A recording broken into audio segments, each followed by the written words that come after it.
Ah! Rah! Ah! Miyuu sending in hello. I went to boil water, but the funny thing about that is I went to brush my hair as the water boiled. The water was already done. Brushing my hair took that long. But yes, hello, how is everyone? Hello. I'm very thankful that I don't have like wavy or curly hair. I have dead straight hair, so it's not as annoying to like detangle, but when I do fuck it up, it gets pretty annoying since my hair is really long. I need to stop. I can't help it.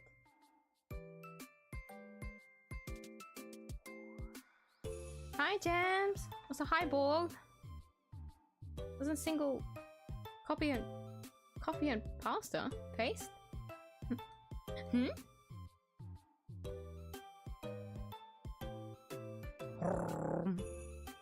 I don't know if that picked up, but you got an early car noise from me. Rum. Anyways. Hold on, let me quickly get the game on.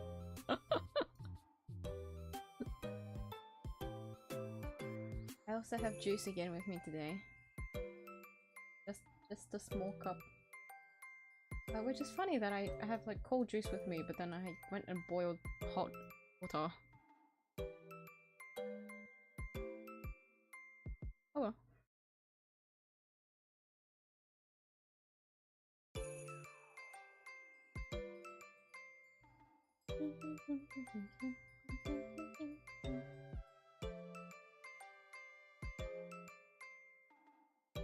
Okay. I feel so rushed today for some reason. Please put yourself together, game.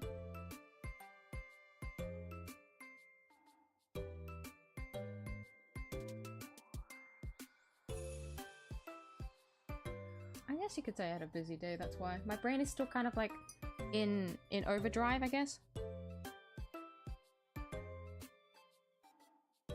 So still got the adrenaline in. Hold on, let me get the game music up so I don't have two BGMs like blasting in my ear.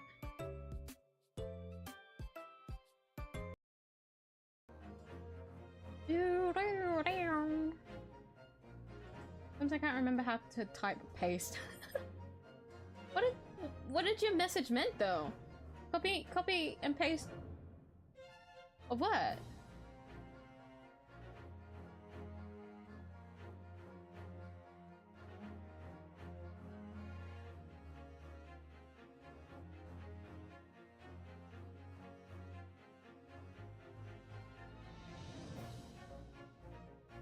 Okay, YouTube should be fine.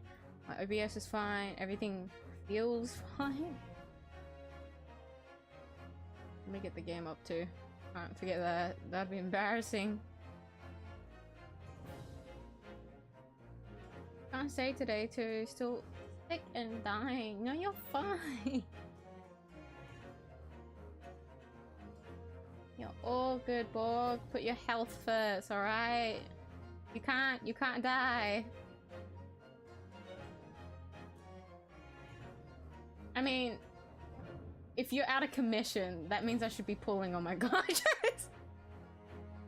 Fortunately for me, I have the gauges to pull it. I jerk. But rest up, man, rest up.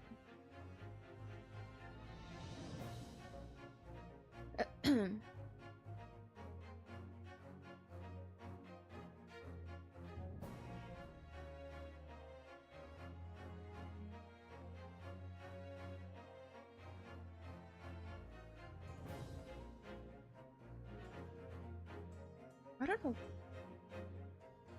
What the fuck? Okay. Let's put that there.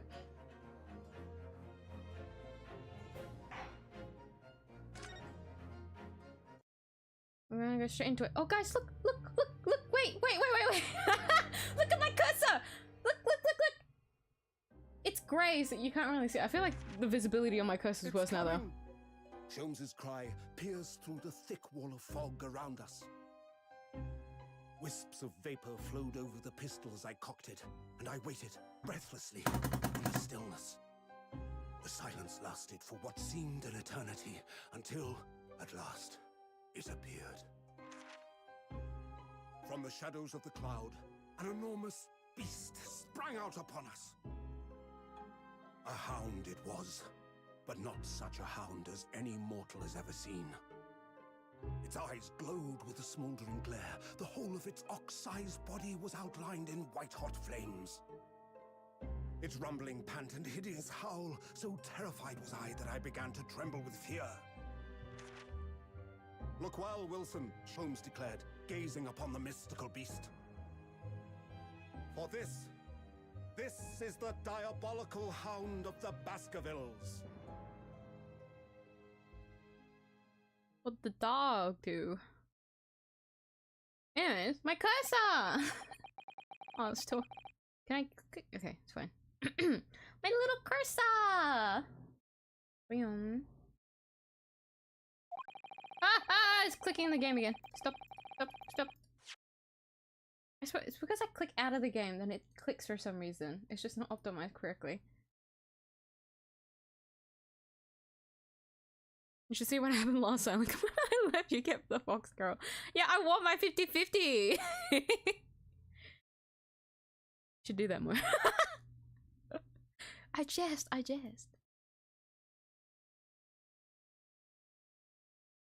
And bully, excuse me. But go EP, man. Rest up, Borg. Thank you for dropping by. Get well soon. Guys, you don't need to listen to him. But rest up.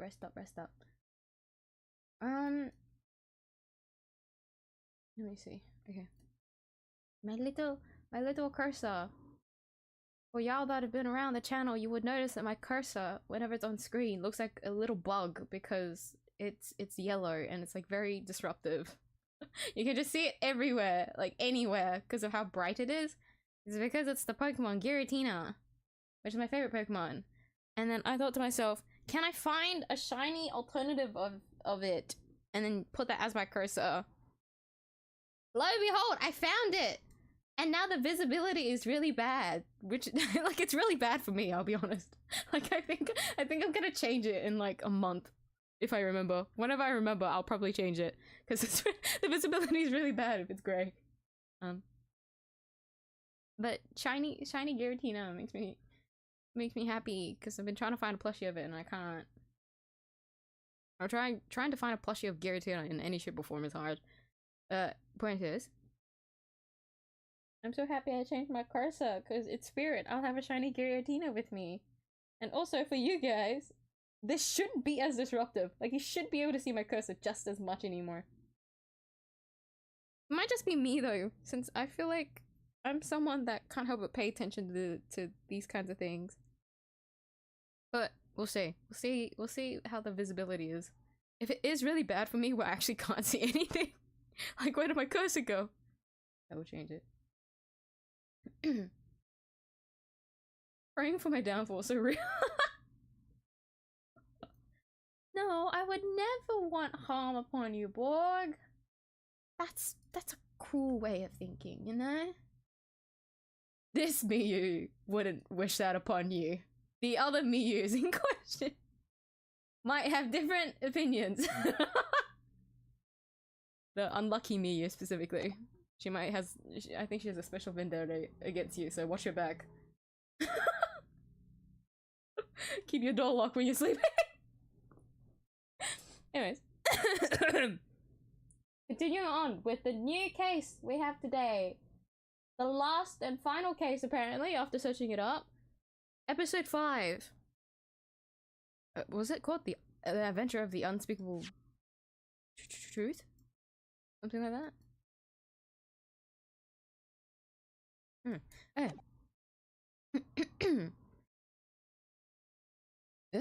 Disconcerting? In that disconcerting courtroom, that already off to like a rough fucking start where I can't actually pronounce anything.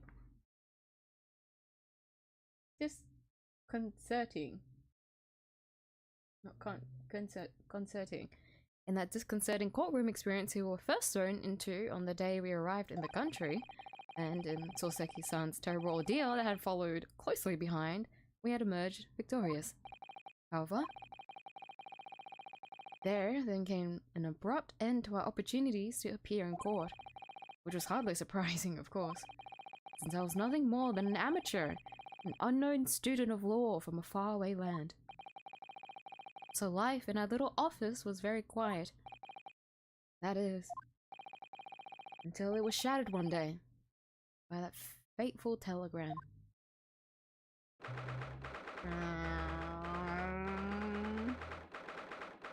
That's the mailman with the fucking telegram. He's got a sports car. 15th April, 9:13 AM, Naruhodo's legal consultancy. Oh my god!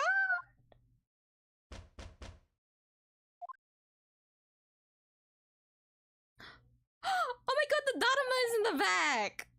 Oh, that's so cute! Oh my god, look at everything! That morning, I was woken by the unreserved knocking on the door by the telegram boy. But after he's gone, Susato-san's behavior became very obviously strange. Susato-san? Yes? Sorry, I forgot your voice. Is it time to leave for court already? Let me see. What case is it today? I don't think I'm scheduled to defend anyone at the moment, am I? Oh. No, of course not. How silly of me. I think Iris said she would make us breakfast this morning. Shall we go down to Mrs. Shulm's suite? Yes! Iris makes the most delicious breakfast food. She does, doesn't she? Once our bellies are full, we can leave for court in fighting fit form. Let me see. What case is it today? Here we go again.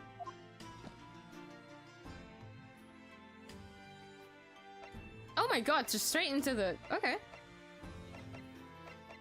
Shall we examine the area first then?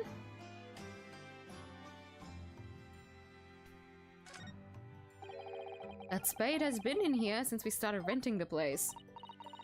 Oh, that's not a spade, Naruhodo-san. It's a shovel. No, shovels are for digging. That's for scooping up loose material. It's a spade.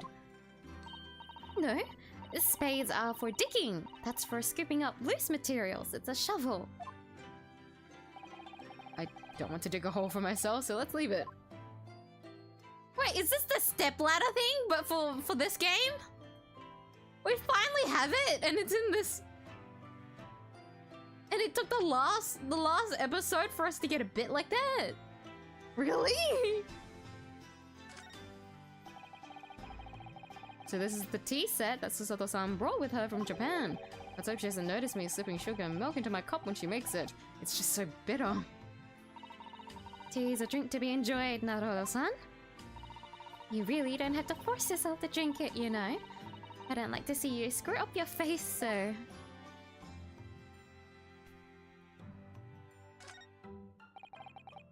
It's spring at last, and the weather is warmer now. But I love the smell of the fire and the steam rising from the kettle. Oh, would you like some tea, Naruto-san? Thank you, Susato-san, but I'm alright for now. With the green tea Susato-san makes me from time to time, and Iris's unique herbal infusions. This place is paradise for a true tea lover. Green tea is such a wonderful accompaniment to British tea cakes, don't you think?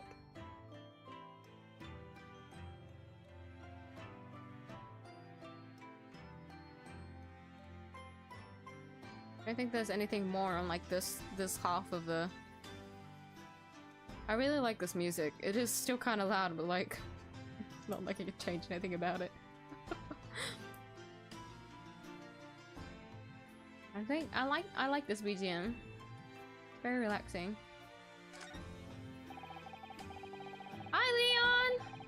I'm late. No worries. Nice to see you. How are you?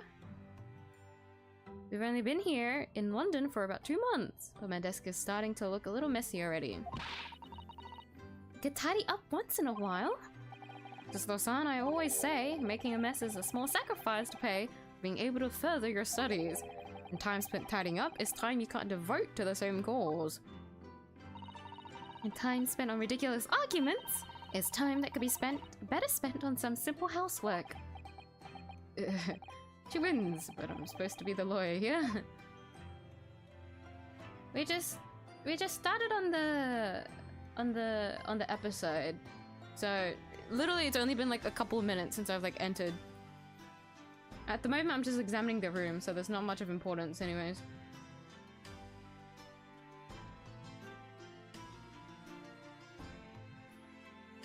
Oh, okay. There's not actually much from this angle, unless...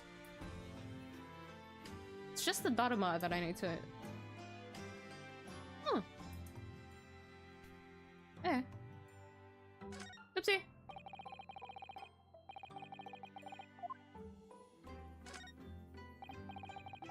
Ah, the Dharma doll I brought with me from home. Still with only one eye colored in. I said I'd color the other eye once I won my first court case here in Britain, but But you have one, haven't you? Twice, in fact.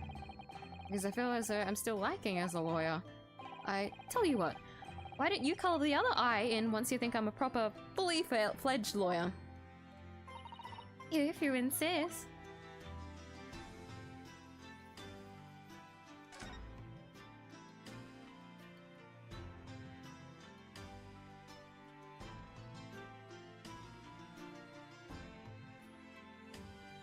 Good, how are you? I'm good as well! I have my juice again with me today. I've already drank half of it. I'm about to drink another fucking quarter.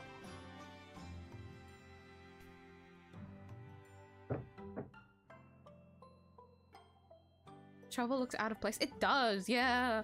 I'm assuming all the stuff on the left side here, all this entire mess is like stuff from the attic already, you know? Before we went in. But it's so weird how this isn't like with, I don't know, like the mop here or something. But it's the stepladder joke in the game. What? 𝐢𝐧𝐟𝐨 says this is What was the dialogue? Hold on. Here, I'll play it. The spade. He calls it a spade, but Sister says it's a shovel.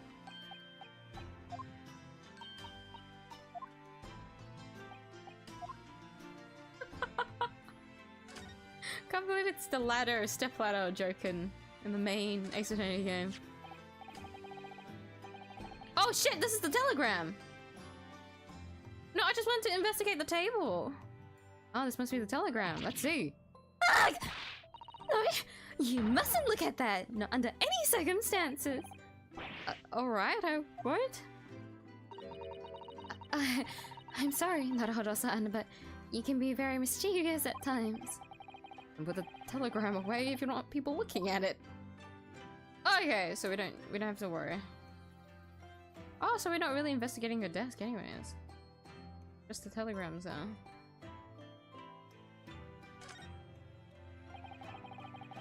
We were rather lucky to find the old aquarium left behind here. The prawns we put in there are doing rather well, and the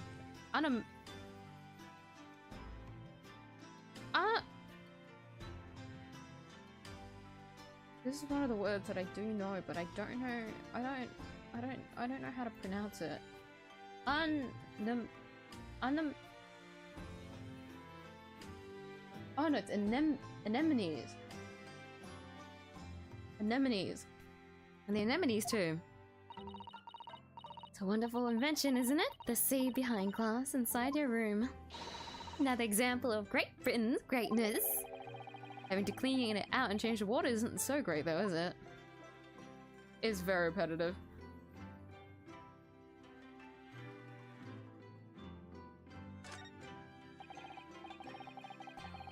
Aquarium looks interesting to me. I like how it looks. So many like aquariums that we have nowadays is like all very modernized, and because they're modernized, anything modern is like minimal and simplistic. I mean, they look nice, but I like the overall like shape of that aquarium. It looks more interesting to look at. But I assume it just costs us more to have a nice looking aquarium now, so can't say much. Because the one that we have here at home is just a normal like black box. It's so boring. I want more color, please. I do wonder, how do you open that though? Like all the little... whatever. Do you know, I've never seen inside your room there, Susan-san. I've never even peeked inside. I should think so too. Young Maiden's private chamber is a place of bittersweet secrets, you know. Whatever you say, Young Maiden. It is! Shouldn't need to peek inside, but it's surprising that you weren't invited inside though.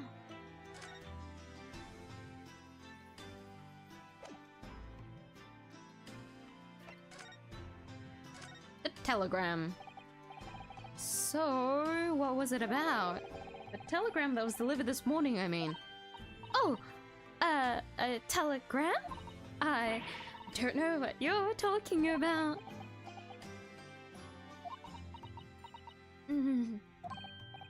Sorry, but you're not going to get away with that. Well, I didn't think I would. Actually, give it a moment's thought. It's nothing, nothing interesting. Boring, in fact. It was just a boring old telegram. That's 3 times now that she's tried and failed to convince me it was nothing. I promise that I'll tell you about it at some point. Right, I understand. Soseki-san.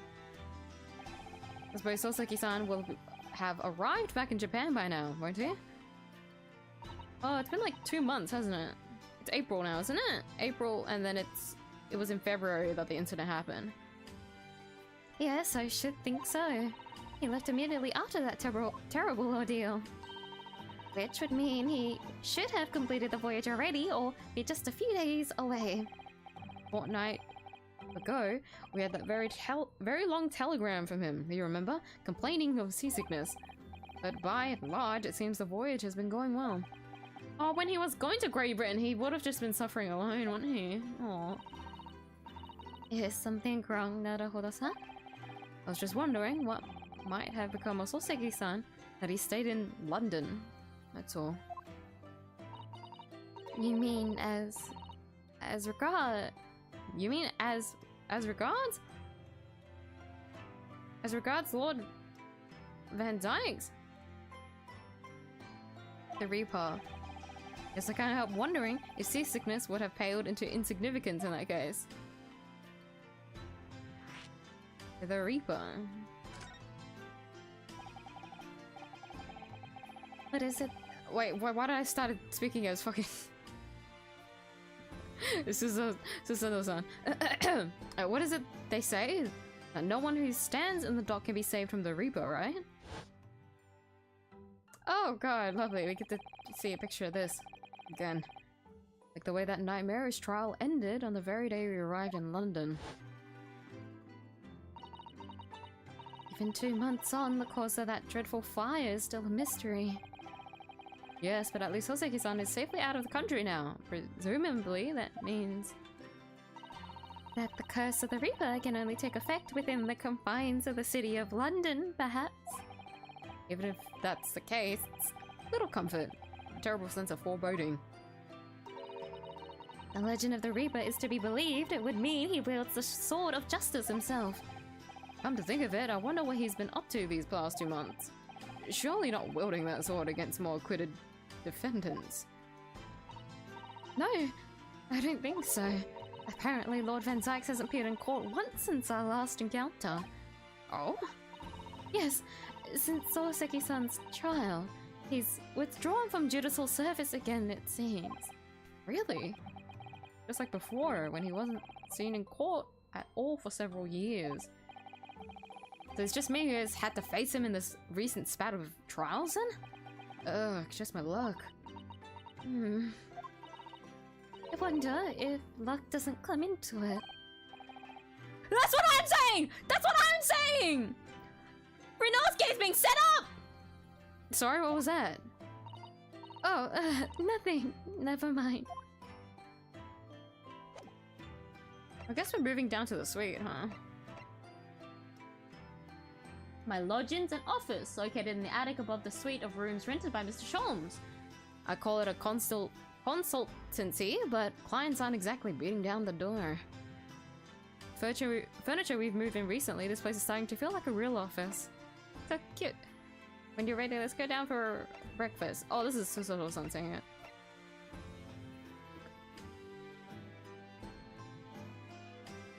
That Japanese red egg demon? You mean the Daruma? This one?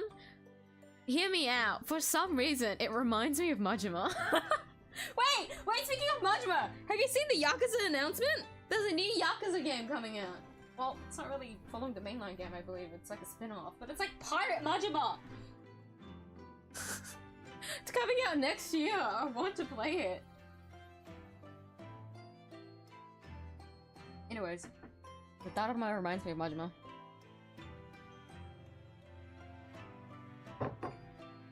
Can't deny though that I've forgotten which eye. What the eye patch? What side? Which eye? Yeah, the eye patch on.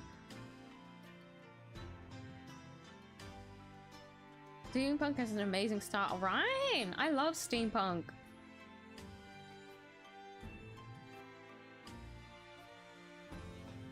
No sign for anything, so everything was unique. Oh yeah, true. Because about it's just working out aesthetics and figuring it out.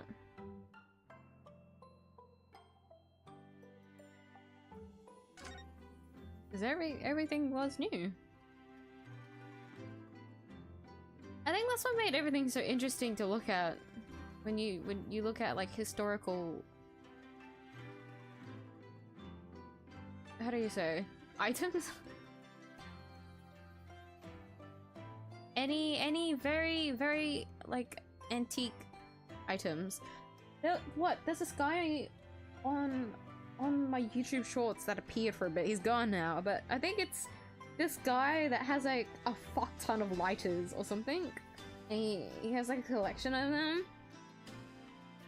And there's a lot of like antique lighters and how they've like evolved over the years. I thought that was so cool. Gun's an example. I'm not a killer, just a nerd. I hate that I've heard that so many times. There's so many people I know that are like gun nerds.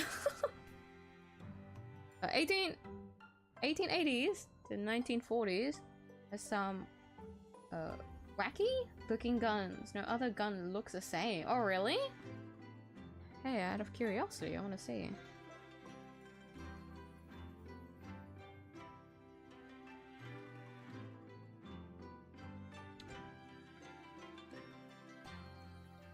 Oh yeah.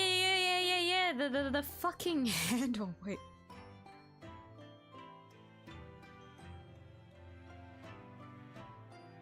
I see it.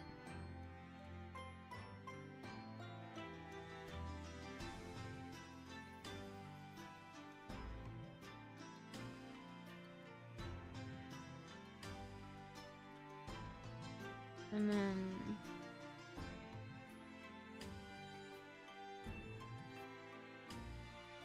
yeah, those okay.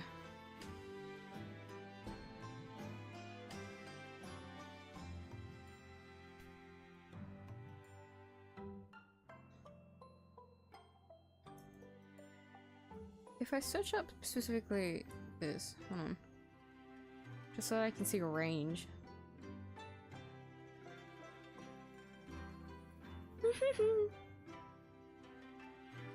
I feel like some of these shapes look familiar in some of the games that I've played.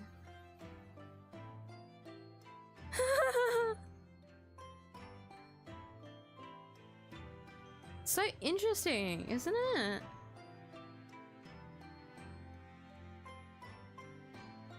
The watches also, yeah, watches as well. I think that's what's really cool. Everything's just so simple now because we know how to manufacture things at a like higher speed and in more quantities. It's just not a level of craftsmanship anymore. You really gotta look for it, and then with this economy, vroom vroom. I don't know if that picked up. What was I saying? Oh, in this economy, it's hard to pay for that kind of craftsmanship because it's just too expensive. The manual labor is too expensive now. And then that's what makes it all the more worth it. It sucks. But I think that's why I have a weird, like, appreciations for, like, the, like, woodworks and metalworks and stuff like that.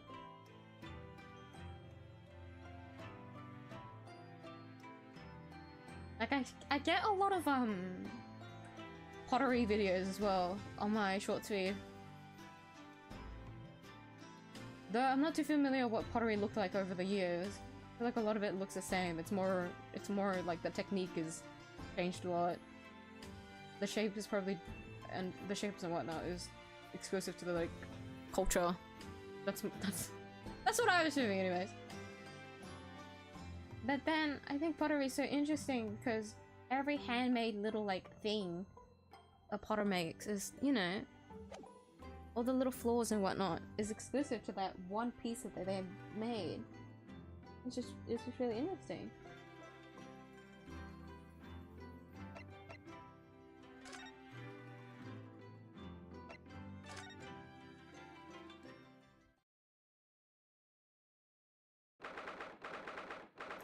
God, this is what the suite looked like. It's very messy. She can appreciate the messiness of 𝐢𝐲's suite, but God forbid that Ryunosuke's desk is any more messier.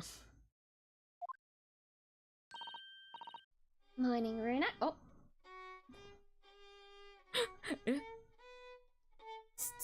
What? There's something behind. Wait. Is that 𝐢𝐲's? Is 𝐢𝐲's playing in the background? I need to focus on him. I just want to listen. Feels disrespectful to talk. Okay. Morning, Runa. Morning, Susie. Good morning, Iris. Iris? What is it, Runa? What is that terrible noise? Sounds like a cat being strangled. Yes, you noticed that, did you? Oh, look at him! Look at him! Wait, he still doesn't have his hat and his kit. Well, I mean, he's not going out, so of course. Wait, there's a... Why is he not playing? Why is there no animation of him playing? Holly isn't in the best form this morning, it seems. Oh, you heard that one.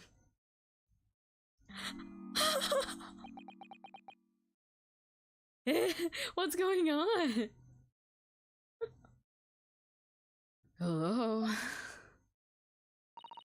Hello, Mr. 𝐢𝐲?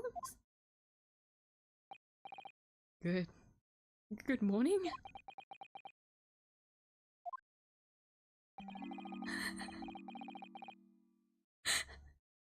A good morning to die, perhaps.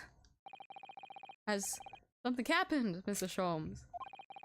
You look miserable, and the way you were playing the violin before. An analytical mind is dead. Music is dead. The world is dead. And this blanched existence. That's all it is, my dear fellow. Nothing of consequence. I'm afraid I don't understand. Well, Iris, is it time we ate? Him being moody is so cute, but like, what's going on, sir? Are you okay? He's not okay when I say he said he won. He's calling everything dead. Also, wait, the machine on his desk is gone! He had like a thing, what is it called? Was it analytical, like, machine something? It's gone! It's gone! Yeah. Some dry toast and insipid coffee for me, if it's not too much trouble. Yeah. Oh look, it's... Hi? Good morning, boy. It's the cat from, Souseki-san's place. That must be some sort of tiny door for cats to use. But how did it get there? Well then, everyone, time for breakfast. Oh, wonderful. Let me help you, Iris. It would indeed be a fine day to dine. I knew something looked different. Something's missing from Mr. 𝐢𝐲's desk.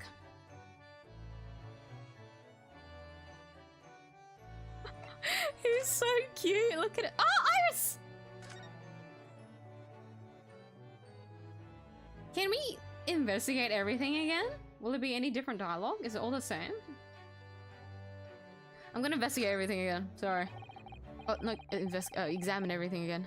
Come to think of it, I haven't seen Iris doing much writing recently. There's paper already set up in the typewriter. Look, as if she's about to start.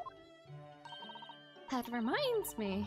When I mentioned that Iris is in the process of writing a fully fledged novel, Mr. Natsume was most impressed. Ah, yes, Mr. Natsume. That's what I'll be doing too once I'm back in Japan, he said, through tightly clenched fists and teeth. Oh, he was envious. There's a channel I like to watch called Forgotten Weapon. Makes a random old gun and disassemble it and goes about how it works and the history behind it. I found it interesting. That sounds cool. Random old gun and it assembles it. Must be so scary assembling it. I assume they know how to put it back together, but like, what if you fuck something up, you know? The only person that can, like... What's the word?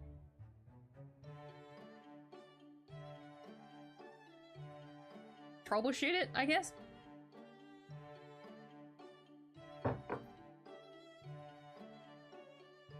Would be like the people from back then. I mean, technology is advanced enough now that we can figure it out, but I don't know. I'm sure it was simple. Especially if it's guns, it shouldn't be as hard to disassemble.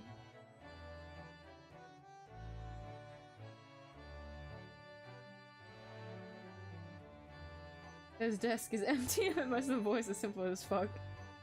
I think a lot about the photo of like the TV. It's just what the average bachelor setup where it's just a TV and a chair, like a dining room kind of chair, not even like an armchair or a couch or anything. It's just a chair.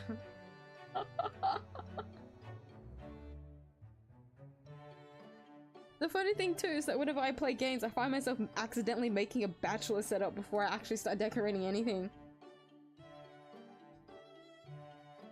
Sometimes I just don't decorate. Sometimes I just like to keep it simple until like I'm ready to, you know, furnish. So there'll always be just like the bare minimums in the room and it'll just look so boring.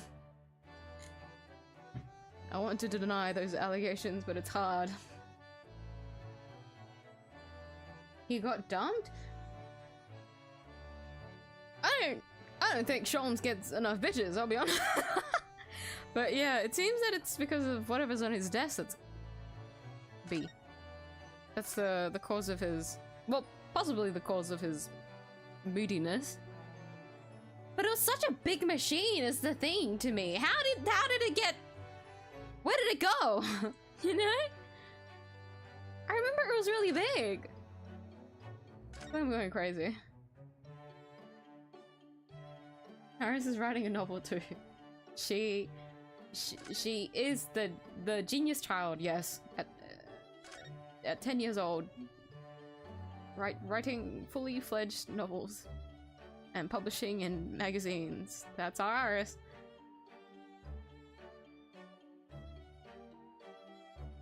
Because if I doesn't want to disassemble something, you would say it why and how. Also, there is some parts that you'd... Oh, okay. Because I assume that is the case for some old things where you just physically can't do that. Since there's a lot of stuff that was developed back then that wasn't really put to mind on how to disassemble it. And not only that, how do you put it? It's hard?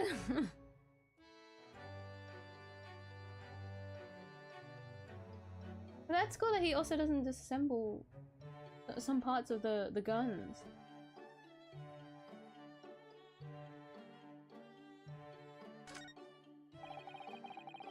Charming little white shelf and full of charming little bottles too. The contents of them aren't quite so charming, it seems. Science is the future, Mr. Naruto. You can't deny it. I'm saving money so that I can buy some chemistry apparatus as well. Law, chemistry, takedown throws. What diverse skills you boast, Mr. Sazor. As useful as they are, I'm not sure that my throwing skills are worthy of inclusion in that list.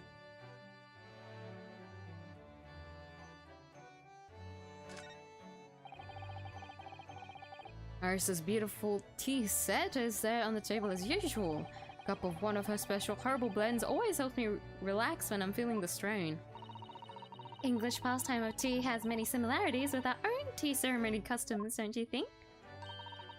It's the idea of hospitality behind it. That's the essence of tea. This is where Iris notes down ideas, isn't it? Let's see, what does it say today? Ah, the Boscombe Valley Mystery. Oh, how intriguing. It must be the title of Iris's latest work.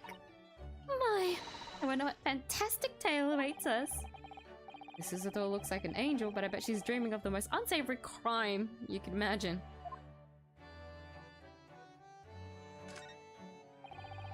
These are all mentors of Mr. Sholm's past cases, I think. If you've been involved in my case, I wonder if the beefsteak from La Carnival would be on display here. Mystery shoe, a curious hammer, some mysterious dancing band, a bust of Napoleon. Ah, and an entrancing collection. Looks like an untidy assortment of junk to me, rather like what's on my own shelves. Well, you really ought to learn to keep your things in order, Mr. Naruto. No favoritism there at all.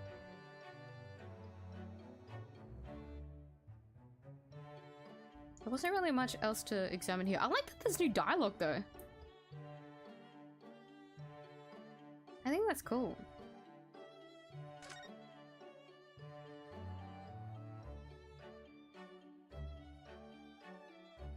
Nothing really on this side. Hold on. Looks like that huge metal chest is being used as a table for tea and coffee. Seems very sturdy with an equally sturdy look. Listen, Naruto, you mustn't go around opening things. I always have to keep an eye on you, don't I? You're very mischievous. How did you come to that conclusion?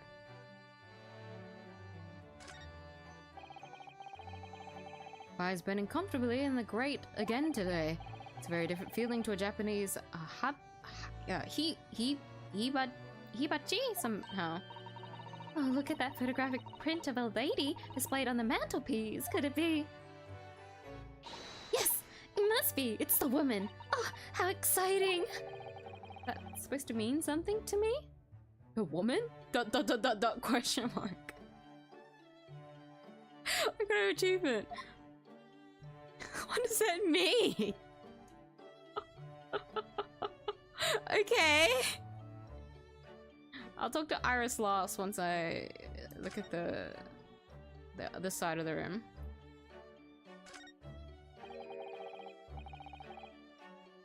Making guns and writing novels seems like the child I wanted to be. She started young. Ooh, okay. And Mr. Sholm's desk, it's completely clear. Isn't that enormous machine usually on it? I can never hope to understand what goes on in the great detective's mind, Mr. Naruto. Why, next time we're invited, we may find he's vacated the entire suite. That's scarily plausible, actually.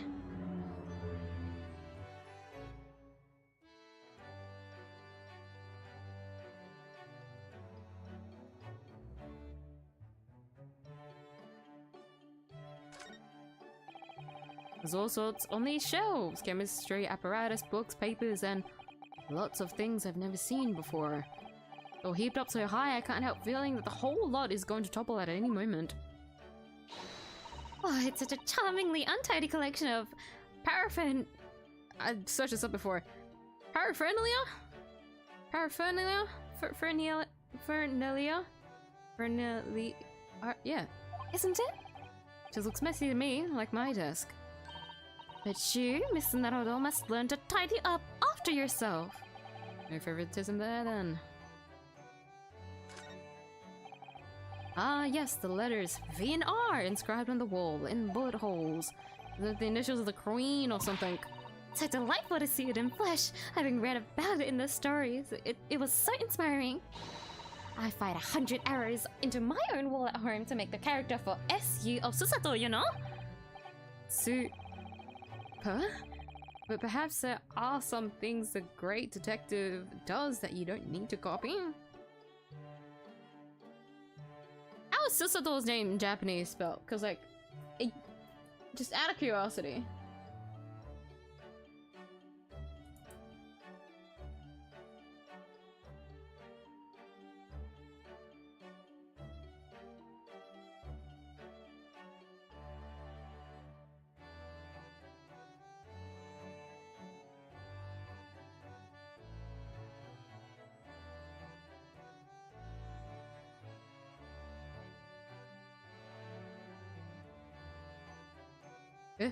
Hold on.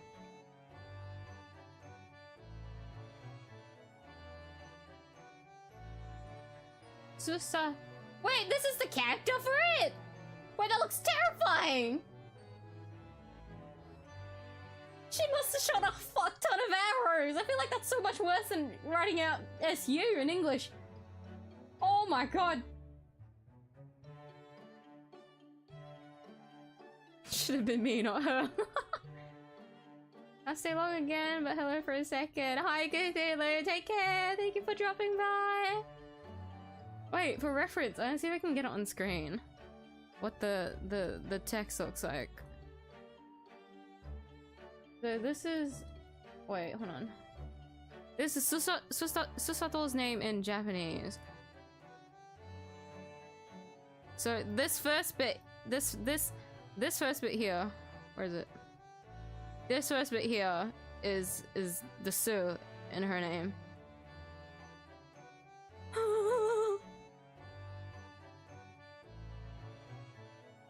That's what she with arrows! With arrows! I feel like that's more like I feel like bullets would be easier, no? Hell no. Hell no. Yeah. That should be everything that we've examined in the room until before Iris anyways.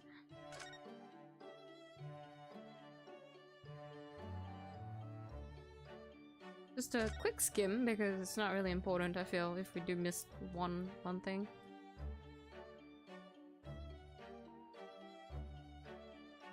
Hey!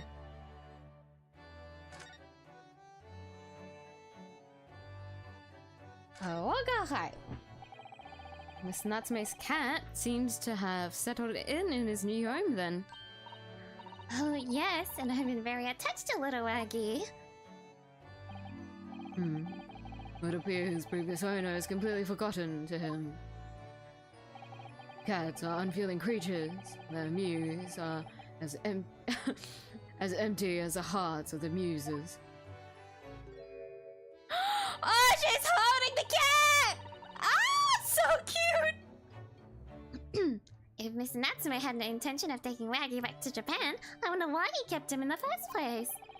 Expect he would have taken him if he could, but pets are strictly forbidden aboard steamships in our experience. And for good reason! Terrible things can happen if the rules of passage are not obeyed. Well, I don't mind, because Waggy is adorable. Ah, so cute! Yes, he really is. Oh yes, what about the door? I don't remember seeing that tiny little thing in the main door before. Where did that come from? Oh, you noticed? You are observant, Bruno. Look, I used this. It's my latest invention. What is that? I call it the Clap Flapper Mat. Flapper, what? Gosh, a machine for making doors just for cats? That's right. It can make a cat flap for a little furry friend like Waggy in seconds. And it can do it in any door at all, no matter what it's made of. It's very powerful, you see. Wouldn't it have been quicker just to make the cat flap rather than making a machine to make the cat flap? Well, yes, maybe, but now I can make cat flaps anywhere I like. Oh, I think it's wonderful. You must make one for us in the door of our office upstairs, Iris. She really knows how to come up with unconventional inventions, this girl.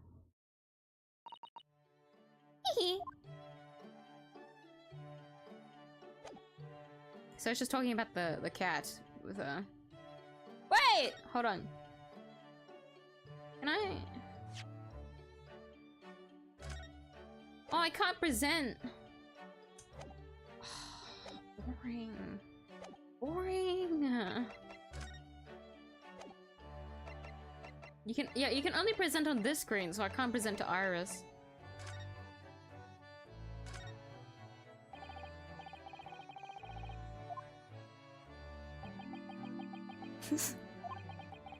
You lure me to raise my languid head with promise of some mental exaltation. Yet in my morbid depression, I'm confronted with the most mundane of problems. Oh. My mind feels great assimilation in the unforgiving monotony of the floor than in your miserable offering. Oh, it's glad help! Oh, yeah, my head weighs heavy on my shoulders. Yeah. Wanting to die is a fucking thing to press. You seem to be very unhappy this morning, Mr. Sholmes. What's happened? It used to be the case that in my hands this violin sung like the dawn chorus. Its melodic tones would make flowers bloom. It would? But now, the muses are unamused with me. The goddesses of music have thrown me over. Whatever do you mean, Mr. Sholmes? Vow as I have vowed? Bowed? I never know which one to say.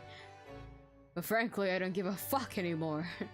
For days even, through the night, have endeavored to no avail.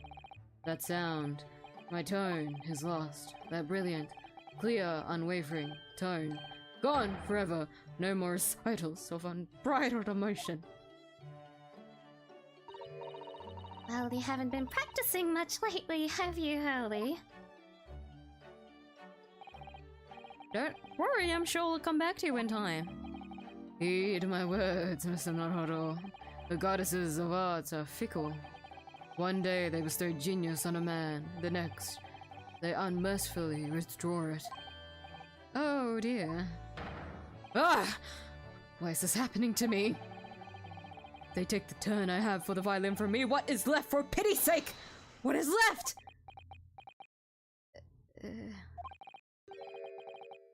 Deduction, perhaps? Isn't that what you're known for? Missing machine. Mr. Sholmes, I don't like to pry, but your desk looks rather empty today. Ah, well, Mr. Sato, your observational skills do you credit. Oh, no, Mr. Sholmes. I pale in insignificance when compared to yours. You'd struggle not to notice, wouldn't you? I mean, Hurley's great. Great! And, oh yeah, analytoscope. Analytoscope. That's a Windy Banks now. Windy Banks now. Sorry, it's at a Windy Bank? No, Windy Banks, the pawnbroker. Brokery. What? You mean you've pawned that enormous machine of yours? It has some considerable value, you see. Quite undeservingly. But isn't it a very important machine for your work? I do wish you had consulted us if your situation had become so desperate. I should have gladly passed what little income I have to you. Dear madam, things are far from desperate. But the pawnbroker has your wonderful machine. How can it be anything but desperate? Making use of pawnbrokery is quite ordinary here in London, I assure you. It is? It doesn't sound ordinary at all. It would seem that neither of you fully understand how pawnbroking works. Oh? What's to understand exactly? pawnbroking works. What do you mean when you said we didn't fully understand how pawnbroking works? The people of London pawnbrokeries are akin to banks. Banks? On Mondays, merchants relinquish their finest jackets and trappings to the pawnbroker of choice. The money they receive in return, they are able to trade happily through the week. And then on Saturdays, they go to recover their things using the money they've earned. I had no idea. This has been a fascinating lesson for us. Everyone does it, you see, especially people in inner London. And should they have money to spare, they would purchase another fine jacket. Not to wear, obviously, but to pawn, should the need arise. Oh, how ingenious. So whenever we have something that's getting in the way, we leave it at Windy Banks, you see? Pawnbrokery can be thought of as an extremely secure vault. I would have thought that even pawnbrokers are different in Great Britain. Of course, you have to watch Hurley with it. Sometimes he pawns things he really shouldn't. Don't you, Hurley?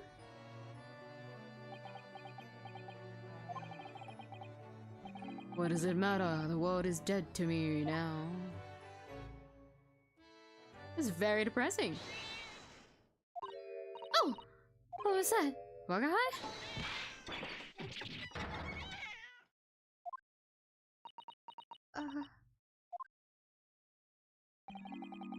What was that? Oh no! A Wagahai's tangled up in your violin! I think he thinks it's a toy. No! What's he doing to it? Oh dear, Mr. Shrome's precious violin. Why should I care? What? I shouldn't be surprised. If the cat is is more accomplished musician than I now. I can't fuck. Mr. Shrome really is in poor spirits, isn't he? Well, anyway, I'll put it back where it lives, shall I, Hurley? Out of the cat's reach, if possible. Maybe we should assess the damage. Oh, we can go examine, I think?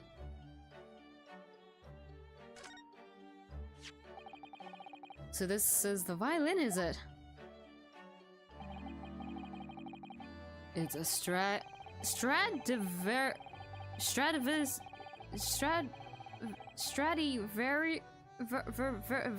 various. One of the finest violins in the world, made by the renowned Italian luthier Antonio Stradivari.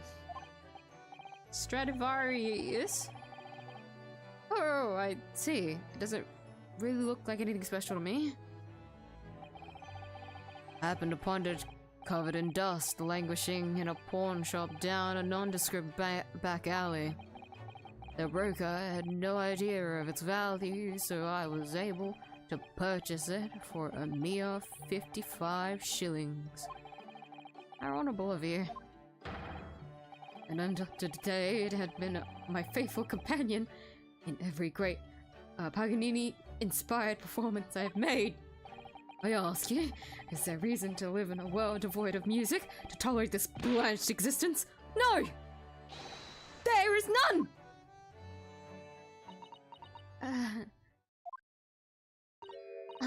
Mr. Sholmes? What, dear madam, what? My thoughts are preoccupied with fancies of release from this dull routine. Well, it's about the violin. It looks very different to normal, don't you think? Huh? What do you mean, Mrs. Sato?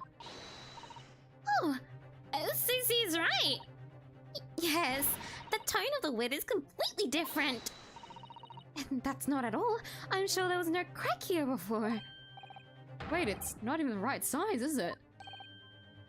What's this?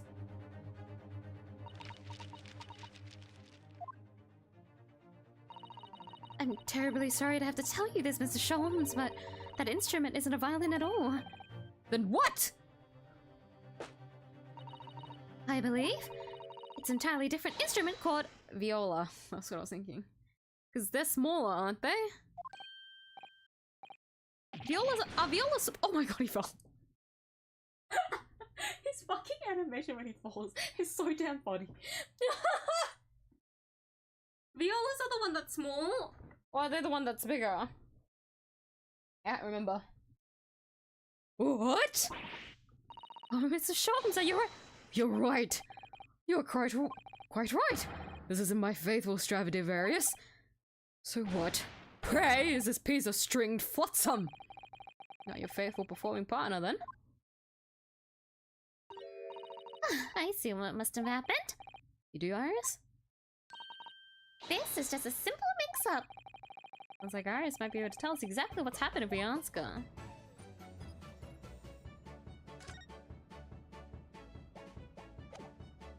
Yeah, he's still depressed.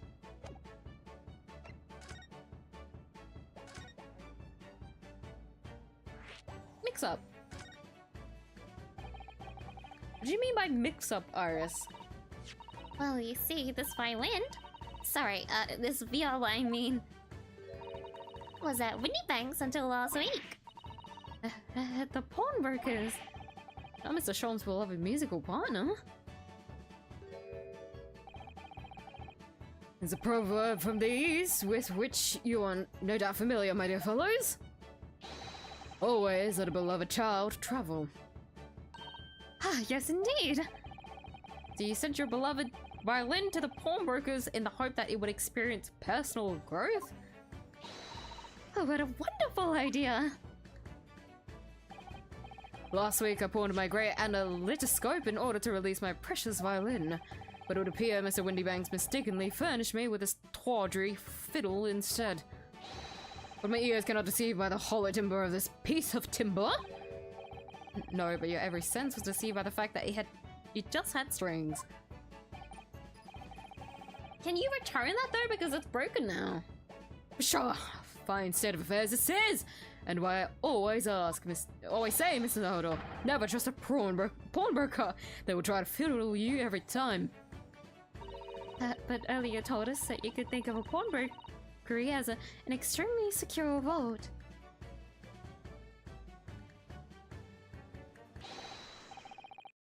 Come, Mr. Naruto, dilly-dallying will get you nowhere. Sorry? Punching your toast with that vacant aspect, fressing your coffee so obtusely. You're not a little embarrassed by your own conduct considering the urgency with which we are faced. We must visit Mr. Windybank's brokery at once! That's right, isn't it, Mr. Sholmes? Precisely, Mrs. Susato, without a moment's delay. But I haven't finished my bacon and eggs. My dear fellow, surely you do not still intend to crunch your bacon with increasingly vacant aspect, to press your egg ever more obtusely? Alright, say no more. Let's go. Don't worry, Runa, I'd be happy to heat it up for you again later. Oh, thank you, Iris. As it happens, I am rather curious to see what a British pawnbrokers look like.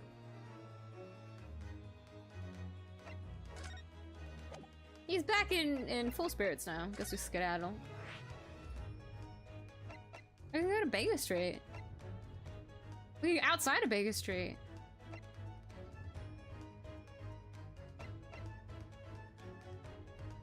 Sounds like a German more than English. Making machines to fix a problem is the most German thing ever. We actually don't know where she came from, to be fair, so she could actually be German. Like... Wait, like... Did she ever mention she was orphaned? Was she... She didn't mention any parents. Well, what did she say last time? I've already forgotten. I'm so sorry, Iris. But we know that she's alone, and that's why Sholmes is her guardian. We don't actually know her true origins. Who knows?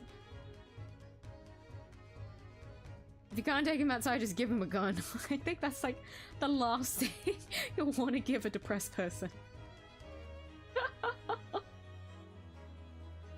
I think we will heavily advise against that one. Like, even if it doesn't go to extremes, the fact that he shot a V... Did he say... Was it VR? Wait, I have such bad memory. Whatever the letters was that he shot into the wall, right? What if he just keeps doing that, you know? Like, the wall is gonna be fucking scattered with bullet holes. We don't know what Mr. Sholmes will do with a gun when he's depressed. I'll be back later, no worries. A bustling London street on which can be found Mr. Sholmes' office and Winnie Bank's pawnbrokery. There's a large park nearby too. Bustling place, or London is such a fantastic city. British pawnbrokers shop, how fascinating. Shop on Baker Street, Mr. Sholmes is a regular it seems. Do we go straight there? Should I go Baker Street?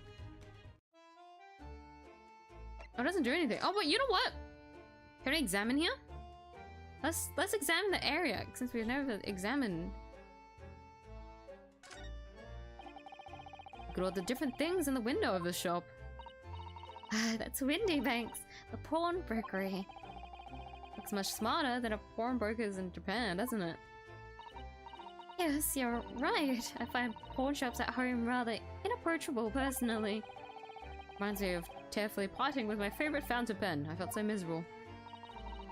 What doesn't kill us makes us stronger, Mr. Naruhodo. Not much to investigate.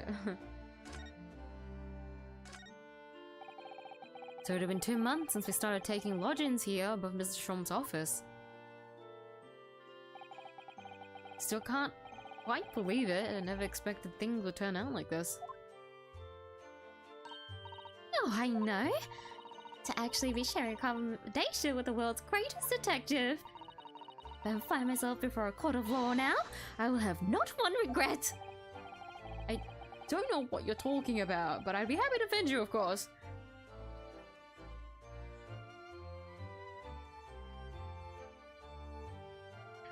I wonder why we can just go here. There's not much to really look at. Anyways, oopsie. Windy Banks.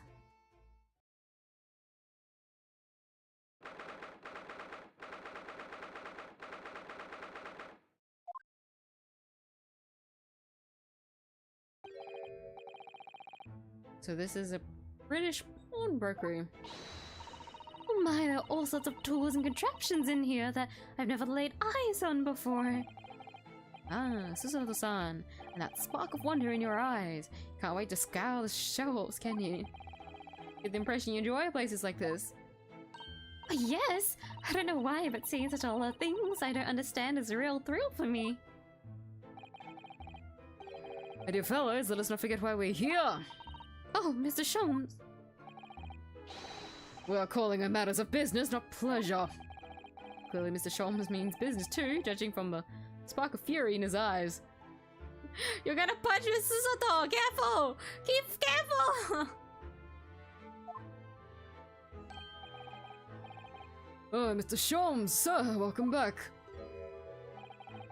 Did you hear that, Brazen? Welcome! Well, yes, we are potential customers after all. We're disgruntled customers, Mr. Naruhodo, and it's time to inform Mr. Windy Bank of our ire. Come! The fight is afoot.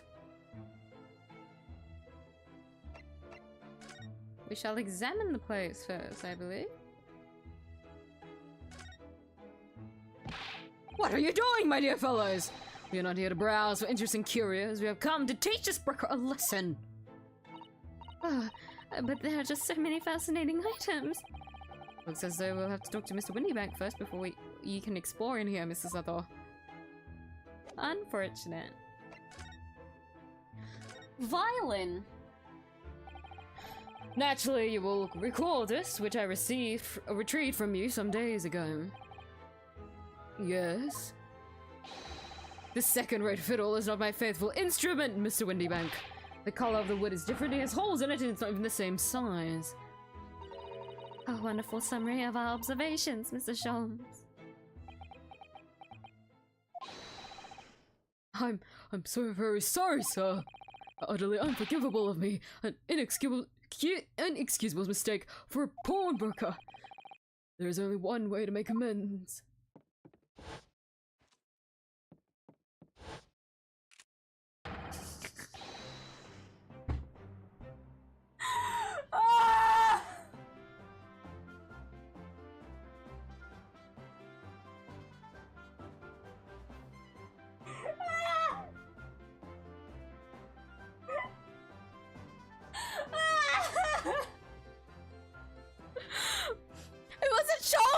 done! It was the damn pawnbroker!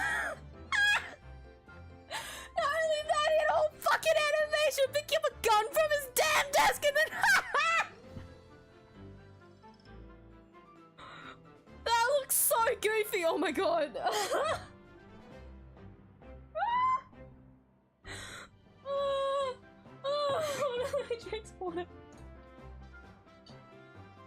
No way, I'm laughing as the fucking dialogue on the screen is I shall have to take my own life!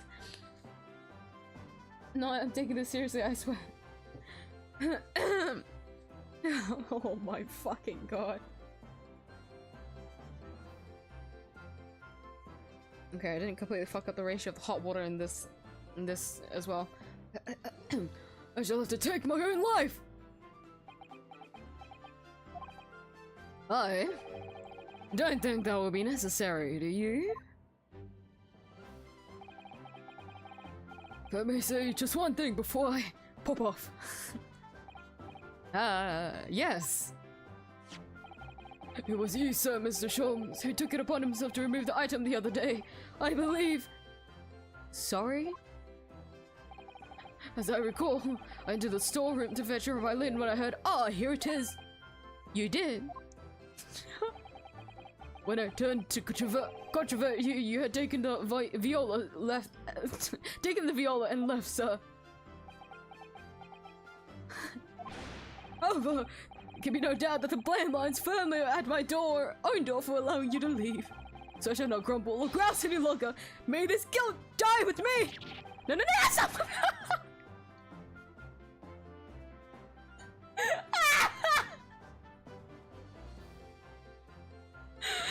His falling animation actually is so fucking funny. Oh my god, I'm gonna cry. No, stop, my dear fellow, the fault is mine.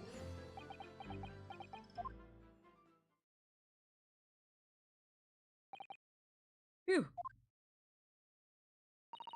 It would appear that the fight is over. I do humbly apologize, Mr. Windybank. Evidently, my questionable disposition precipitated this tragedy. Well, you wouldn't be my Sherlock Holmes without that questionable disposition now, would you? Haha, do believe you may be right, sir? Ha ha ha ha! It's either laugh or cry, I suppose. You are, it must be said, one of my more challenging customers. I need remind you of peculiar collection of items you brought through my door in the past. Oh? Peculiar items? In the extreme, madam. For example, the unpublished manuscript of an eponymous work, the novels of Sherlock Holmes or some such. Oh my! A new full-fledged novel? And unpublished? A story I've yet to read, you mean? Forgive me! Wait, before you die, you must tell me more!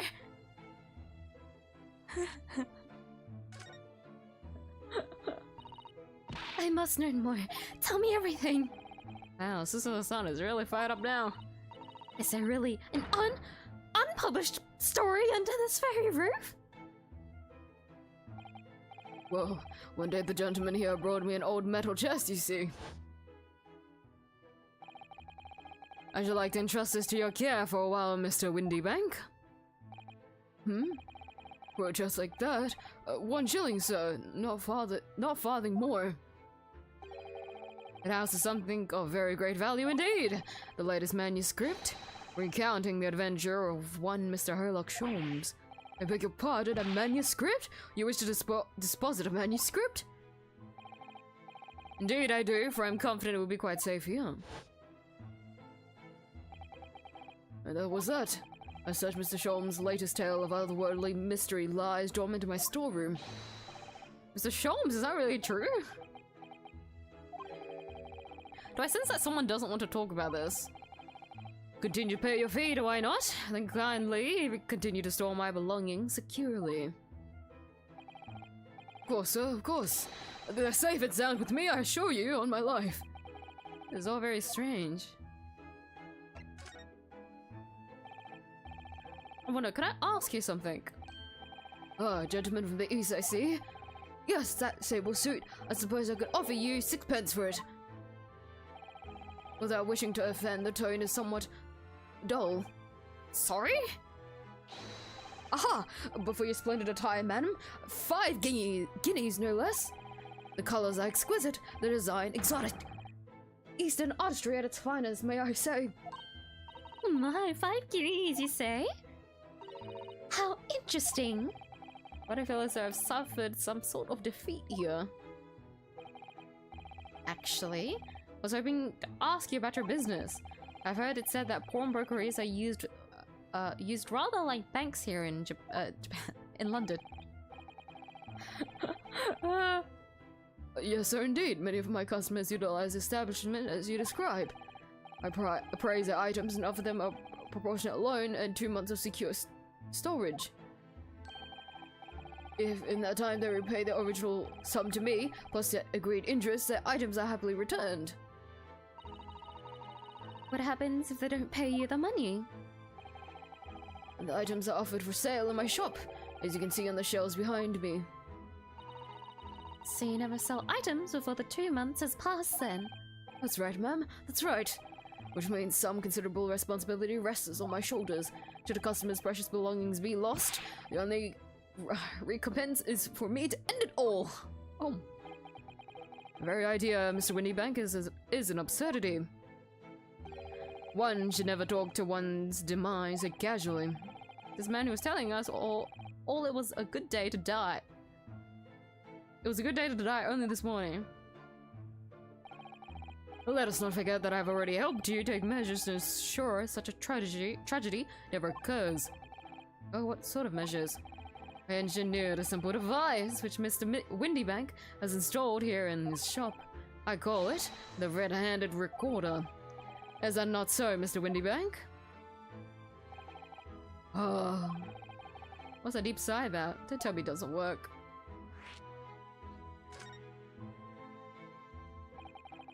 What on earth is a red-handed recorder?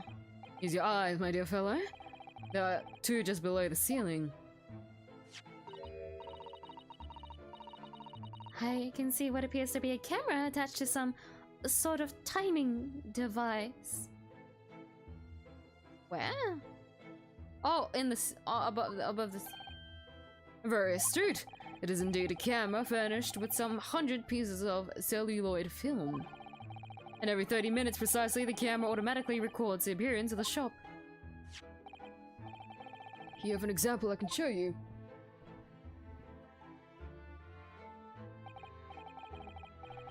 Ah yes, a print from the camera is set to record the activity at the shop counter.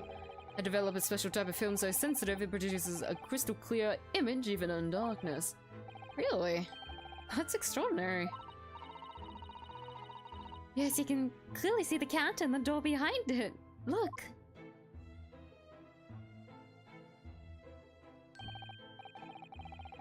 So you see, were some to enter the premises with ill intent, his identity would be summarily exposed. But did you not say that the photographic prints were taken at 30-minute intervals? Indeed, as you say, my dear madam. Then what if the incident were to occur in between times? One could only say that would be a cruel twist of fate. Must confess, your device have been giving me some cause for distress of late. I beg your pardon, Mr. Windybank. Surely they are anything but distressing. Reassuring is the word. Is it because they make a loud noise? It's the cost of the film, sir. Ah, of course. You most graciously placed not 1 but 2 cameras in my shop after all, which means I must pay for the nigh on 100 utterly useless prints every single day. I'm afraid the cost of the film will break me before I'm very much older. Nevertheless, a small price to pay to ensure the safety of my preferred pawnbrokery, no? My dear fellows! We verge on an age where safety and security come at a price. Oh, heaven help us.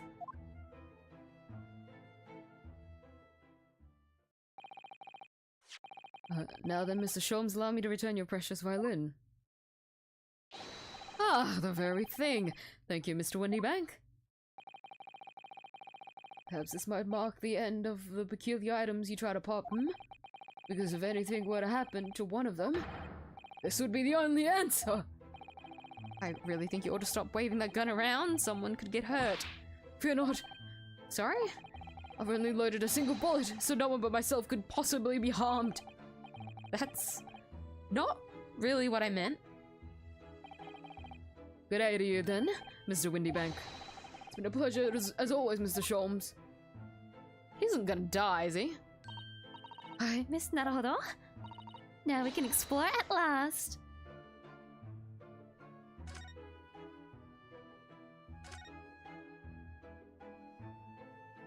I wanna hear the violin.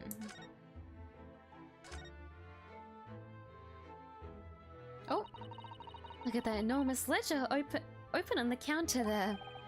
Mr. Windybank is, if nothing else, very particular about recording the items he accepts. He'd have to be, otherwise he'd get himself in all sorts of trouble. There's a dog! There's a photo of a dog! Which might explain the thing that catches my eye far more than the ledger. Might explain the thing that catches my eye far more than the ledger. This revolver here. Do not entertain even a single thought of pilfering an article herein, my dear fellow. I assure you, Mr. Windybank would not hesitate to draw that weapon with a speedy belling in his portly size. Oh, you don't mean he'd blow his brains out? Indeed, and recompense for his blunder.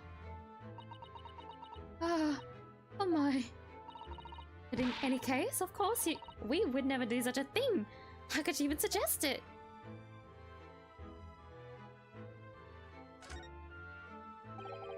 There seems to be a little door behind that curtain there.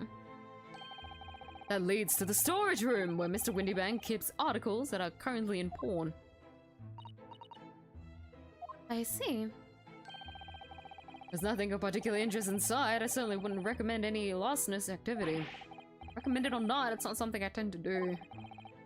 There is but one key. Mr. Windybank keeps it in his pocket at all times. Before he sleeps, he places it into a small pot which he slides under his pillow. How on earth do you know about this, Mr. Sholmes? I am a detective, sir. It is my business to know what others do not. Frequently assailed by information that I neither care nor wish to retain. Mr. Sholmes, you are a wonder. A prime suspect if this pawnbroker is ever burglared. Is that a fucking crocodile?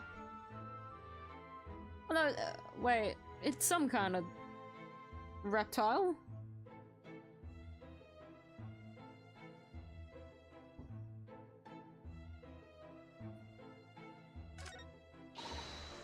Look at this! Look at this lovely big shiny box B. That, my dear madam, is a music box. Surely you have such a thing in your own country? Oh my! Yes, I don't know. I've certainly never seen one so large before. Hold on, let me readjust my seating. Shall we listen a while?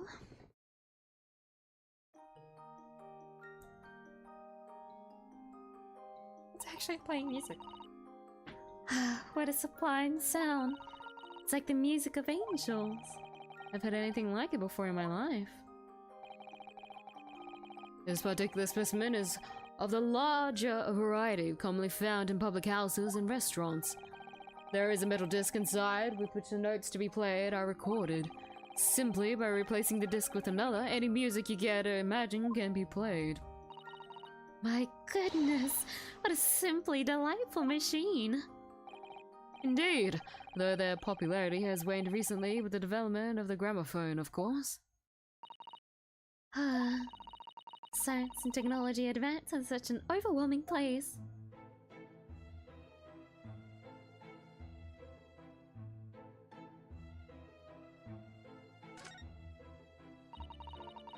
What an assortment of things are on these shelves here. Crockery, footwear, clocks and watches. Almost anything you care to imagine. Those are forfeited items offered for sale by the pawnbroker. What does that really mean, though? When you're born, or colloquially, pop an item, the broker loans you money against its worth. He stores the item for an agreed period of time, after which the loan must be repaid. If not, he is free to display it in his shop for sale at a price of his choosing. Ah, yes, now you've explained it. Noticing little price tags and everything. Of course, simply by paying the agreed interest on the loan, one can extend the period of safekeeping. So you may pawn the black garb of yours without fear, my dear fellow. My treasured university uniform, never, it embodies my student spirit.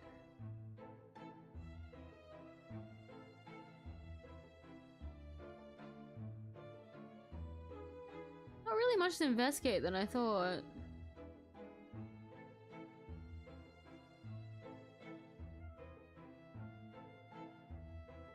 Oh my god, it's a spade. It's a shovel. Oh my gee.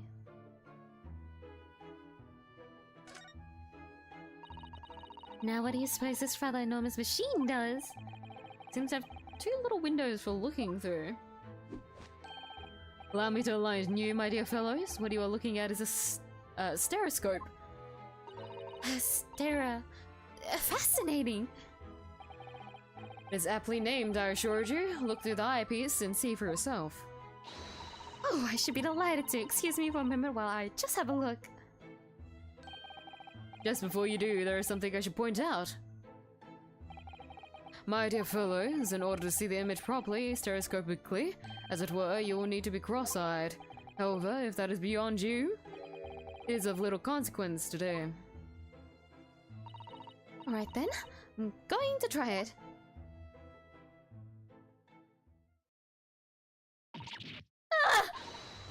Naruto, you must see! At once! Alright then. So I need to be cross-eyed, like I'm trying to look at my own nose. Are we actually looking? What the? I don't believe it. Just a photographic print, but it seems like you could reach out and touch it. Yes, the sense of depth is startling, is it not? Stereoscopes are one of London's many fads. They are often found in little stalls in the park. People queue for hours to see them. Why? Why are people meddling with such black magic? It's no magic, my dear madam. It is, well, far too complicated to explain at present. We shall save this lesson for another day. Oh.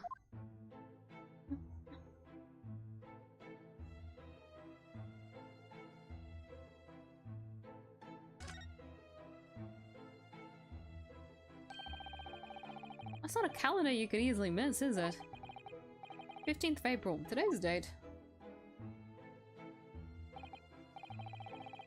Yes, that's not for sale, I must point out. It is an Eastern-style, page-a-day calendar. Every night at midnight I tear off the front page to reveal the following day's date. Perfect calendar for a tearaway fellow such as yourself, Mr. Wittybank.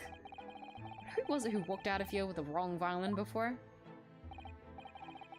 Well, when the agreed storage period has passed without repayment, articles are forfeited, you see? So I have to keep a close eye on the date. It's something of a pawnbroker's obsession, you might say. Oh yes, I can see you're very dedicated to your job. 3 globes of gold? Is that some sort of charm? Dear me, have you not seen that sign before? No, never. The 3 golden balls are in Great Britain, at least, the universal sign of a pawnbrokery. There are more than 700 such establishments in the capital, all showing the same sign. Oh, I see. I had not imagined your ignorance was so profound.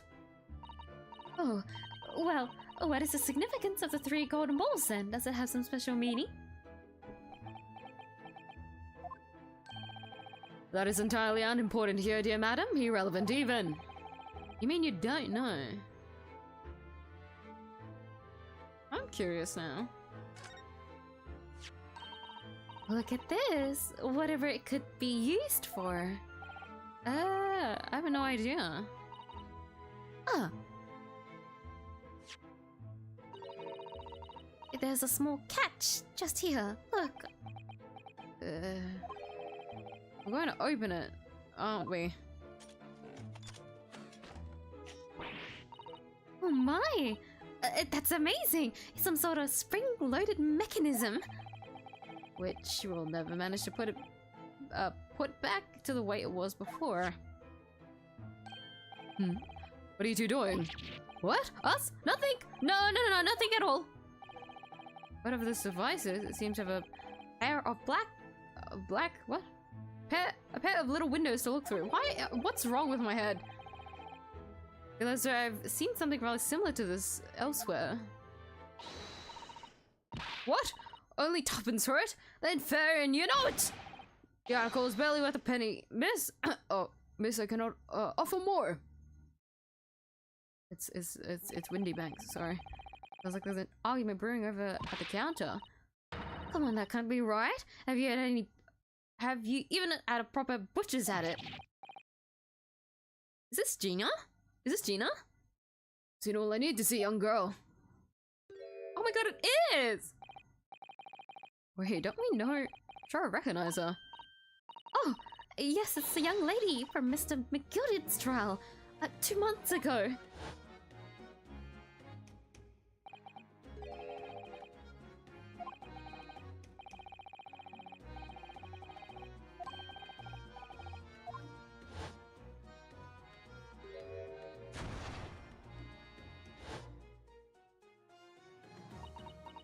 He's got a little coat. Gordon Bennett, you lot!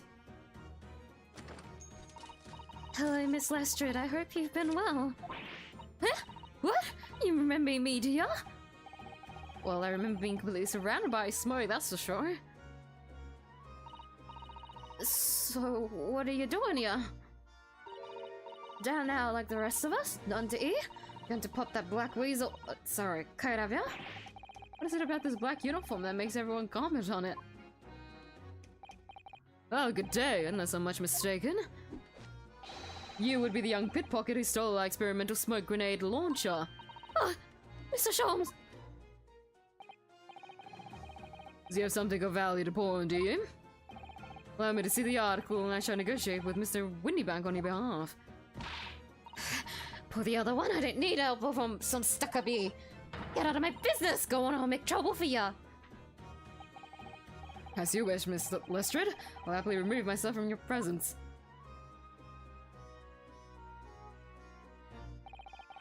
He's really done it! He's gone! I'm sorry, but as I said, there really is no room for negotiation here. What's that thing he what is that thing he has in his hand? Some kind of metal disc? Angie, go on, leave me alone! Miss Lestrade, just pretend we aren't here. We shan't be offended in the slightest. Susato-san can really stand her ground when she wants to. Whatever. I'm gonna talk with her. Pawnbroker's customer. Somehow I didn't really think you were the sort of person who'd use a pawnbroker, Miss Lestrade. Yeah? Well, I am, alright? I'm a Londoner just like everyone else. That a problem, is it? No, not at all. It's just that, well... Oh, I get it. I know what you're thinking. That thing probably don't even belong here. Probably got it on the dive, didn't she? Yeah, I can see it. I can see it written all over your Chevy Chase. I might have been thinking something along those lines. You're not going to deny it, Mr. Netherhoodle? Right, then I'm just going to come out and ask you straight. Do you pawn things that you steal from other people? Well, I don't know how to best answer that, really. Suppose? Sometimes? You're not going to deny it either, Miss Lestrade. But not this time, alright? I swear, that thing belongs to me. The disc that Mr. Windybank is holding. Perhaps we should see what he has to say about all this.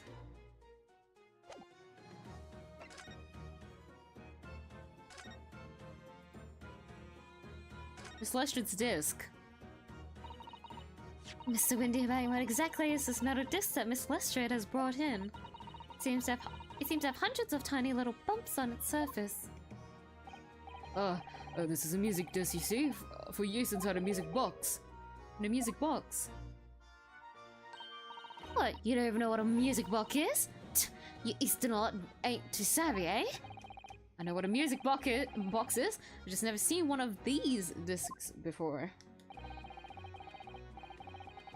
The small protrusions on the the small protrusions on the metal disc encode the tune to be played by the music box. You simply insert the music and set the machine going, and the beautiful music plays. So incredible! Tell us what tune is on this disc. Well, I'm afraid I couldn't tell you that. There's so many different types of music box, you see. British made, German, Swiss. I have no way of knowing which particular machine this disc was made for. Ah, I see. And that's it in a nutshell. I wouldn't have any customers for an item like this, even if the young lady forfeited it. Really, I'm already offering more than I should at a penny. That's a packet of lies! He told me he did it! He said it was, He? Who? No, never mind you, just ain't it right, that's all. That disc's worth good money, I know it is. Well then you'll have to try your luck at another pawnbroker's, won't you? Ugh. You know Lestred? She's been in here before, of course, this little, Tatterdemillion? I see. Bought some dubious article, although with her every single time, I might add. Dubious? What are you trying to say? I'm an honest customer, me? So, is there something dubious about the disc she brought in today? Well, if only it were that simple. Sorry, what do you mean? What she actually brought in was a storage ticket.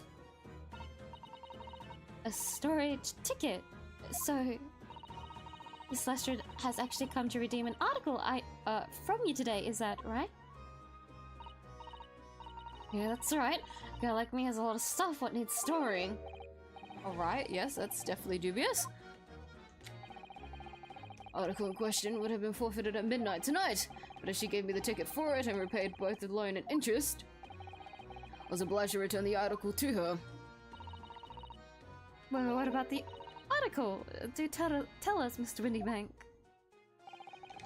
Little scamp is wearing it, ma'am. The overcoat that she redeemed. Oh. What? What's wrong with it? It fits, don't it? I mean, it's mine, so of course it does. So what about the disc then? How does that come into all of this? The disc is something else. A new article to pawn if the girl and I can agree a price. New article to pawn? I'm confused. I thought you said that Miss Lestred brought in a storage ticket today. It's really quite simple. Yes, the child brought me a storage ticket and the money owed on it, as you say. This heavy black coat, which you returned to her care as I understood it. That's right, yes, and rather unsurprisingly, as soon as the little ragamuffin put the thing on, she went rifling through the pockets. Oh, you mean... What?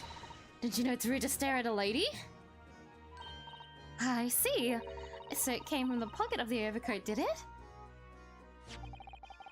You mean this disc? Then yes, madam. She immediately tried to pawn it. Quite a high price as well. This is rather suspicious. This is all rather suspicious, I think. Give it up, I'm just trying to pawn something like everyone else would. Just wish I knew how to do her accent. It's too thick. Miss Lestred, may I ask who deposited the overcoat here in the first place? Well, me? It doesn't really appear to be your size. Me old man, it's me old man, ain't it?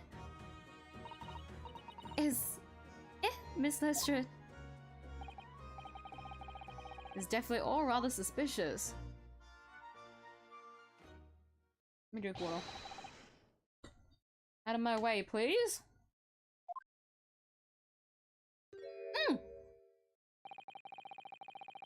Eh?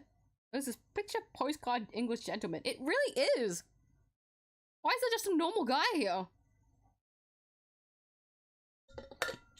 Who the fuck are you?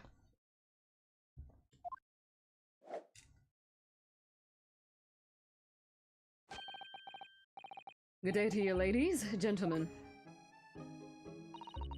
What's your problem, eh? There is no problem, as long as you remove yourself. I have a matter to discuss with the proprietor. Ugh.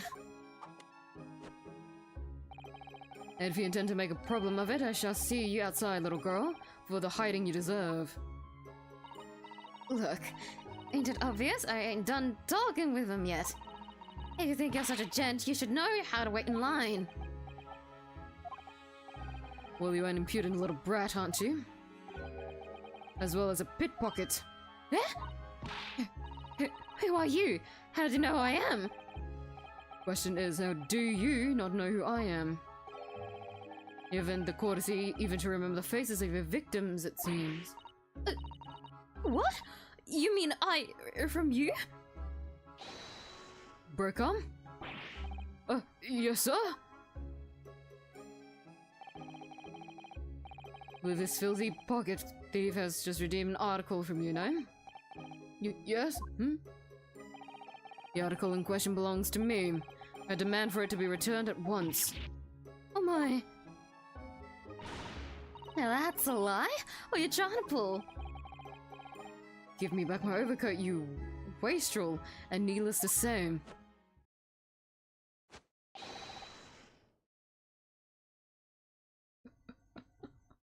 What is that pose? And any music box discs too. No, you can't have it. You just can't. It's the old man's, or it was, now it's mine. Goodness, Mr. Know-it-all. This is a very awkward situation. Yes, I think perhaps we should hear both sides of the story in a little more detail.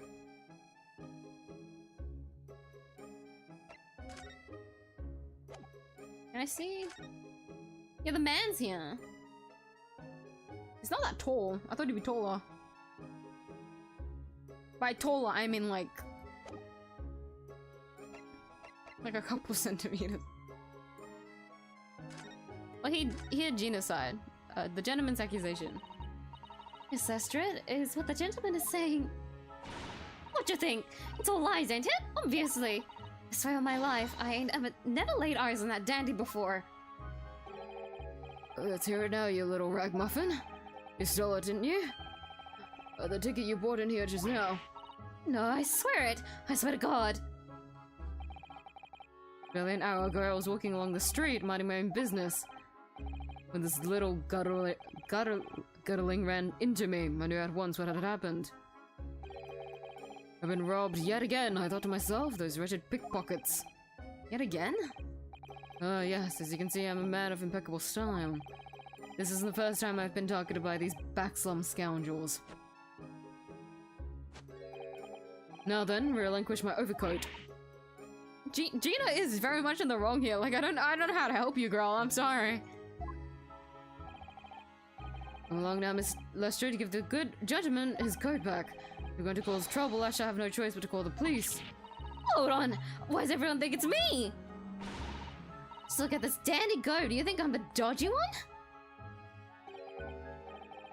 Sorry, but no one's going to believe you. What about evidence? Yeah. What's the evidence that I've stolen something, huh? Come on, let's see it. We'll have evidence, naturally. What?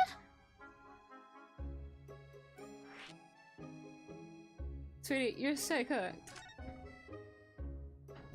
I mean, evidence that the article Miss Lestrade redeemed actually belongs to this gentleman. Of course, we need only consult Mr. Windybank's ledger to know the truth. We'd be able to look up the name of the person who deposited the article in the first place. That's brilliant.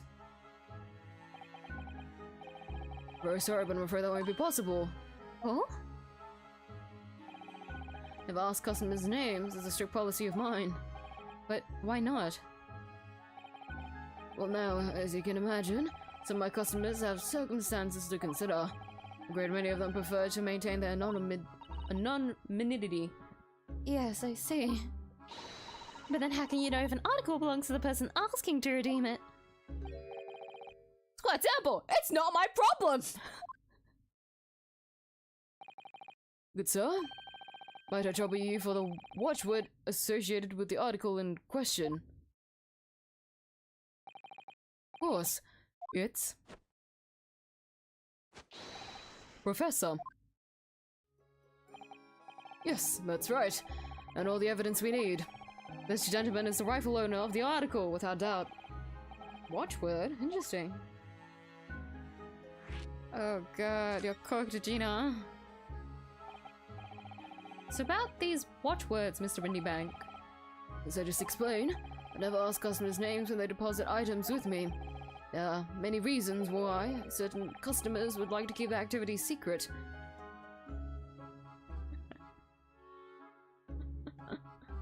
That's strange. That's strange. He's holding something in his hand. That wasn't exactly a subtle glance at Mr. Sholmes now, was it? Great detectives have no dark secrets, none at all. Yes, well, anyway, that's why I always ask for a watchword whenever I accept a new article. In many ways, it's like the secret combination of numbers used to unlock a vault. The date of deposit, a description, and a watchword uniquely identify each item. And of course, then I give the storage ticket to the customer. When someone comes to redeem something, I ask for the ticket and the watchword. If that someone tells you the correct watchword, you return the article. That's right, sir. Yes, just as soon as the requisite fee is paid. And I've supplied you with the information you require already, but for the avoidance of doubt, the article in question is an overcoat deposited 2 months ago on 15th of February. With a watchword of Professor. All perfectly correct information, sir. But how? Really, this is beyond a joke now. There's no further room for doubt.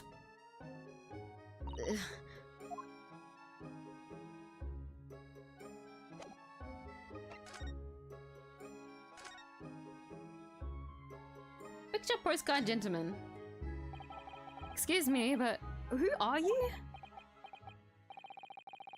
One would expect the inquirer to introduce himself first. Though, clearly you are not British, so perhaps our ways are foreign to you. Oh, sorry. Yes, we're from the Empire of Japan. We're studying here. Oh, yes, Japan. I've heard talk of the place.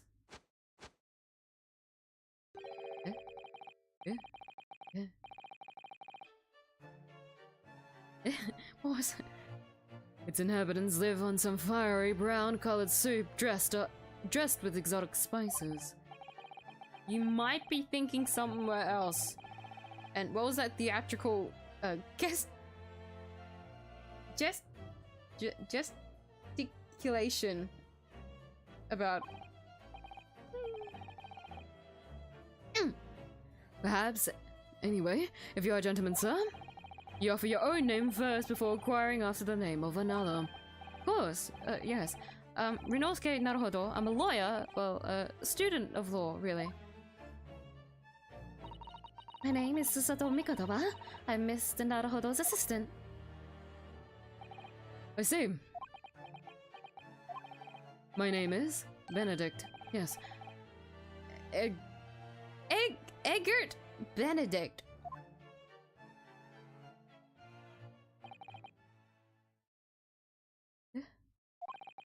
He's so refined in how he holds himself and how he speaks, but that name is suspicious.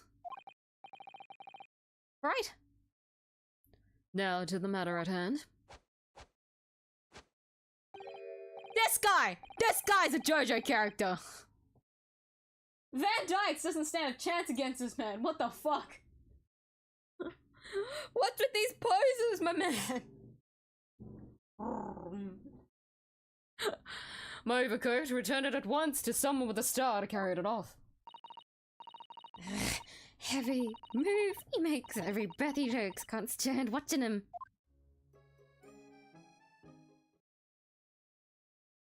Yeah, he's wearing it. He's actually wearing it. Let that be an end to the matter. Thank you for your custom, Mr. 𝐢𝐧𝐟𝐵, sir.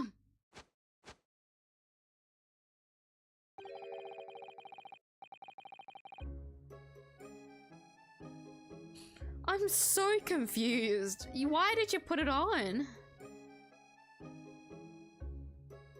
Oh, it's an overcoat though, so it's probably over his... But still, why? With such reasonable rates of interest, I may even decide to come back.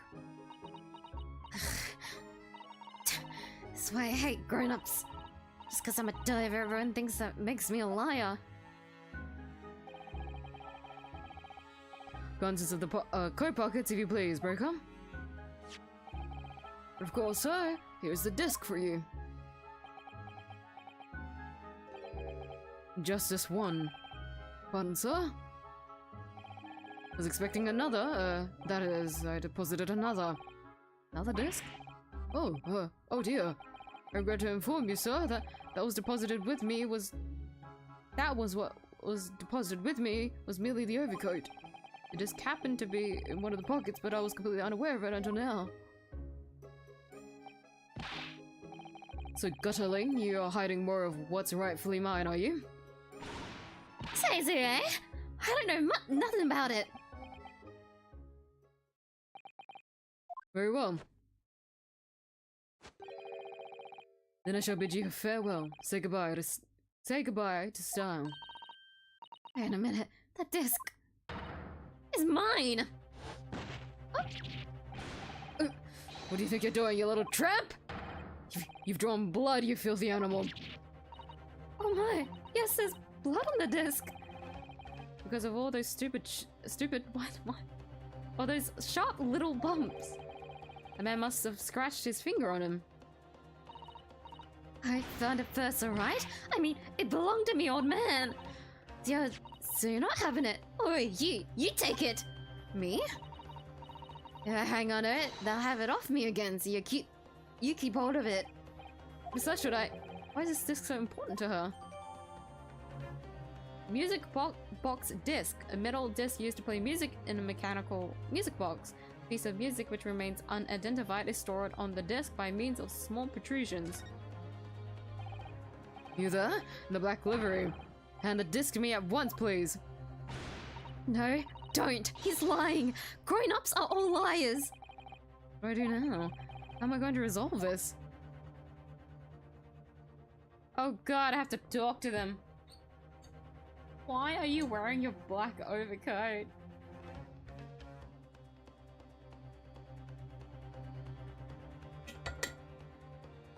It's not even black, it's brown. Ugh. I really don't know what to do with Gina's voice, because she's so young, but then she's also kind of a rascal and she has an accent to boot, so I just don't know what to do. Just don't know what to do. Me, do you have any... So Windybank is clearly at a loss here. We have to do something about this before he reaches for that revolver of his!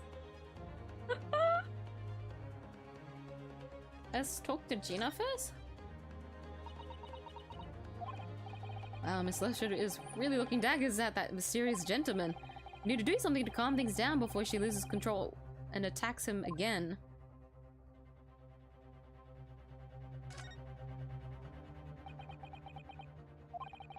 Look at those piercing eyes! Is Sholm still over there? Are we gonna have to ask him for a deduction? Clearly in no mood to talk. We have to do something quickly before the mysterious gentleman leaves to fetch the police or something. Oopsie.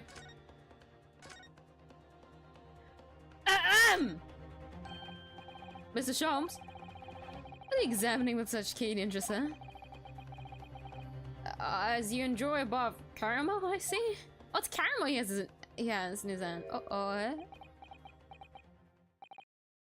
So, you found me at last, Mr. Naruhodo.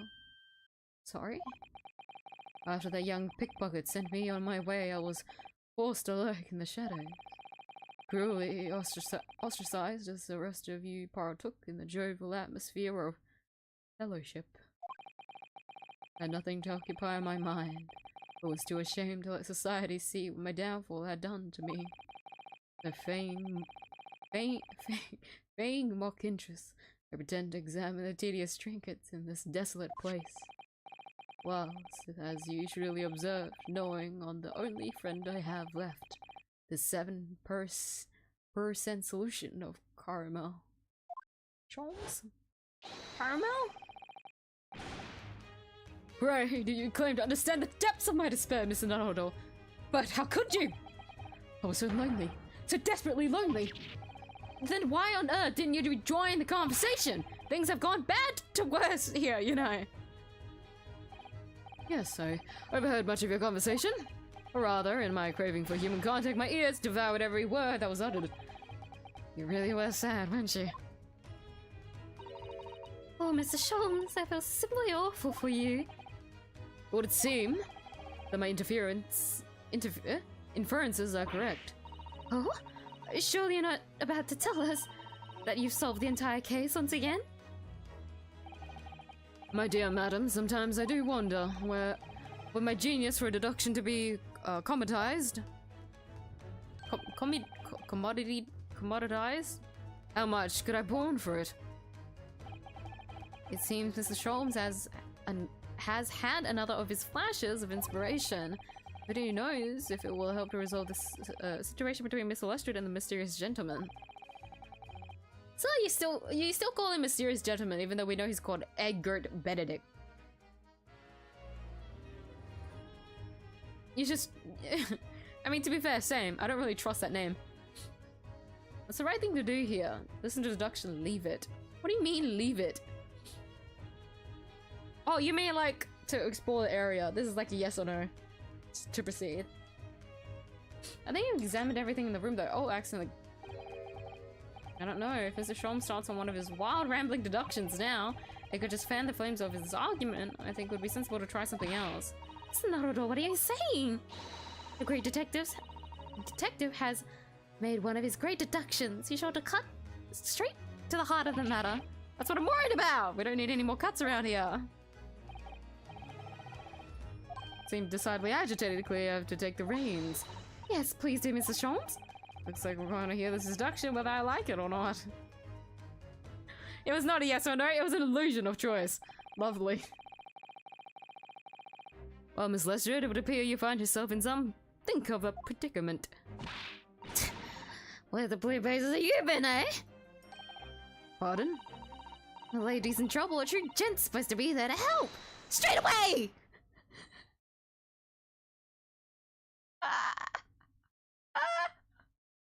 He fell again. How many times have you fallen down today, sir? It's so funny. Not an hour later. Hush. And who, pray tell, are you?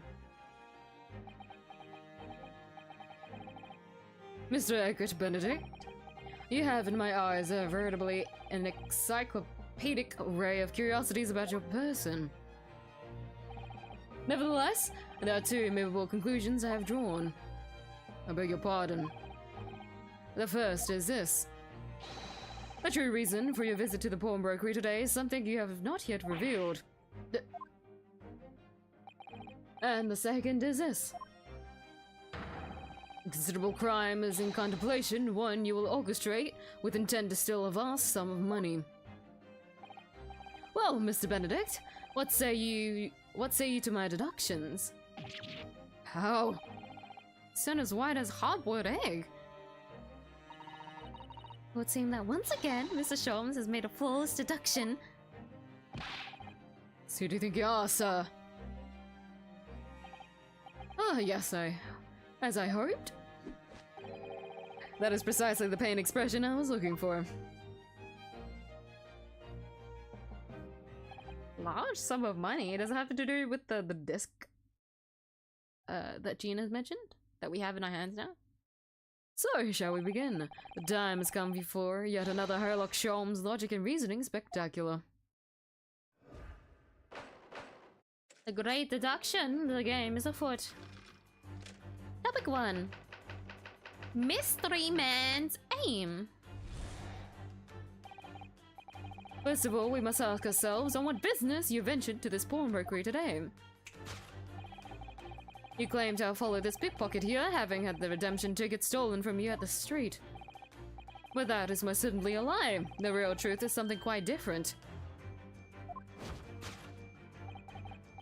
As revealed by that which you hold in your hand. Yes, what brought you to the shop in the first place is the staff recruitment flyer. The piece of paper in your hand is a staff wanted advertisement for this very shop. Yet even the most unobservant would soon realize that a man of your appearance has no need of such employ. In other words, there is some ulterior motive for your actions.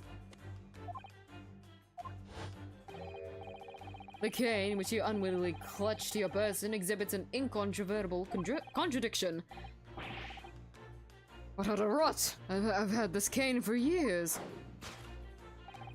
The contradiction of which I speak is, of course... It was so fucking obvious. The missing fur. The end of any walking cane would be terminated with a metal ferrule to protect the wooden tip. And yet detailed analysis shows the wooden tip of this stick to be utterly bare. Therefore, there's only one conclusion. The rod that you hold in your hand, which appears to be a walking cane, is in fact no cane at all.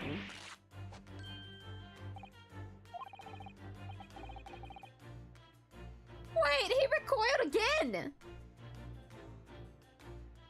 Jones! You recoil, sir? Is something wrong? And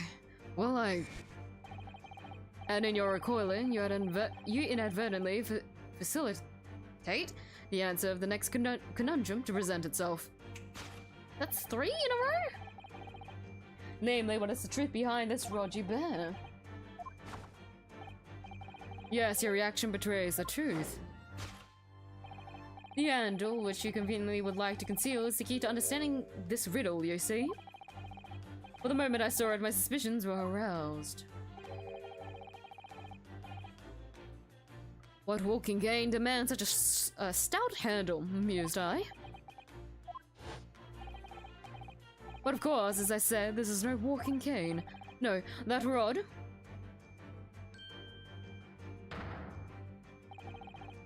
It's the broken handle of a shovel. What? Are you insane? Now, having determined this undeniable truth, the conclusion is clear. Your true motive for coming here was to take employment at this establishment in order to excavate the ground beneath the premises. What a calculated crime you have conceived, sir. A wickedly calculated crime. Conclusion: to tunnel underneath the pawnbrokery. Wait,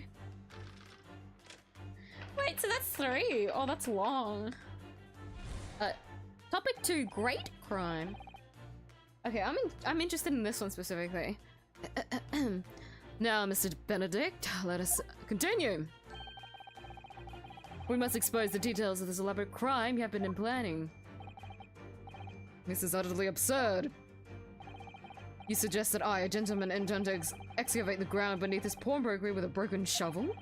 What on earth do you propose I could expect to find there? Some long-forgotten treasure, I suppose? Save for such a fanciful theory, what possible reason could I have to do as you say? Oh, but there's ample reason. That's your only tool, well aware, Mr. Benedict. Oh, and your furtive glance is more telling than I could have hoped. What? Let us consider what would motivate a man to infiltrate a shop such as this and covertly dig beneath its floor. The answer is revealed by the council notice on the counter to which your eyes were inadvertently drawn. This letter gives notice of public works to be carried out in the local area. And according to the enclosed plan of the upcoming sewerage workers, Beneath this shop runs a sewer that joins another, one that runs under the bank on the opposite side of the road. This madness has entered the sewers now, has it? By excavating the ground beneath our feet, you would gain access to the waterway that flows in very close proximity to the great vault of the financial institution opposite. What are you? In summary, sir, you devised a master plan to pull off an elaborate bank robbery by dint of the underground tunnels. But master plan? Which brings us last to the final chapter of this lurid scheme. With what plunder did the thief hope to make off from the underground vault of the bank? Are you quite serious? Having consulted with Scotland Yard some days ago, I happen to know the answer. But naturally, the answer is no secret to you, is it, Mr. Benedict? I have no idea what you are talking about. Allow me to present a rather interesting piece of evidence. You see, this picture postcard tells us all we need to know. Postcard of the Great Exhibition, I'm afraid you've quite lost me. Certainly in the final stages of preparation, the Great Exhibition will soon be underway. The government has provided extra funds to complete its centerpiece, the Crystal Tower. Funds that currently sit in the vault of the bank on the other side of this road. Pardon? Yes, the considerable crime you have been contemplating is the theft of which sits in the vault of that bank, the special reserve funds for the Great Exhibition. Of course, that is top secret police information, so keep it under your hat, please.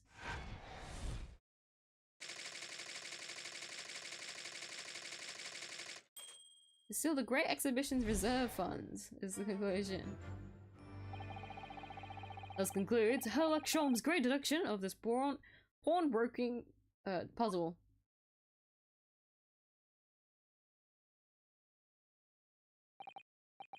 Mr. Sholmes? Well, Mr. Naruto?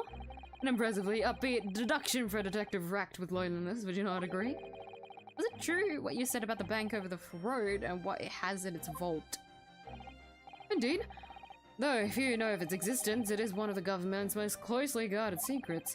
Gregson told me in the strictest confidence. You just announced it to everyone here, rather loudly, in fact. Oh. And if it's such a big secret, how would Mr. Benedict have come to find out about it? There can be only one explanation for that. Clearly, it is because the man is a criminal. But what if he didn't know anything about the money in the vault? If he is a criminal, as you said, then buying a brand new shovel is sure to be the first thing he does now that you've revealed the secret. Oh. Or if he doesn't, maybe Mr. Windybank will. He already has plenty of shovels here after all. On my life, I assure you, I'm not so unscrupulous. Well, hopefully this has taught you a valuable lesson. Sensitive information must be handled with the utmost of care.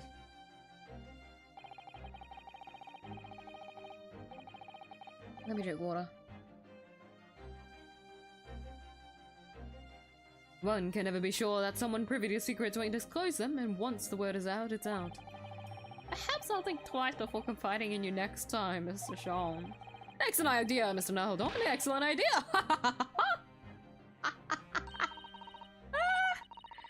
Oh, then, Mrs. Naruto, you know what to do, I'm sure. Yes, let's listen to the great deduction again and see if we can massage it into shape. Very well then, let us start once more from the beginning. Of Herlock Sholmes, magnificent, logic and reasoning spectacular.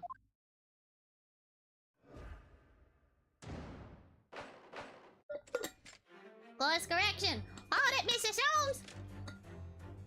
Topic 1 of the Mystery Man's Aim.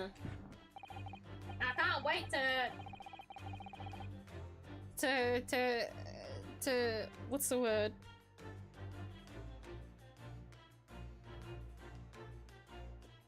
I was gonna say leer, but that doesn't feel right. I can't wait to look around. Look around him, I guess? I don't know how else to describe it. Quite literally what you do. Like, what if this coat has like a fucking hole in the back or something? That'd be funny. Because it just doesn't look flattering on the man, I'll be honest. The colors just don't work at all. Alright, I forgot. I shouldn't need to click through this. Only after the correction will there be new dialogue, so I'll say it again.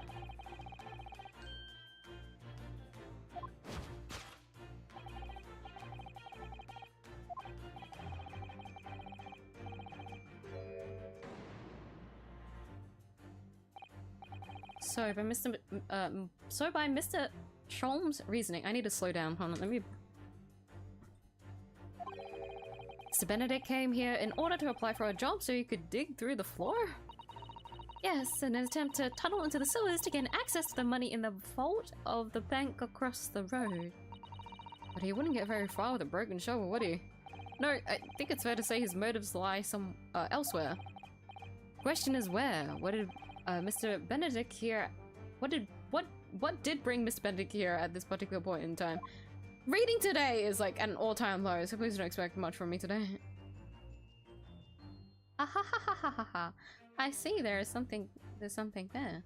Alright, let's see what we can. Stylish hat. That silk top hat is whiter than white. Only an English gentleman could hope to carry off something so bright.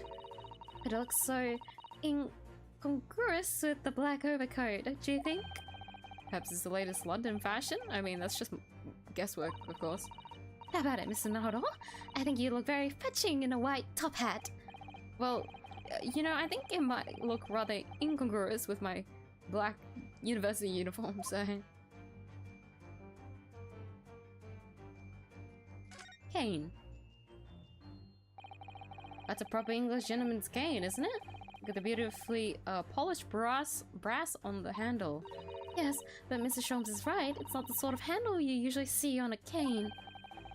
Perhaps it's the latest London fashion. I mean, that's just guesswork, of course. It kind of reminds me of that lady from Edward's Second Investigations, where she had that little hammer that she brought with her everywhere. I forgot her name. Her name's definitely changed from in the official translation now, though. So maybe it's good that I don't remember her name. Perhaps you could adopt a cane, Mr. Naruto. He might rather suit you. I'm feeling it might argue with a sword around my waist. Yeah, I think I prefer the sword around your waist. Staff recruitment flyer. Certainly is a flyer for Mr. Windybank's shop. Let's see. Windybanks wants you! Pawnbroker's assistant required. It's an eye-catching advertisement, that's for sure. Seen the same flyer up here inside the shop, I think. As Mr. Windybank is always in need of more staff. So Mr. Benedict came here to apply for a job? That's just too hard to believe.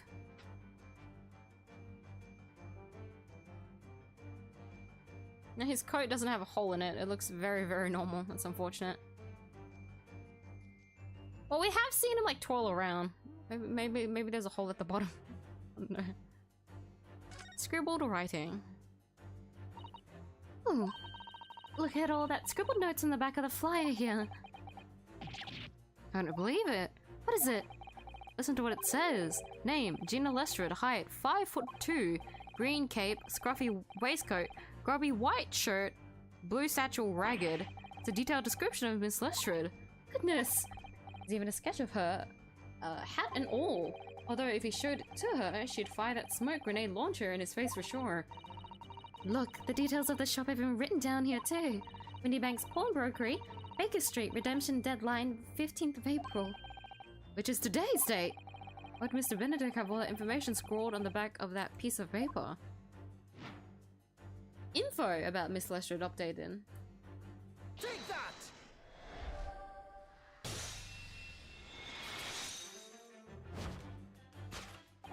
Yes, what brought you to this shop in the first place is the info about Miss Lestrade.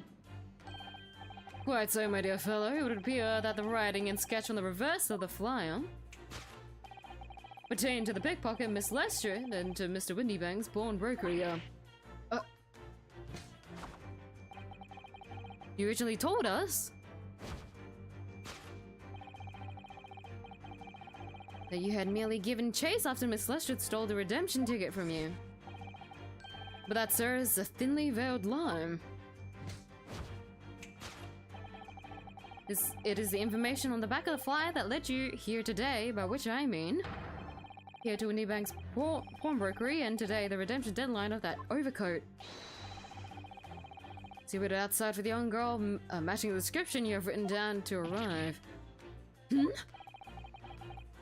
And you have gone to some lengths to hide the reason for your pursuit of Miss Lestrade. In other words, there is some ulterior motive for your actions. Okay. Oh my god, that little stupid cane of yours is supposed to be a broken shovel.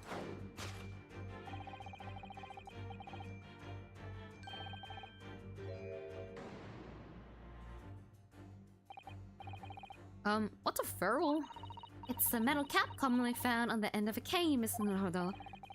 Ah, the bit that makes a nice clacking noise on the pavement? Yes, exactly. Mr. Sholmes is right. It appears to be missing on this cane. But it doesn't actually look broken, does it? No, it doesn't. Although the gentleman certainly did recoil when Mr. Sholmes identified the cane as suspicious. Other words, there's some secret about the cane that Mr. Benedict would rather we don't know.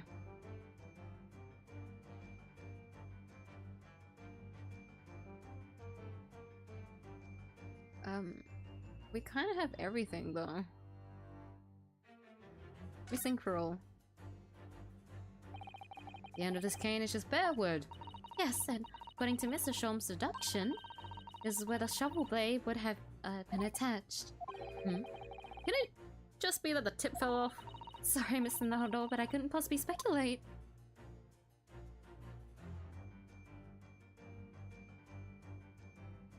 This angle is very awkward.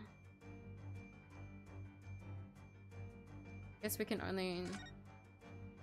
Initialing. Look here, Mr. Sato. There's some letters in the handle. Ah, yes. Those must be initials, I think. In the West, it's customary for people to engrave their belongings with the first letters of their names. The Herlock Sholmes would be HS, you mean? That's right. And the initials in this cane, obviously... oh. AG? I just feel as though that's not quite right. EB? EB?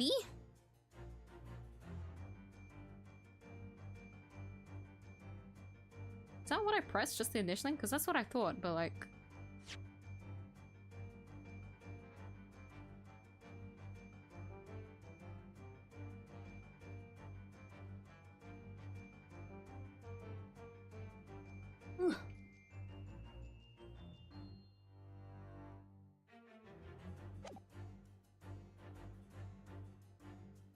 Take that! It is, yeah. Contradiction of which I speak is, of course, the initialing. Most astute observation, would you say, Mr. Egbert Benedict? Egbert. We are led to believe so that your initials are EB. Yet, in a most possessive manner, you have in your grasp a game bearing the initials AG. An incontrovertible contradiction indeed, would you not agree? No, you're wrong. The cane isn't. You said before that you've had that cane for years. Grr. So try to tell us that you just borrowed it from a friend or found it in the park. In short, though you hold yourself to be a gentleman, you have withheld your true name. Eh, something ripped.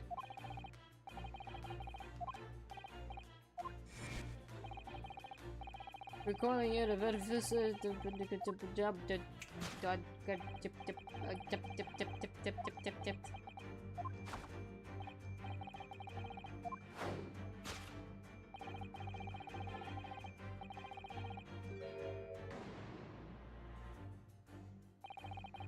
Let's consider the bare bones of what's happened here. Miss Lestrade redeemed the fine-looking overcoat. Now a mysterious man has appeared introducing himself with a fake name and claiming that the overcoat belongs to him. But we know that he had actually identified Miss Lestrade from a written description, which suggests that everything else he's told us is untrue. So what we need to do here is somehow prove that the overcoat cannot possibly belong to him.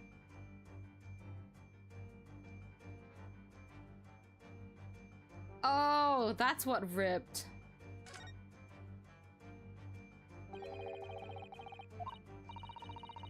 Certainly unusual for a gentleman's cape. Good to see such a cane being twirled charmingly by its owner as he skips merrily down the street. You do? Ah, something has just occurred to me. We have a shovel back in our office, don't we? Yes, you're right, and its handle is exactly the same shape as this cane's. Here we go. I'm starting to wonder if it's not actually a cane at all, but a spade. Mr. Strom's deductions are curiously compelling, aren't they?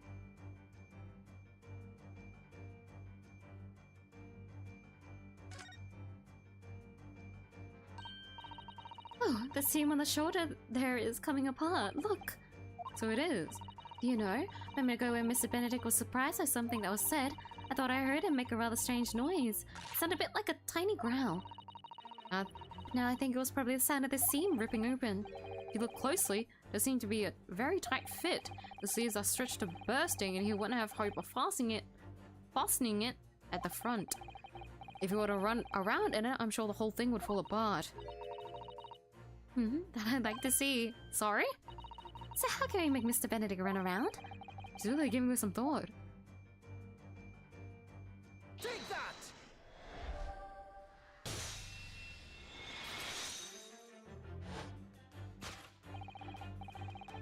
The split seam, which you evidently would like to conceal, is the key to understanding this riddle, you see. Yes, because the overcoat is rather obviously a poor fit. Having forced it over your broad shoulders, the seam is already breaking apart. My suspicions are aroused from the outset. When you so boldly lied about your name and so boldly waylaid this pickpocket. Ugh. This catalogue of untruths has all been for one very specific purpose.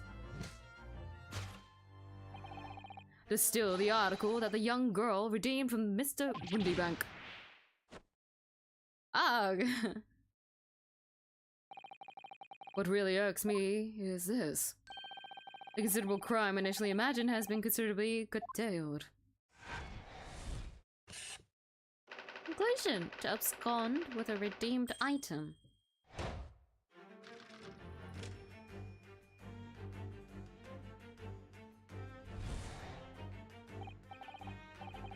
Now, Mr. Benedict. Strip! Wait, it's happening again in this case now, isn't it? Also, wait, it's updated. If we must expose details of this love requiring planning is utterly absurd, you suggest that I, a gentleman, designed a ways to filch some tawdry article of pawnage. Have you forgotten that I redeemed the article in the proper manner using the watchword? Had I not been the one to dispose it in the first place? I could have possibly have known the relevant details. French. Oh, but the watchword can be discovered. As you're only too well aware, Mr. Benedict. Oh, and your furtive glance is more telling than I could have hoped.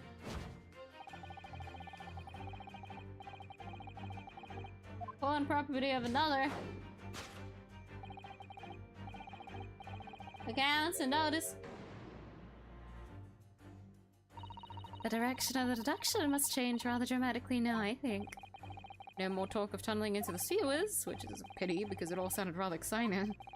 Anyway, you can't deny that this mysterious gentleman did know the watchword. Yes, Professor. If you didn't know that word, Mr. Windybank would have never allowed you to redeem the article. Looking at it another way, if you did know that word, Mr. Windybank would allow you to redeem the article whether it was yours or not. The question is, could this gentleman have found the watchword out somehow? I'm going to immediately examine the revolver. Is Mr. Windybank's gun? Yes, loaded with only one bullet, he said. It would appear that being a pawnbroker is very life or death profession. It might just be this particular establishment. Notelet. Look at this, Mr. Soto. That appears to be a memo that Mr. Windibank has scribbled to himself. Let's see. What does it say? Oh, Professor.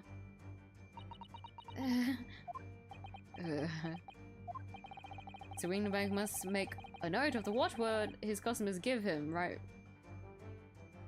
before their eyes. And in an alarmingly clear script as well. Oh dear. I don't know where to look. Who knows what other secrets I might see. I thought it'd be in the book, I'm not gonna lie. I thought it'd be in the ledger. I didn't realize it was in a fucking note. Why can't I examine the dog? What about the dog? This looks to be quite an old lamp. It's obviously been well looked after, and there's oil in it too. In other words, it's still in use. Yes, it would appear so. But as for how it could be related to Mr. Benedict knowing the watchword for a porn article, I have no idea. Next two of us. What's the counselor say? Baker Street Works is the title. Yes, and it does mention sewerage works, as Mr. Sholm said. Oh! Specifically mentions that tonight's sale at the confectionery shop on the corner won't be affected. Case solving. First, confectionery later, Mr. Naruto. Ugh, that's my overly expressive face. Take that!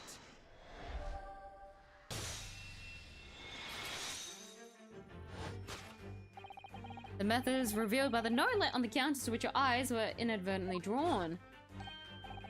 Yes, the broker here follows the same procedure whenever a customer comes to redeem an article. He asks the customer for the watchword and notes down the response uttered on a notelet he has to hand. Then he consults his ledger and confirms whether or not the watchword matches that of the article in question. Expect nothing less of a diligent pawnbroker. But his diligence clearly has its disadvantages. What are you talking about? It is increasingly apparent that you were present in the shop before your accusation against Miss 𝐢𝐿. In all likelihood, you followed her inside and observed her talking to Miss Windibank. When the diligent broker made note of the watchword as his common practice, you observed him writing the word professor on the notelet beside the ledger.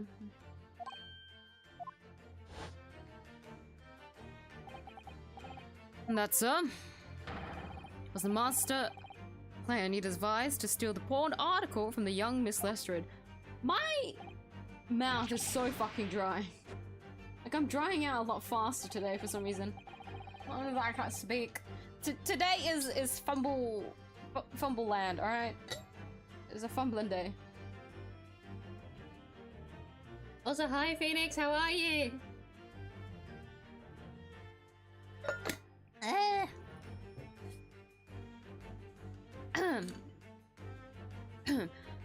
Which brings us at last to the final chapter of this lurid scheme.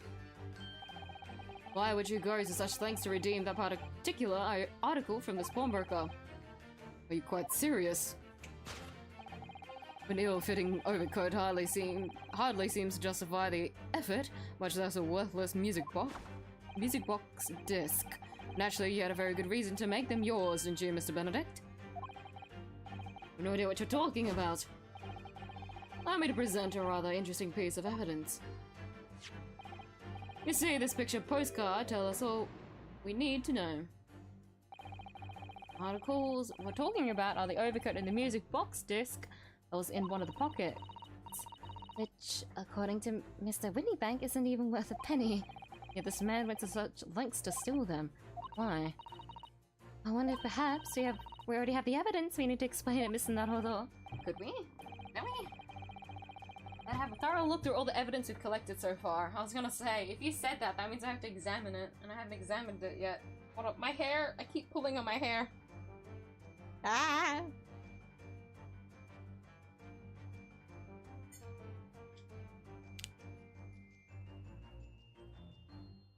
I'm definitely going to take that clip out, but just for this time being.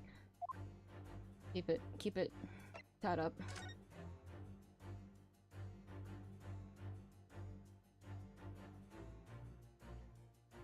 Hoi? That's interesting. Also, this is really sharp.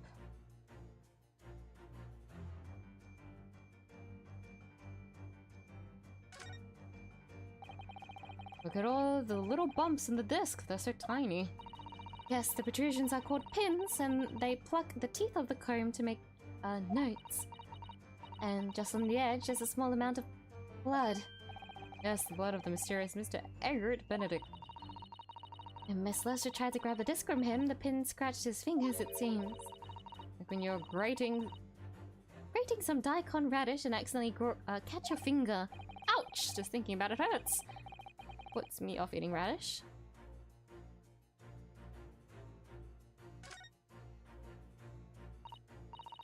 Oh, there's a little scrap of paper stuck onto the reverse side of the disc, look!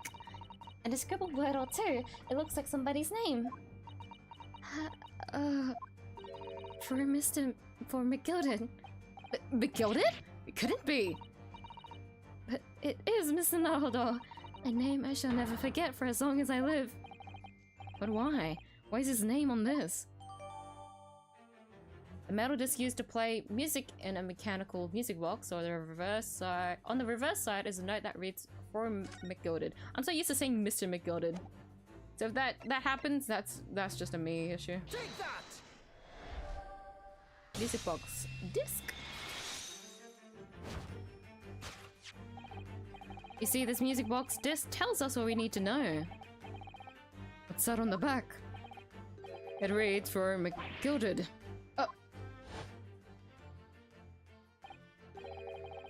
Ah, Mr. Magnus McGilded, the unfortunate philanthropist who perished in curious circumstances at the Old Bailey 2 months ago. Prominent man in London, though his lone mongering... excuse me. Demonstrated a distinct lack of scruples.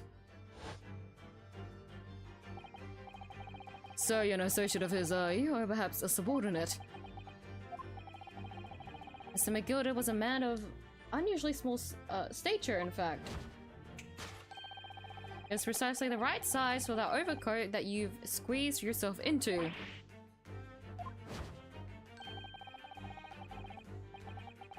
Your true identity remains shrouded in mystery, Mr. Egbert Benedict. The final conclusion here is crystal clear. The reason you came to this pawn brokerage today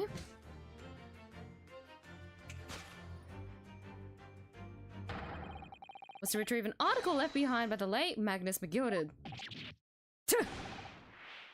Ugh.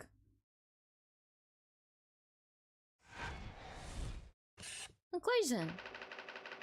To acquire an item deposited by Mr. McGilded.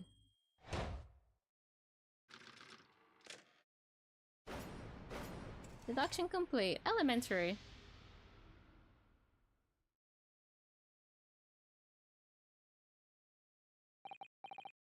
Well, Mr. Magnus McGilded. Not a name unexpected to hear in these circumstances.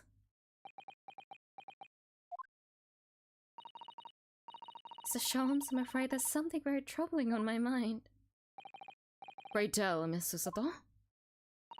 Well, according to what Mr. Whitneybank told us earlier, today was the final day on which the coat could have been redeemed, was it not? Yes, ma'am. That is correct. Today would be precisely 2 months since it was first deposited. Well, today is 15th of April, so 2 months ago today.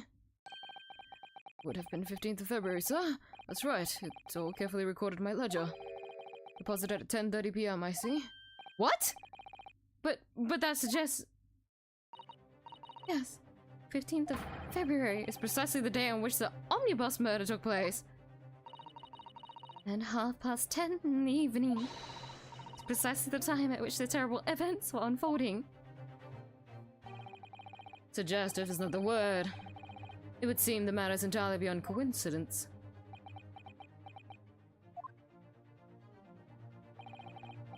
You are of course at liberty to make whatever outlandish deductions you choose, however. Oh my fucking god! Must insist you hand over the music box disc now. It would be a terrible shame for you to return to your native land in a box. What do I do? I'm going to get Renosuke then! He's gonna die! I'm clicking no! I'm clicking no! There's a gun on the table! There's some things a man must protect at all costs. This may well be one of those things. And again, it may not. Yeah! Yeah! This is my shop, I can't allow any harm to come to my customers. If that were to happen, I should have to take my own life. That's not right! No, wrong! Swinging back, no! Right, that's enough! Gregson! Inspector Gregson. Inspector? That's right, Sunshine. The alarm was raised on one of our dedicated emergency lines. So we got here as fast as we could. Now, what's all this about, eh? Oh, praise be! You're here at last! I was moments away from forfeiting my own life in my very own establishment.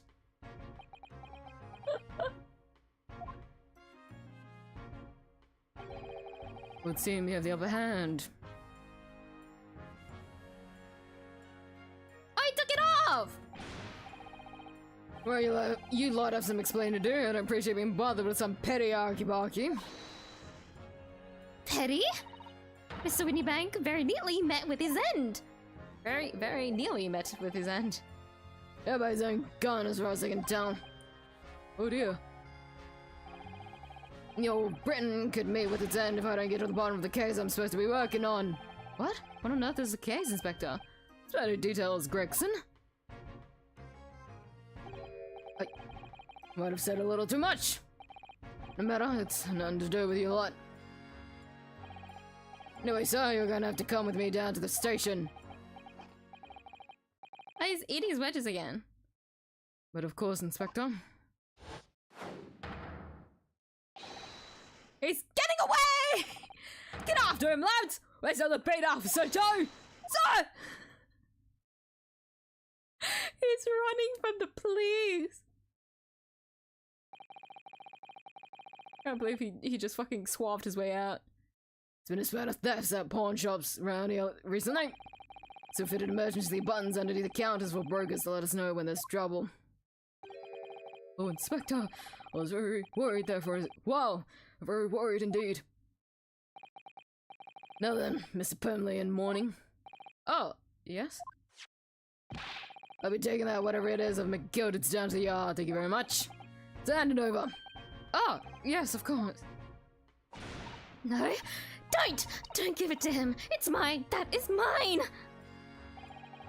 Sorry, miss. If anything belonged to McGilded has to be taken in as evidence now. As evidence? The police demanded something as evidence, my dear fellow. We have no choice but to Capitulate. It's all yours, Inspector. Ugh.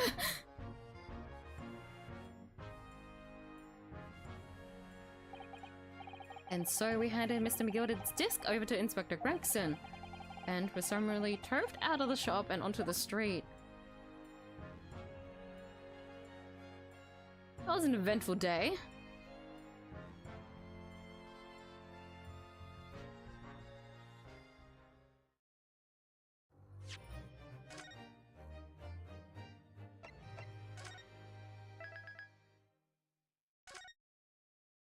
A second part investigation.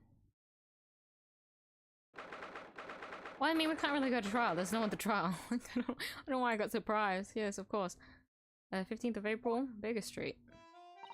Oh, she's got a plate back. Oh, it's ripped now, though. Are you? Well, okay. See, that's why I hate grown-ups. What they do is feed you pack of lies and take stuff away from ya. Really, Miss Lestrade? Tell me, is that overcoat keeping you warm? What? My, surely you were given that. Either do you let me keep it after looking daggers at him for long enough? Went through the pockets and said, go on down, have it before telling me to scarper. Always pays off giving people a look, giving people a look like you, hate him. You hate him? Kind of feeling that it's going to get you into serious trouble one day. What I really wanted to say was... What I really wanted was that nice shiny disc mind. The music box disc? Mr. Windybank said it was practically worthless. I think I'm gonna go and have another badge, give him a long art stare. If not, Miss Lestrade, we shan't enter Windybanks again today. Why not? That's not fair. Gotta be help, I'm afraid. The police are investigating the scene now and taking a statement from Mr. Windybank. But that disc's mine! I had the ticket for this coat and it was in this coat's pocket! There should have been someone else and all. That's what that rotten coat said, ain't it? Yes, he did mention something about another article, didn't he? Well then, that's mine too, whatever it is. She's really pushing her luck here. Zeshud, I think it's time to admit defeat. You've had your haul for the day. Yeah, and it's all your fault, Sholmes. What are your plans now? You would dine with us this evening? Iris would be delighted to cook, I'm sure, and I might entertain you with a modest violin recital.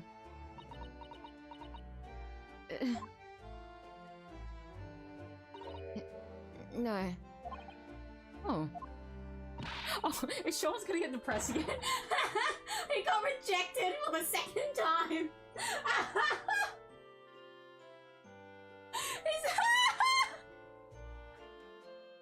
I would have to come around your place, huh? Have you lost your head or something?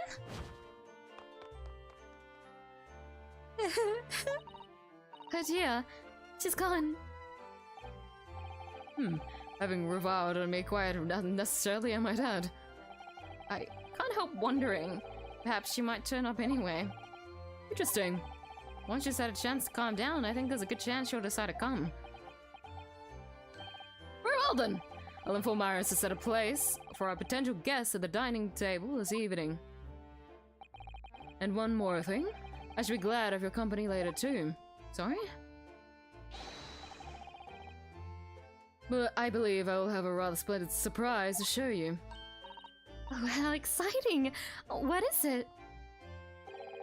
You shall have to wait and see, Mr. Sutton. Until later then. That's it?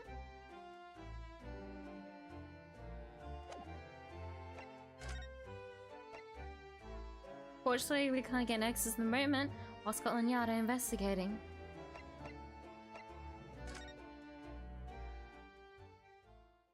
Guess we're going back to the suite?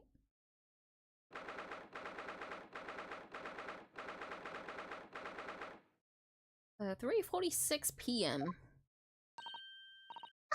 Susie and Runa, come in, come in! Good afternoon, Iris. Thank you so much for breakfast this morning. Oh, don't mention it. Goodness, look at the time already. Busy as always? I am. I'm preparing everything for dinner this evening. Already? Obviously cooking something special, are you?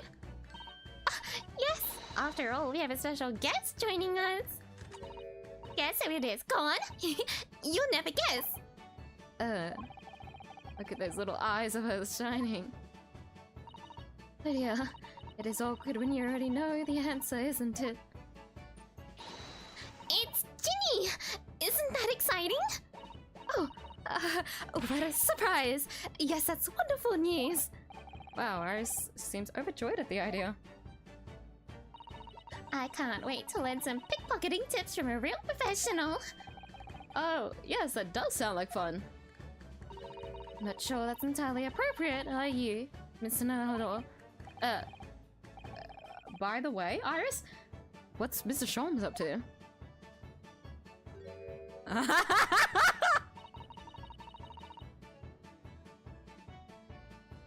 Wait.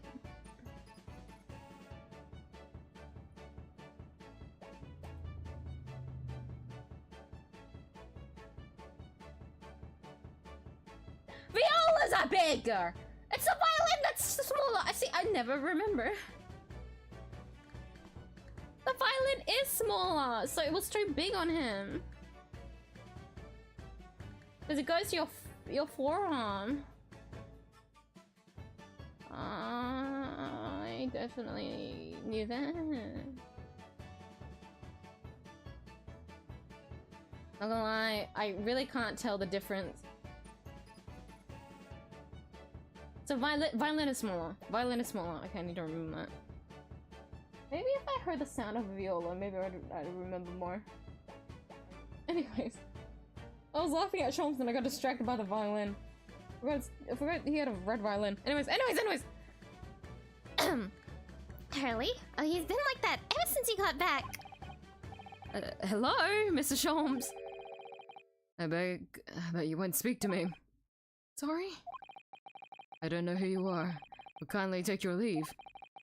As you can see, I'm not here.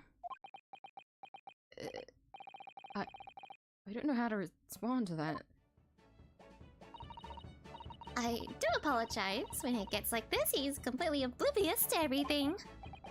Yes, I see. Really, he behaves just like a child sometimes. Hurley does. Mr. Sholmes and Iris have something of a parent and child relationship, don't they? Yes, except that Iris is clearly the parent here. Come to think of it. I wonder where her real parents are. What's the matter, Runa? You have ever such a funny look on your face. No, it's nothing. I know what it is. Why does this girl live here with Mr. Sholmes, you're wondering, am I right? How? How did you... Oh, Bruno, I can read you like a book. This girl is dangerous. Don't worry, you can ask me anything. I won't mind. Can we actually? You're such a good girl. Ginny. So, by Ginny you mean Miss Lestrade, the young woman from Miss McGilded case, from the McGilded case, 2 months ago, right? Yes, he also stole my experimental smoke grenade launcher. Although, after that trial, I invited her back here and we had dinner together. And now we're the best of friends. What a lovely tale. Yes, now if I bump into her on the street, she runs away as fast as she can. Oh. And I chase her down the back alleys. Interesting idea of friendship. And then I let her have the latest color of smoke grenade I've developed. Oh. There's so many beautiful colors in the world. Ginny wants me to make a whole rainbow. Suppose this means you've let Miss Lestrade keep the smoke grenade launcher, have you? Yes, that's right. I got bored of it anyway. Hurley always reacts the same way when I shoot him with it now. Oh, Hurley. Oh, I can't wait for Ginny to arrive. It's been too long since she last came over. Oh, I'm so excited. I just hope she does actually come. Living with Sholmes. Nearly bit my tongue. I'm sure you've been wondering why it is that I live with Hurley, haven't you? Well, it has crossed my mind that, and where are your real parents? My mummy and daddy aren't with me anymore. Mummy passed away when I was born. And around the same time, my father... Well, he had to go to a faraway land because of one of the cases he and Hurley were working on. Oh. Wait a minute. Did you say he and Hurley? Yes? Daddy and Hurley were always solving, mysterious cases together. Should have mentioned that before. He wrote them all in his diaries. That's what's in the metal chest over there. Really? He recorded them all? So you mean it's true? Mr. Sholmes really did have a partner with whom he tackled some of his most taxing cases. Oh yes! I mean, it's always nice to have one, isn't it? So Mr. Sholmes' partner was your father? Exactly. Hurley told me I wasn't allowed to look in the chest. That only made me want to look even more, so I opened it up and found your father's memoirs. Yes, so I asked Hurley, who wrote these? He nearly fell off his chair. But then he told me. That's when I found out the author of all those accounts was my father. Iris's father was Mr. Sholm's partner. Oh, what up? Oh, what up? This is deep.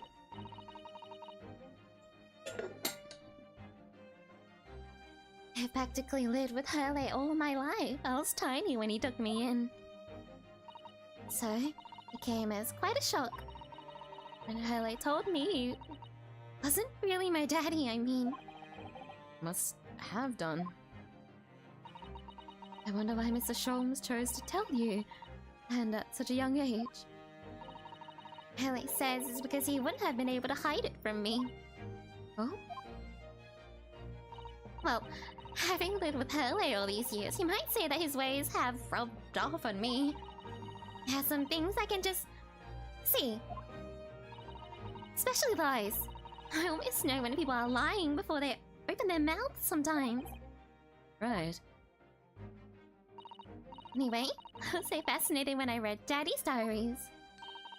That's what inspired me to write the adventures of Sherlock Sholmes, actually. I'd always assumed Mr. Sholmes simply told you all those thrilling stories. I know. 𝐢𝐽𝐼's hopeless like that.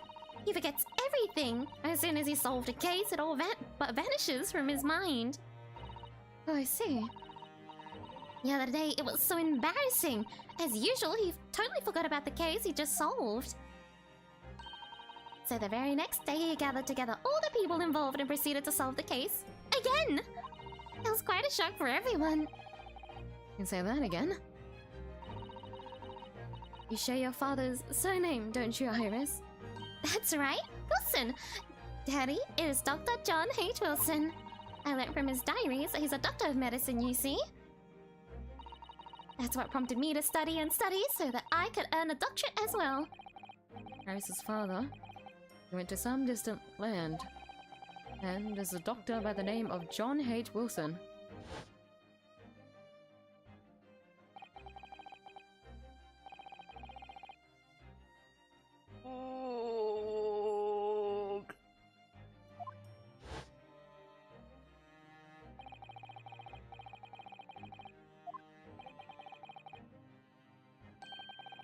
Dr. John H. Wilson. That's right. Visiting Professor of Medicine at Imperial 𝐢𝐽𝐼 University. And a man who, in the most bizarre circumstances, lost his life just before we left Japan.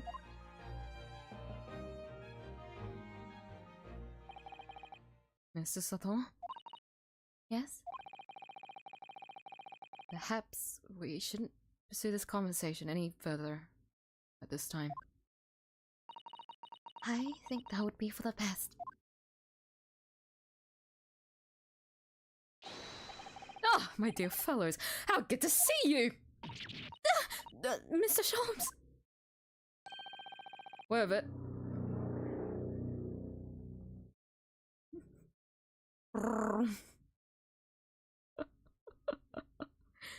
Imagine if that happened just a little bit earlier. That would have been such good timing. Whatever, did you not make your presence known to me before? Ah, well, no matter now. So how the devil are you? What did he say to us when we tried to approach him? Please act as if as if he wasn't there. He's got like some what kind of amnesia does he have going? It's very, very concerning. We've been with you for most of the day. Goodness, really? To tell me, Mr. Sholmes, is your violin unscathed? Hmm? My violin, whatever you're talking about, dear madam? Oh, never mind that now. I have something far more interesting to show you. Behold, my dear fellows. Oh, another music box disc. No, not another disc, Mr. Sato. This is the one Gregson demanded we hand over as evidence, Mr. McGilded's disc. Oh, My! Then what's it doing here? You know, at times, Mr. Naruto, I think that though I have an undeniable turn for deduction, yeah, detection, I may well be even more adept at larceny! Oh, that would be wonderfully exciting. I'd be a pickpocketing assistant. And Reno could be our go-to lawyer if we ever got caught. Right. Plus, Susie has such beautiful handwriting, she could write all our menacing crime notifications. Modifications? Notifications? What does crime notifications mean? Yes, I'd be delighted. Just going to pretend this conversation never happened, I think. What the fuck do you have in your hand? Music box disc. I don't understand. How did that disc come to be in your possession? Well, Inspector Gregson took it back to Scotland Yard. Quite correct. And that sort of uncompromising attitude is precisely why I always carry some of this. You fucking made a mold of it? When did you... Oh my god. That's a bar of caramel, Mr. Sholmes. Your one and only friend in terms of loneliness, if I'm not mistaken. If you'll hear me, my dear fellows, cast your minds back to when the good detective confiscated the disc.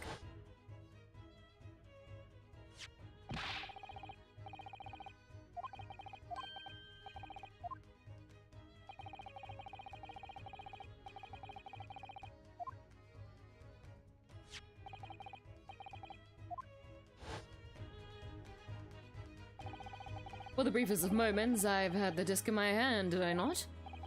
Yes, you did, but I still don't understand.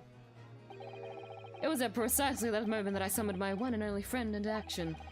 I pressed the disc into a pair of bars like this. That's amazing! The disc and all the minuscule protrusions have made an image in the caramel. Fuck. Indeed, this caramel is quite exceptional. I developed it myself, you know.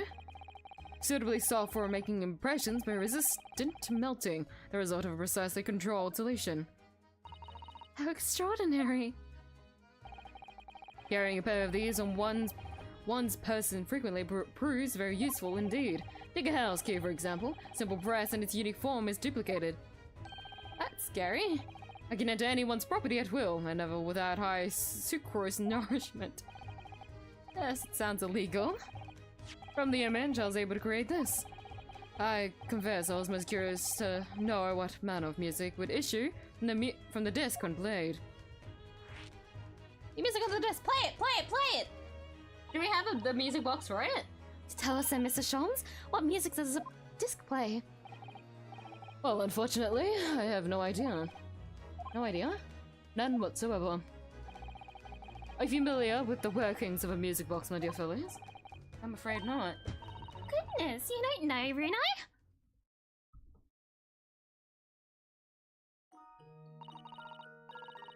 Inside a music box, there's a special metal piece called a comb. That's what produces the sound. Small protuberances pluck the different teeth of the comb as they rotate past it, making the different notes. The first music boxes to be invented use a rotating cylinder with protuberances on it.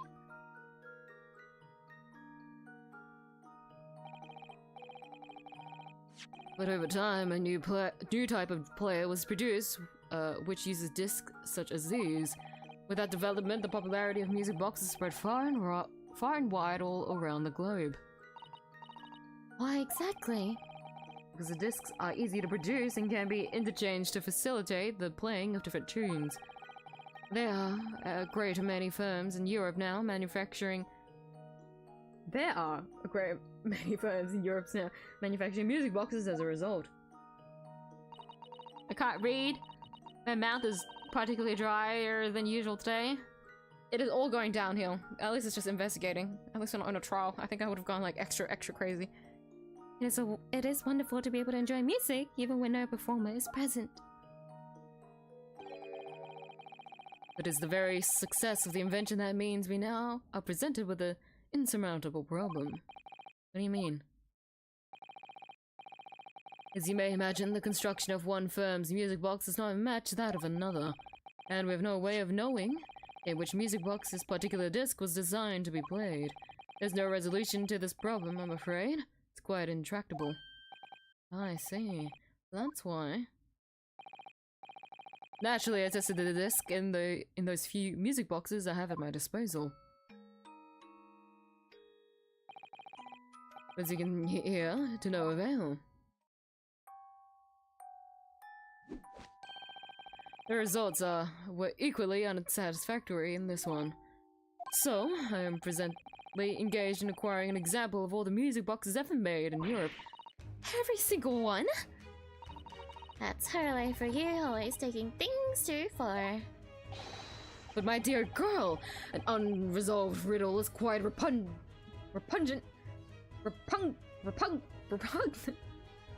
to my constitution! That fucking split frame smile that he did was scary as fuck. Surely all the different types in Europe will amount to a huge volume of music boxes, won't it? Yes, that is certainly true. In worst case, I suggest to ask you to vacate the attic room. What? Magnus Begilded. Magnus Begilded, not a name I expect to hear again so soon.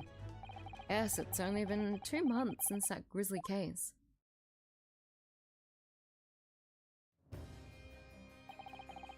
Mr. Begilded perished within hours of the trial's conclusion. Hey, pretty boy. Was it the curse of the Reaper? No one knows, still now. The omnibus was reduced to a pile of ash, not a shred of evidence remained. And with the man's death, the truth about the murder in which he was so intimately involved was buried.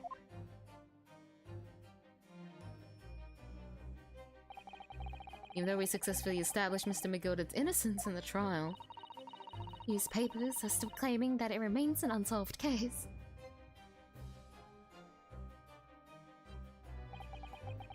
Murder of their brickmaker, Mr. Thrice-Fired Mason.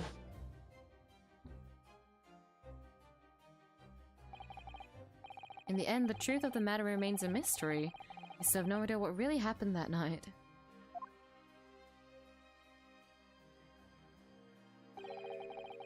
And although Mr. Begilded was found not guilty through my defense, I still don't know if that was the right judgment or not.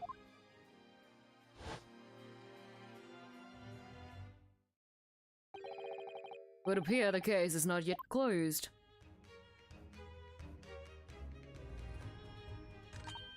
Well, it's time I started getting things ready for dinner, I think. Ginny will be here before long. Thank you, Iris. Oh, well, you must let me help you then.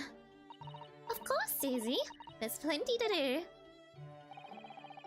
I think I shall investigate the condition of my faithful performing partner. Now then, where did I leave it? This be a lesson to you, Mr. Sholmes. Never leave anything too precious with a pawnbroker. Yes, you may be right. Oh, that reminds me of something Mr. Windybank said before. He said that he had a manuscript of irises in Poland, didn't he? Did he?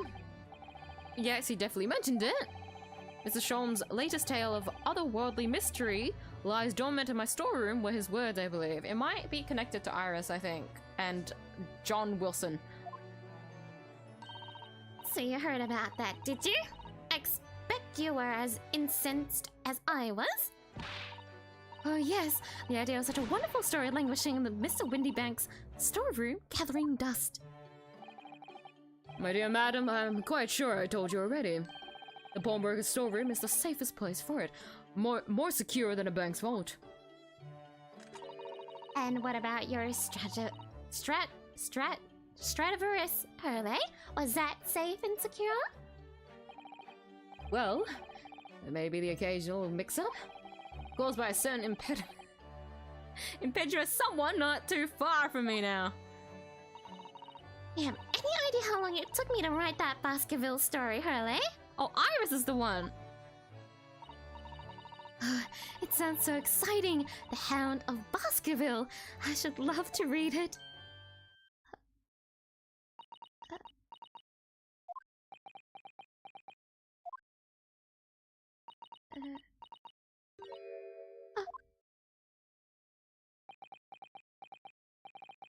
What's going on here? She said the title of it. Why does it feel like an icy chill just swept through the room? Susie? What did you just say? You said the Hound of Baskerville. How could you know the full title? Well, that's...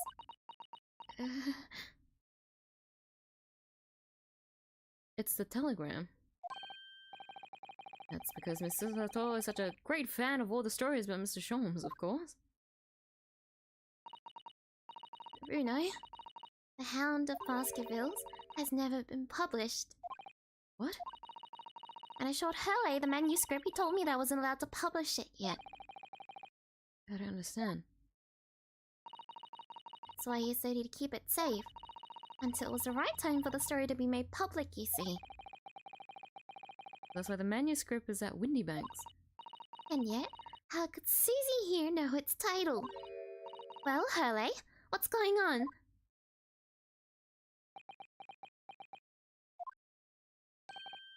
Ah.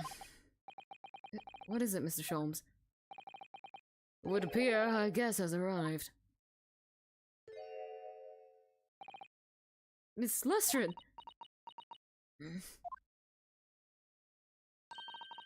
This was a bad idea. I knew I weren't welcome. I'm going. No, wait, Miss Lestrade! We've all been eagerly awaiting your arrival. Haven't we, Iris?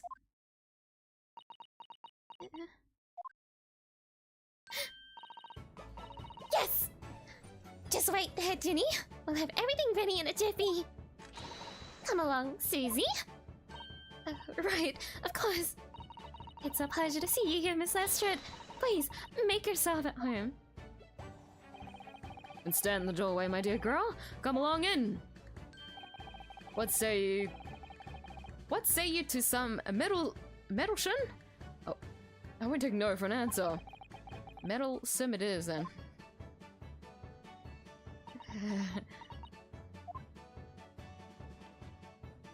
Oh, the cat's here!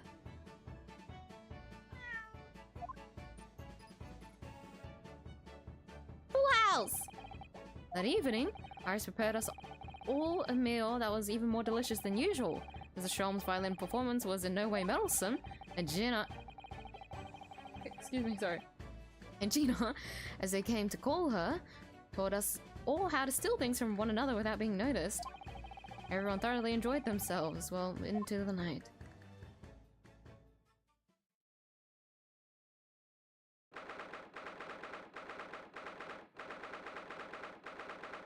I have trauma looking at this. At nighttime in a legal office is the scariest thing to me.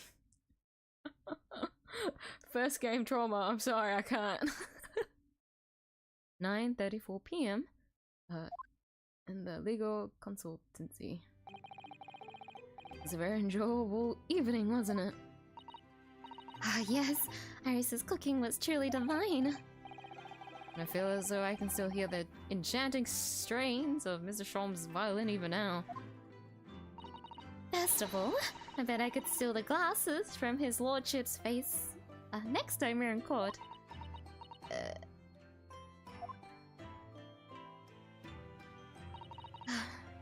Naruto-san, could I consult with you about something, I wonder? What's the matter, Susoto-san?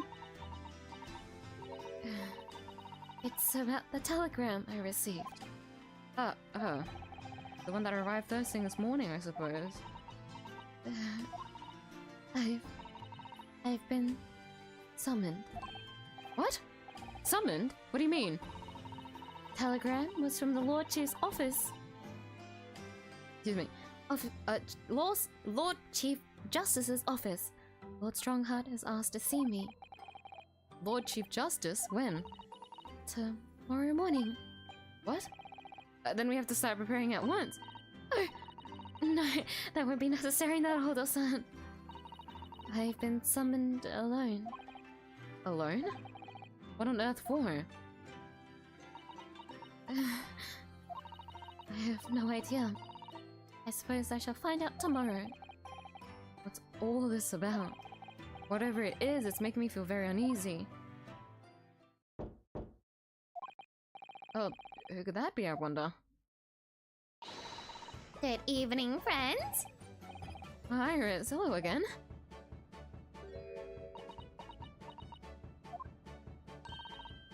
And Gina too. Yes, Ginny's going to stay with us tonight. She's going to sleep in with me. Isn't that right, Ginny? Well, yeah? Oh, lovely. Let me make a pot of tea.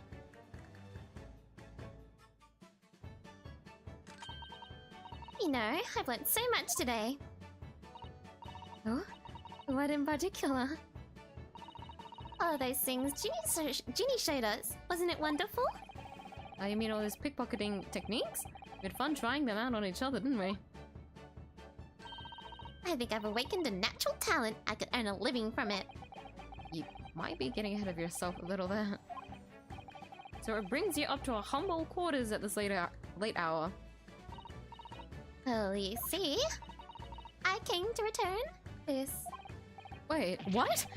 That's mine! My, however did you... I told you, didn't I? I have a natural talent for it. Yes, I'd forgotten. Iris literally is a child genius. So anyway, yeah, you can have it back. Not that I really understand why you wear it, though. Ah, thank you. Alright then, good night. Yes, good night.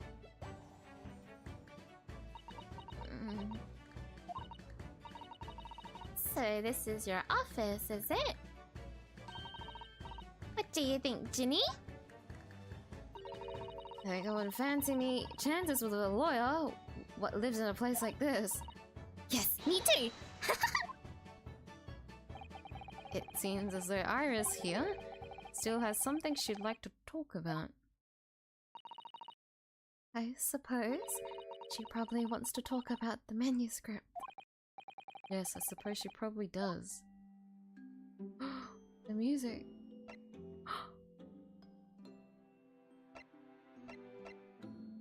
Oh, it's just so. Oh. Can I investigate anything? Bruno, what are you doing?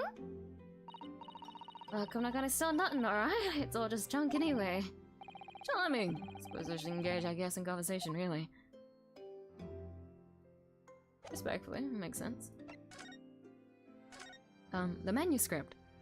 Let me drink water again. This feels serious.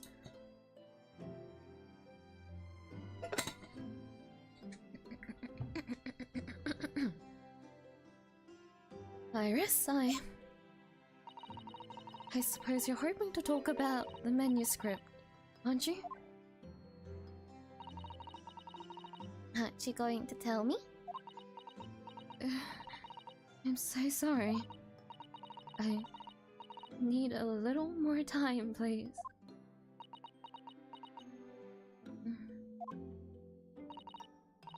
Alright, I understand. I hope I haven't made you feel awkward. Oh, no, not at all, Iris, not at all. I don't know what all this is about, really, but it's a story you made up, is it, Iris? The mental script, or whatever you call it? It's not exactly a story that I made up. It's something I read in Daddy's diaries. Daddy's? That's right. I don't suppose I've mentioned it to you before, Ginny, but My daddy was Hurley's assistant once. His partner. Eh? They solved all sorts of strange and mysterious cases together. Is that right, mister? Apparently so. I was as surprised as you were, though. And Daddy wrote all the details of every single case down, you see, in his diaries. So I studied them. And write my stories based on what actually happened. So, where's your old man now, then? He had to go away on urgent business to a faraway land, and he'll be gone a very long time. So, I've never really met him. Oh, right. Come to think of it. I don't know anything about Gina's parents either.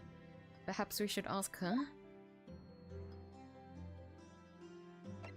The Hound of Baskervilles. Iris, this Hound of Baskervilles story. I take it that it's another tale inspired by your father's accounts? That's right. I thought it was fascinating. But it's different somehow. From the other cases, I mean. How? I don't really know. It must be special in some way. Because after I'd written it and shown the manuscript to Hurley, he turned as white as a sheet. It was the first time I've ever seen him like that. Pains me to have to say this after you've toured over it for so long, Iris. But the story must not be published at this time. Not under any circumstances. But why not? It's one of my best works! I'm not at liberty to say, not now. So please, do not ask me. Alright then. I won't. But I do solemnly swear that I will explain everything one day, Iris, when the time is right.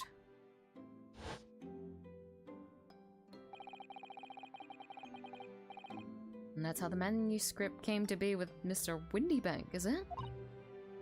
Yes. Hurley said it had to be somewhere very safe. It really gets my goat, that does. It's treating you like a child. It means that what it is, keeping secrets like that. I'm sure Mr. Sholmes isn't trying to be mean. If he said he wasn't at liberty to talk about it, I'm sure there must have been a very good reason. I think so too. You lot are too trusting for your own good. You can't pull the wool over my eyes. Sholmes lying to Iris, I bet my life on it. What? Hurley's lying to me?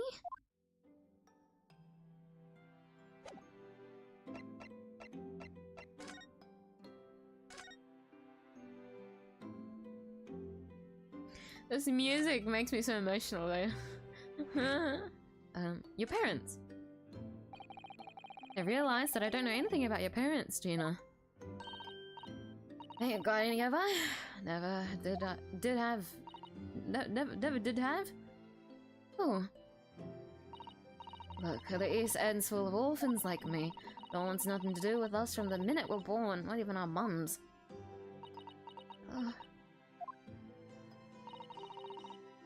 We all stick together. The older ones look after the little ones and make sure they get by. So that's why you're a pickpocket? Nah.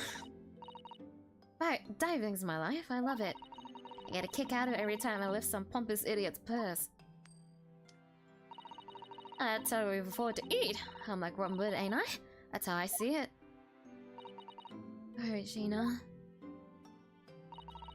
I do think about it sometimes. What it'd be like to have parents, I mean. How it would sort of make everything right. Having listened to what Iris just said, sounds like having parents ain't always easy either. Oh!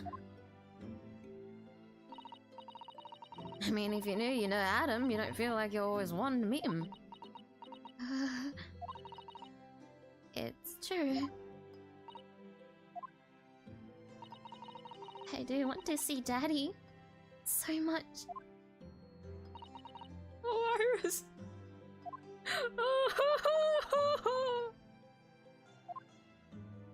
It just hits hard because she's 10 years old. Please don't forget her age.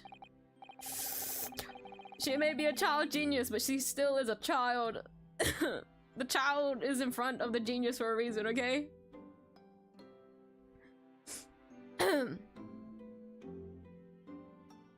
Gina? What did you mean when you said that you know Mr. Sholmes is lying to Iris? Well, he reckons he popped that mental script or whatever, right? Come on, that's obviously a load of rubbish. Why would you think that, Gina? Simple. That story was really an old Windy Bank's storeroom. There's no way someone from half around the world, in other words, you, could know about it.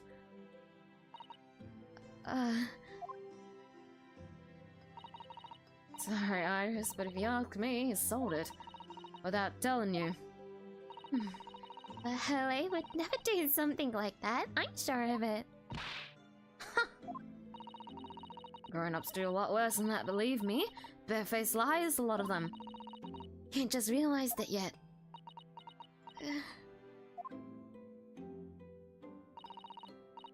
I'm telling ya, that Manta script ain't at Windy Banks. You'd soon see if you had a look. Even if you think you can trust him, I don't. That Sholmes is a liar like the rest of them. If I'm honest, I have to wonder if Hurley's telling me the truth sometimes. So? Oh, but I don't mean that I think he sold it. I mean that sometimes I wonder if he might have hidden my manuscript somewhere. Somewhere I don't know. Even though it's wrong of me to doubt him. Don't be too hard on yourself, Iris.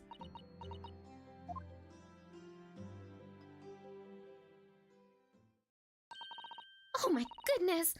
Look at the time! Come along, Ginny. We should go back downstairs. Yeah, alright. And please, don't mention any of this to Hurley, will you? No, of course not. Good night then, Iris. Good night, Gina.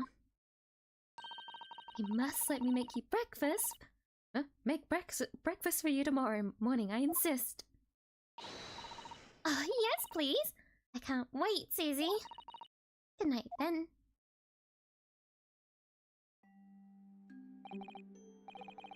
Iris.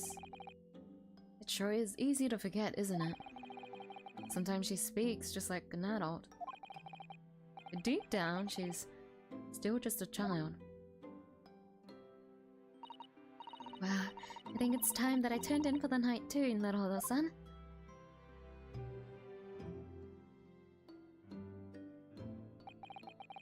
Dr. John H. Wilson, Iris's father. But also, the name of the murdered visiting professor at 𝐢𝐧𝐟𝐨 University. Can't be a mere coincidence. There's something deeper going on.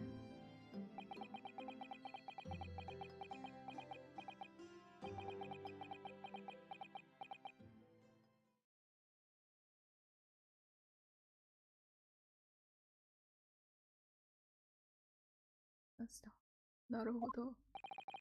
Naruhodo. A voice. Mr. Sholmes.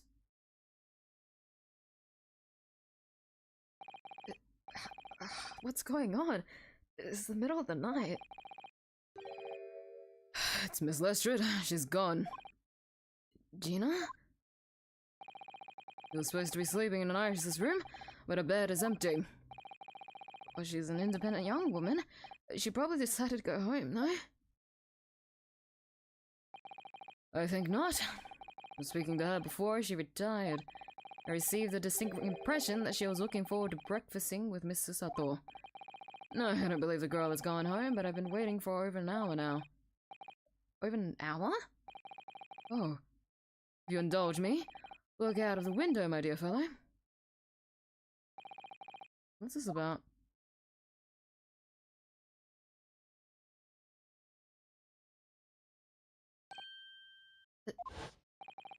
Wait a minute. Why is there a light on at this time of the night? That's Mr. Windybank's pawnbrokery. Mr. Windybank's... Oh no!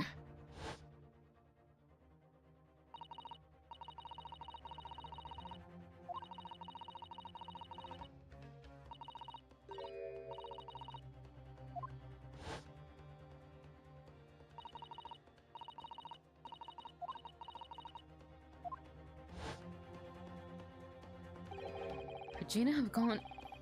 Seems you have some knowledge of the situation, Mr. Naruto. Sorry? No, not really. Well, anyway, we must investigate at once. Oh, that was Mrs. Susato was saying that. At once! Mrs. Susato.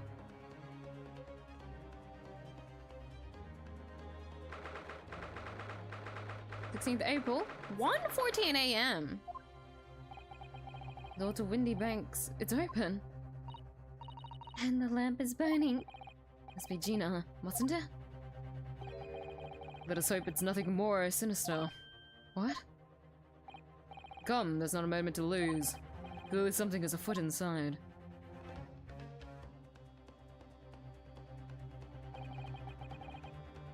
There's no one here. Oh yes, there is. Mr. Sholmes! What the? Has Sholmes been shot? Leave me, Mr. Naruto. After them, go! Right!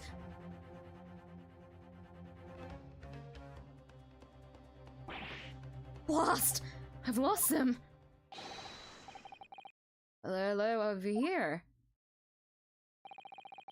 The alarm was just raised from the pawnbroker, sir. Would you know something about that? Officer, come with me! It's my friend, Mr. Sholmes! He's been shot! Shot? The policeman close behind me. I ran back to Windybanks.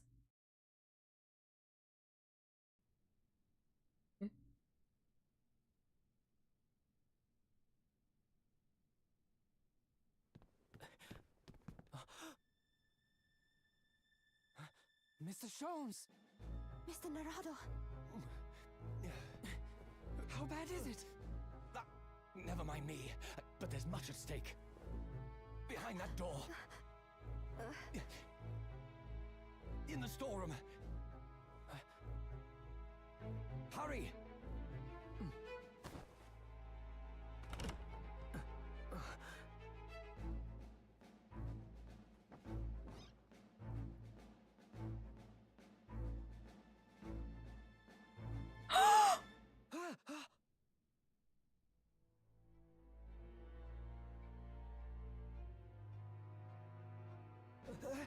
It's Gina!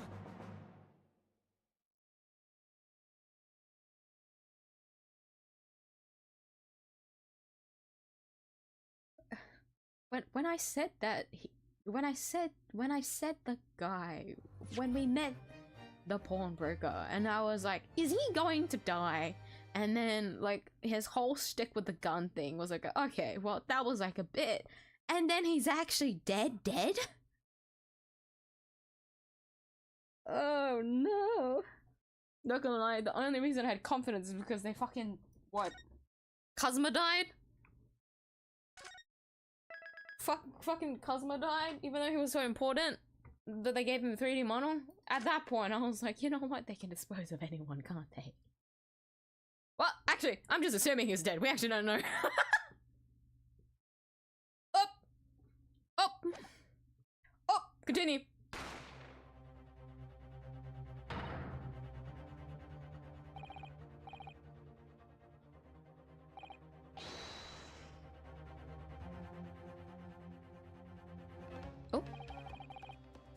Behind that door in that storeroom, hurry!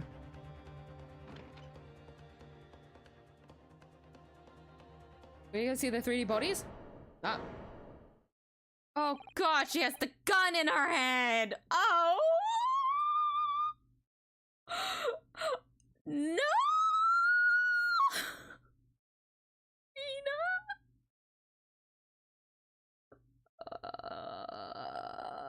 It's Gina.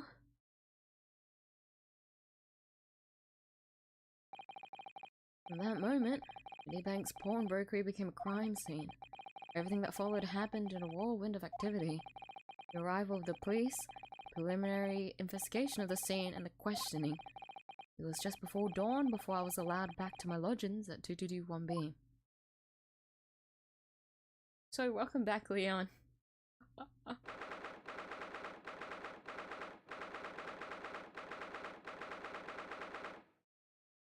No such luck for Sholmes. I'm surprised! Fuck.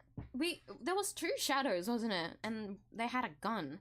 My initial thought was like, oh, what if it was Windybank's gun? But then, like, we find out there was oh god, it's a locked room mystery, isn't it? It's a locked room. It's a locked room. A locked room, and I believe Windybanks' revolver is the one in Ginny's hand. In Gina's, we'll just call it Ginny as well. Sorry, Iris has rubbed off on me. In Ginny's hand. Oh god. This is a predicament. I'm trying to think of what's going on. How is it locked? Why was the room locked?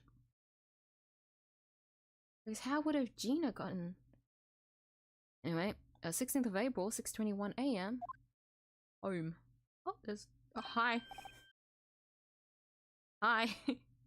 she's just standing there menacingly.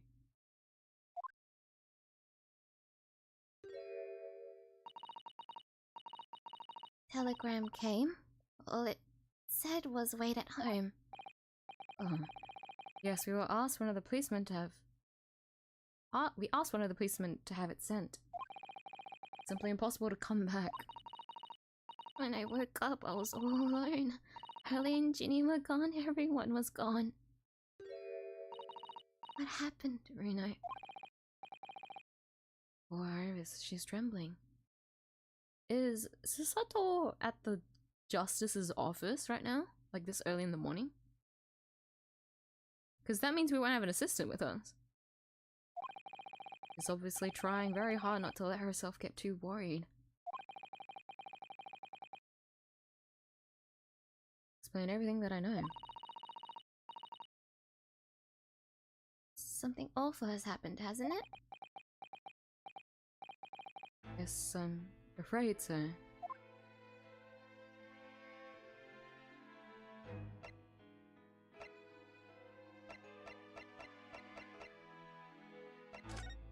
I mean, there's not really much to...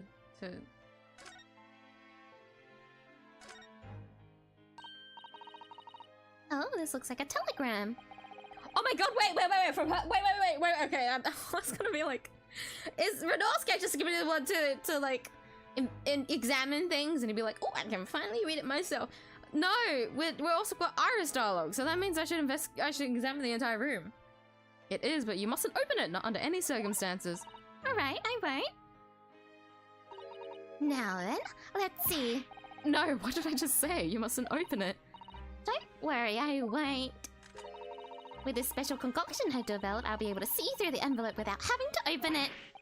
No, that's not allowed either. Oh, but I'm sure it's something important. Little geniuses sure can be mischievous. Alright, we're examining the entire room again, everyone, before we talk to her. That spade has been in here since we started renting the place. Reno, that's not a spade, it's a shovel. You're a shoveler, are you? Had a feeling you'd pick me up on that. I know, a pick is something else entirely. Now I've dug myself into an even deeper hole. Spring at last and the weather's warmer now. We'll have a smell of fire and the steam rising from the kettle. Oh, how about some tea, Runa? Oh wait, her little... Oh, that's so cute! Am I right for now? The green tea Susato-san makes me from time to time. Iris's unique herbal fusions, so it's basically the same. But we get to see a little image of her bottle. If you're sure, you know I always have plenty whenever you're feeling thirsty. So this is a tea set that Miss Susato brought with her from Japan. Let's hope she doesn't notice me slipping sugar and milk into her. That's the same shit. Susie's lovely green tea has had quite an impact on Hurley, you know? He stopped putting milk and sugar in his coffee, even. And Hurley is normally bitterly opposed to bitterness. Really? What does that mean? Wait, does he like green tea? Wait, that's an interesting piece of lore. I've only been in here in London for about 2 months, but my desk is starting to look a little messy already. Hurley's desk is far worse, you know. Sure, if I try hard enough, I can make my desk as messy as Mr. Sholmes. I wonder.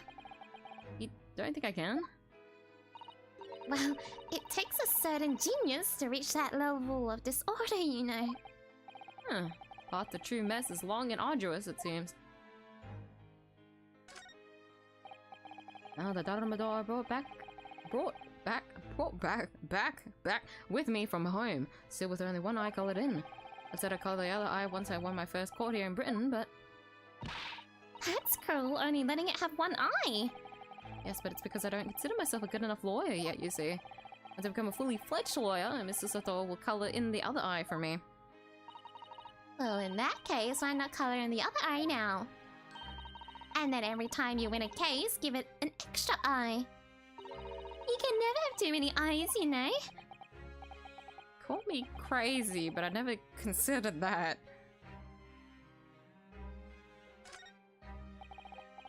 You know, I've never seen inside Mr. Sathor's room. I haven't so much as put my head around the door. Oh, Susie often invites me up. It's so much fun. Really? What's a room like? I can't tell you that. Oh. A young maiden's private chamber is a place of bittersweet secrets, you know? Where have I heard that before? I suppose some things are the same the world over. The same the world over. Reading.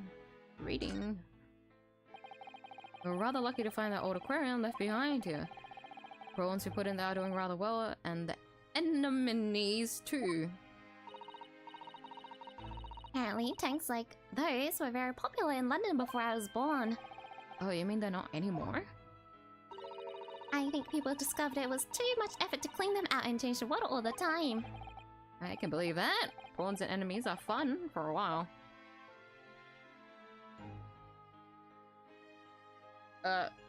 There wasn't much to really examine in the room.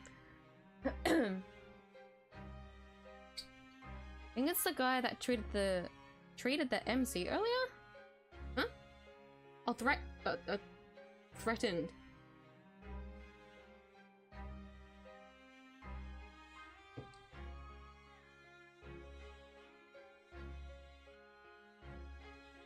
Oh, do you mean the top hat guy? Threatened? Oh my god, wait, he doesn't have his hat here.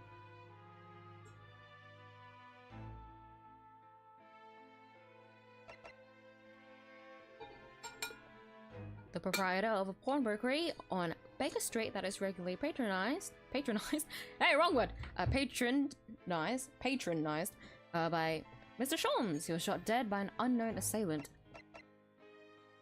Is the defendant in this case who wants to discover at the scene alongside the victim?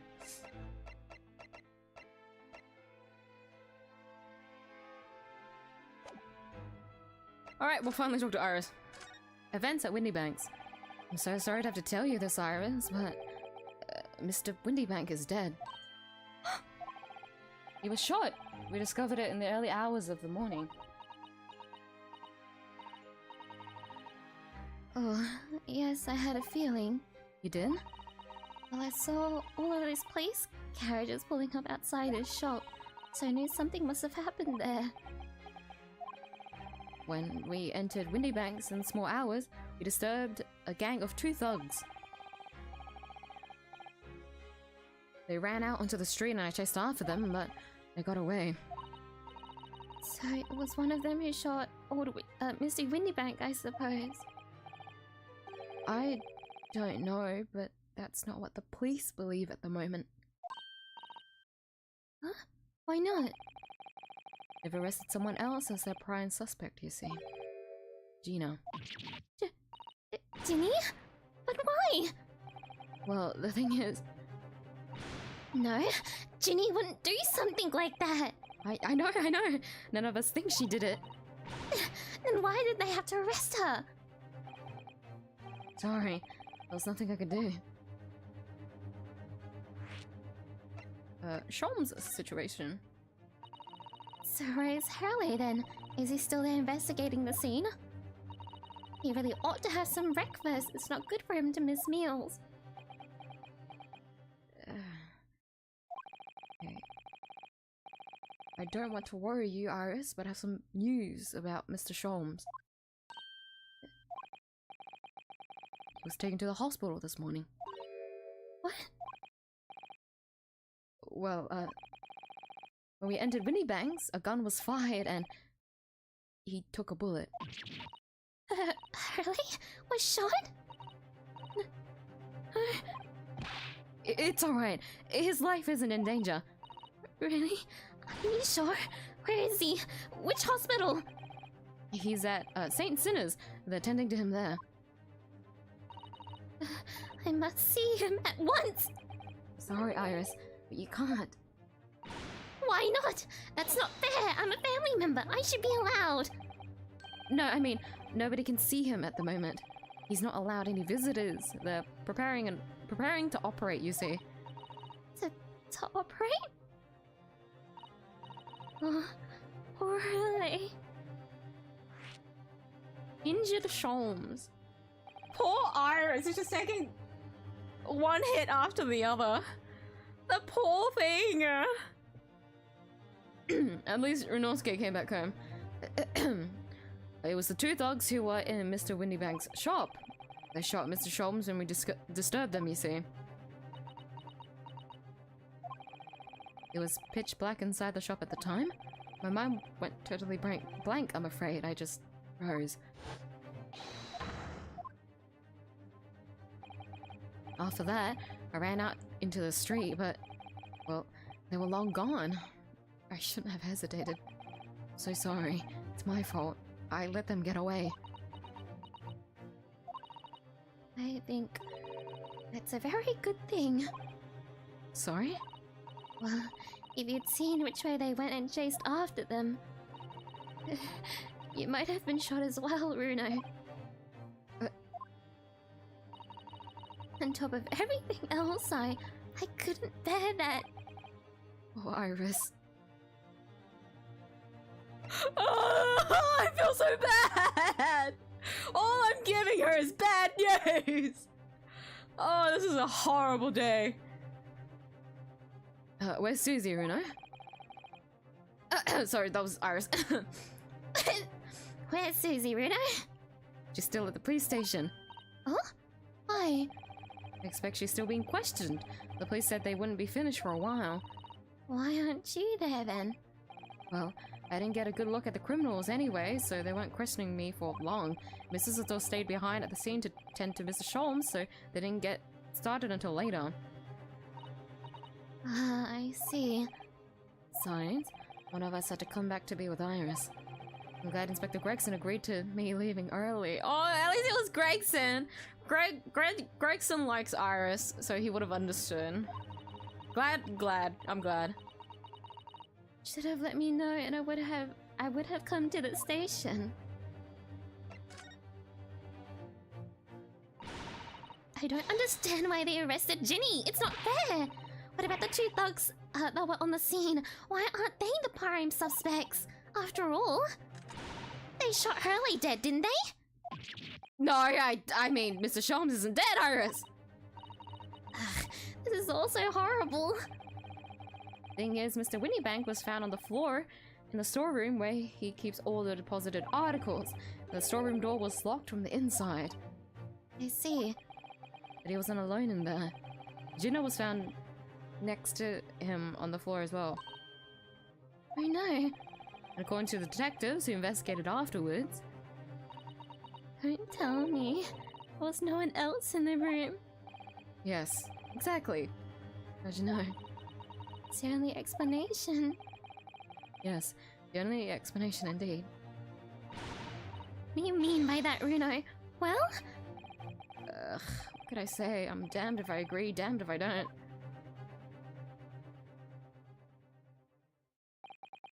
I'm afraid I'll need to go out again now, Iris. There's not much I can do at the moment. But I can at least try to find out how Mr. Sholmes and Gina are getting on. I want to go too. Take me with you, Reno. I can't stand just sitting around here waiting. Not sure how I feel about taking a 10-year-old child to the scene of a murder. I don't want to leave her all alone here either.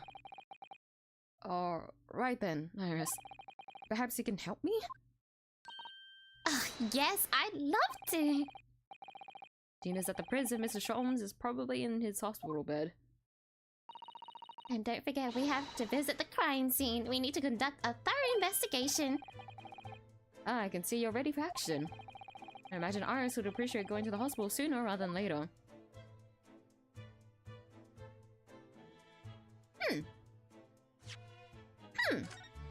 Let me just quickly save. Not gonna lie. I don't know if I want to continue. I'm scared this investigation is going to take a lot longer than it should, because it seems, I feel like this third part investigation is going to be very heavy since, you know, the actual, like, crime scene happened. So we're going to be running around the place. I want to continue. I want to continue because if I can do all the investigations today, we'll just do the trial next time. But guys, my voice... My mouth is so dry for some reason.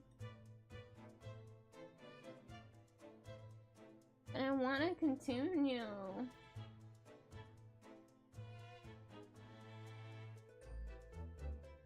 I don't know.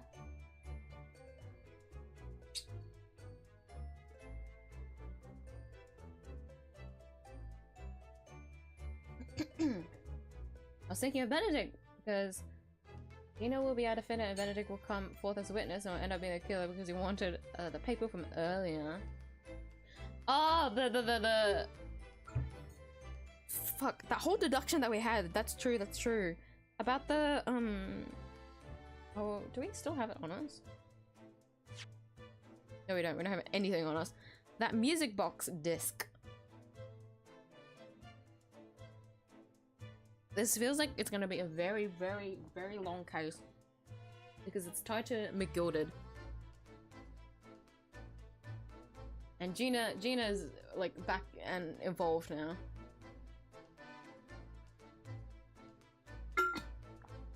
It'll take long, I think. Take care of that mouth of yours. I should, shouldn't I? I want to keep going though, but I shouldn't push myself. It sounds like a bad idea. Arrgh. Be damned. Why am I dehydrated today? Oh, I didn't hydrate enough. I swear I did though. Guess not. Okay. I swear to God, if we come back here next time and this fucking investigation that doesn't actually go for that long, I'm gonna be annoyed. That's okay.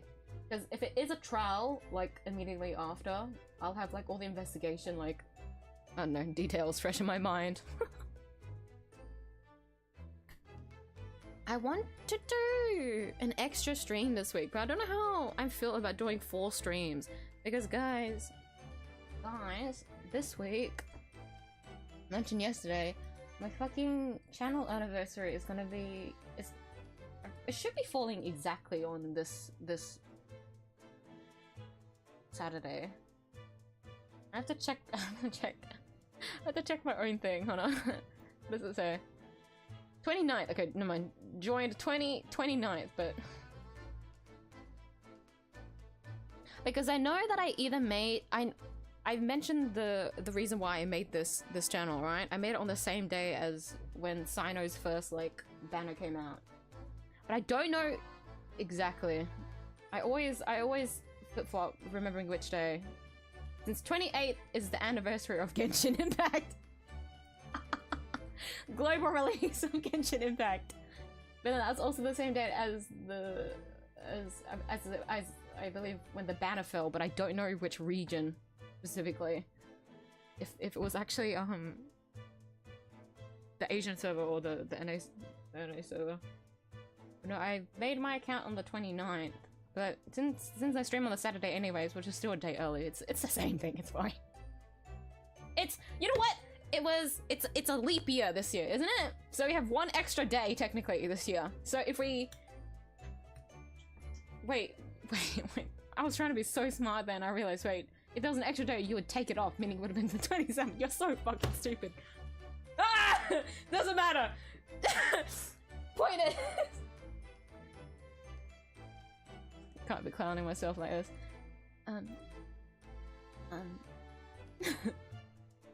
I do want to do a drawing stream this Saturday.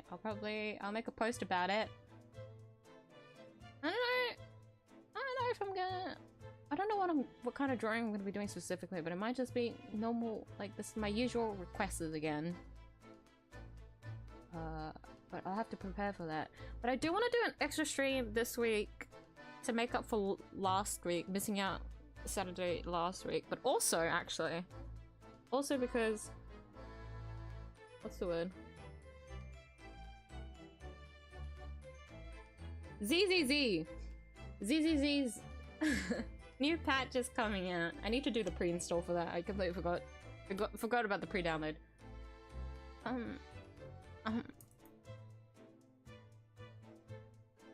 Is it tomorrow? Does it come out tomorrow? Is it the day after?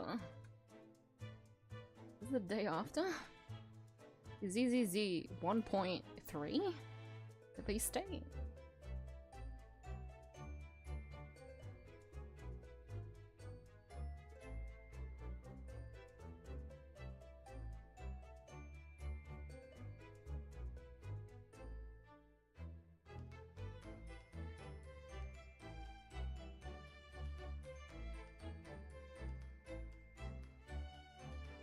Oh wait, no, not 1 point. Huh? Wait, it's 1.2, sorry. Well, not 1.3. I need to remember it's 1.0. I need to remember the 0 from the start. Okay, 1.0 and then this patch we're in is 1.1. Why does it feel like it's 1.3? Like, you know? I think the game has already gone on for an extra patch now. 25th. 25th? Yeah, so it is tomorrow. Today. Today for me, anyways. Oh.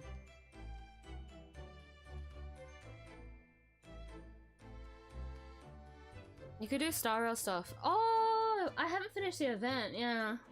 That's what I wanted to do on Saturday. I wanted to finish off my event, but I didn't do that. What? Like the ending of the event. I want that foreign wallpaper. I'm still thinking about it. Ever since I saw it, I want it. I like foreign wallpapers in the game. I hope they make a ton more. I like the customization, I don't know. It's just more thrilling that way.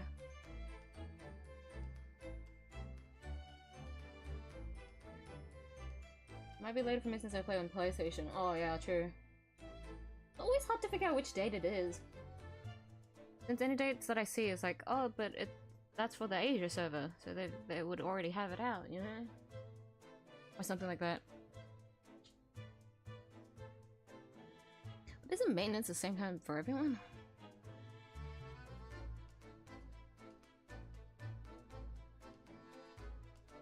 My brain is frying. That is what I wanted to do, but I don't know. I don't know. It feels like too much. It feels like too much if I do 4 streams this week. I also don't know which day I'd have to shove it in. If there was a day that I have to shove it in, it would be on the Friday, but I'm gonna be so exhausted.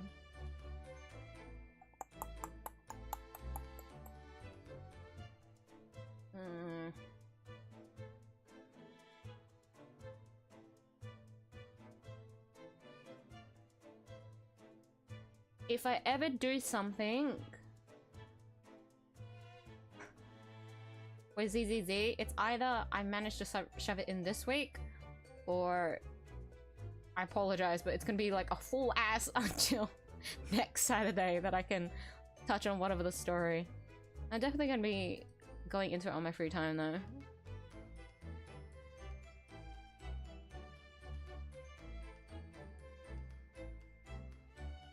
We will see. Like the wallpapers too. The Divergent Universe. The Ron May one? The purple one? Like the most recent one? If I remember that one correctly. I also like that one. It's the one with Ron May. She's so cute. But if I had to choose an all-time favorite, granted we only have like 6. Is it even 6? 5?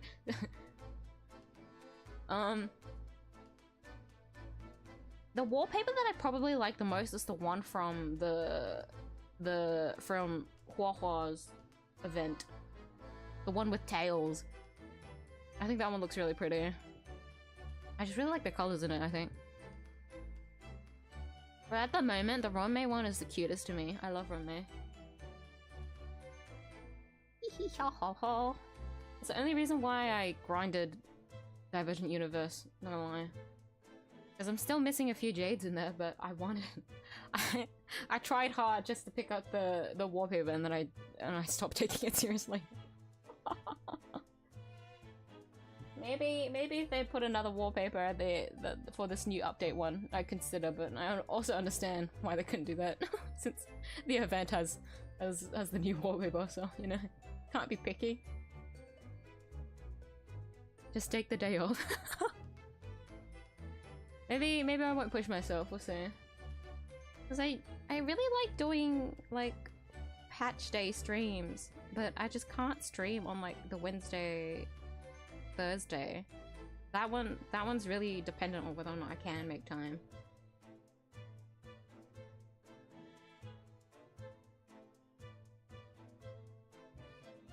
That's why I was really happy with when 𝐻𝐻's banner came out. They actually put out the update for that earlier. Like a day earlier, which falls on the Tuesday that I stream. That made me really happy. I can't do that. I can't do that usually. That's not what the usual schedule is. It's not fair! It's not fair! Why do I have to be in the future? Yeah, the Ron May one is cute!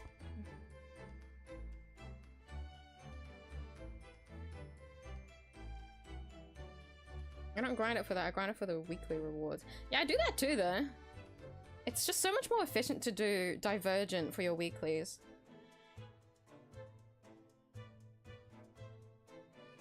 But I remember when it first came out,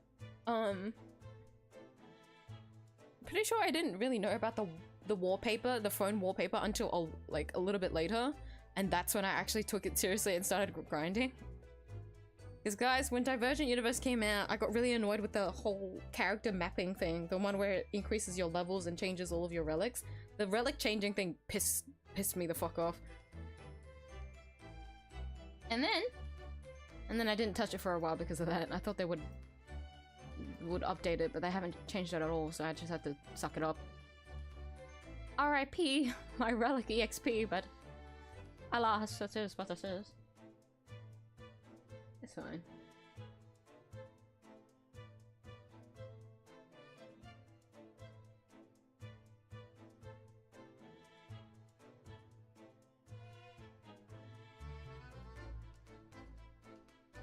I think that's going to play Star Rail. Oh no! It's just talking about like the customization feature of it, because in what in 𝐢𝐧𝐟𝐨 at the moment, it's just like if you get the full Mindscape cinema, right, that you can customize your profile. No lie, I think that is really cool. But I feel like it just feels more immersive when you open up your menu in Star Rail, and then it's like this thing that you can, it's like a phone wallpaper basically that you can change. Oh wait! I guess the other thing in 𝐢𝐧𝐟𝐨 you get the character trust thing. I completely forgot about that, no lie. I genuinely forgot about that. was thinking of profile. I couldn't help but think of profile because of the icon. Since it's the phone wallpaper, you can see your icon in the corner for 𝐢𝐼. But I mean, the trust, the character like trust, like what do you call that? Wallpaper?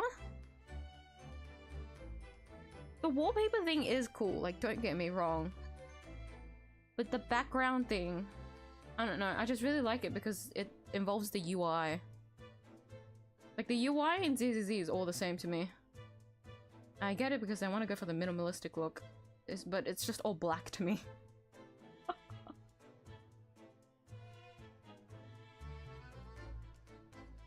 Like when you first look at the 𝐢𝐼 like menu UI, you'd be like, oh, that looks like the Genshin one, right? Because when you go to open the Genshin one, it looks like the exact same but on the left side. But the wallpaper makes it so much more immersive. Like the only thing you can customize in Genshin is like your name card and your profile picture. But your name card is like what you would flex the most.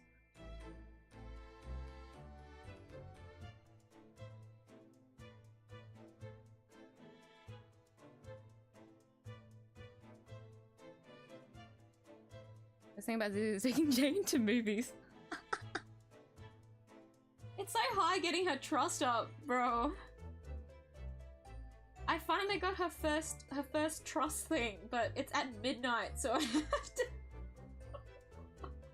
I've only been logging in to do my dailies. I haven't been properly grinding in the game. Like any quests that I have is like in the HDDD, right? And the whole thing with the what is it called? The network error thing that I mentioned. It's really annoying. It's like half fixed now. It sometimes appears, but it fixes itself.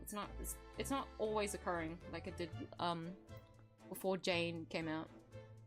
The point is, if I want time to pass, I have to do that. I've just been procrastinating. Why, Miss Jane? I'm also a midnight person, but please. God damn it. I'll be fucked. I'll be fucked. Maybe when I finally do the 𝐧𝐶 stream, I'll be fucked. Guys, if I still haven't talked to Jane and I do a 𝐧𝐶 stream, you gotta tell me. You gotta recommend me.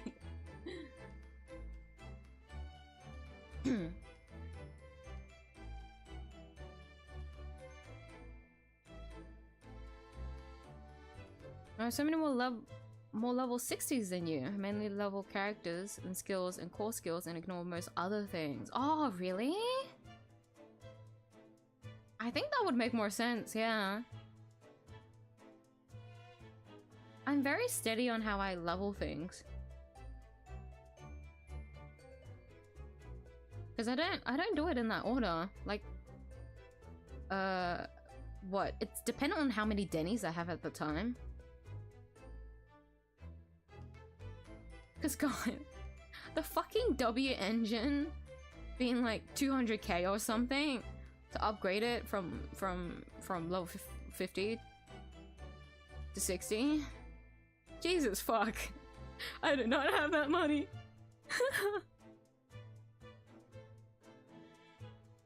So I end up just neglecting that. And then when I try and go for their skills, that's also really expensive, and also I haven't farmed everyone's things.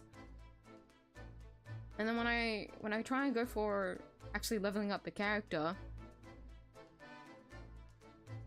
the Denny's I would also need to ascend is too much money. Why? Why is everything so expensive? So then what do? I end up falling back on grinding more drive disk.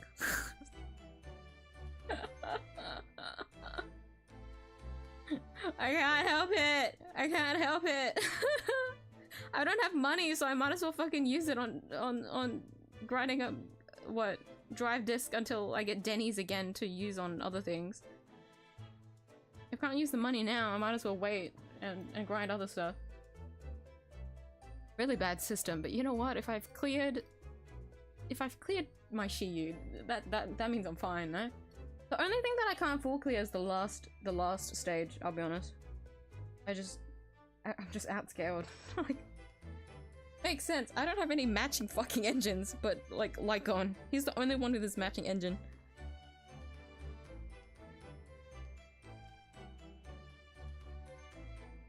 It's fine. It's fine. I feel like once I get another extra character, I'll be ready. Oh, speaking of, have you guys seen the drip marketing for Yanagi and Lighter?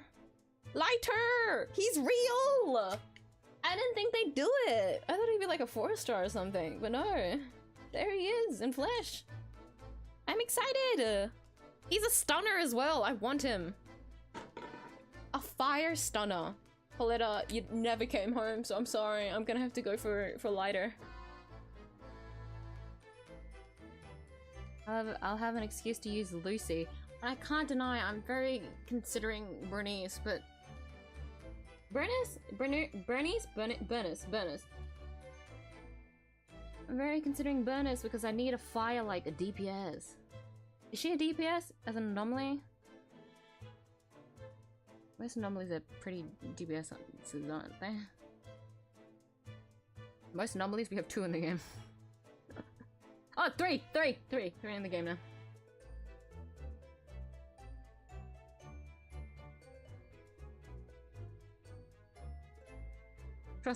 Trust quest with Jane during midnight.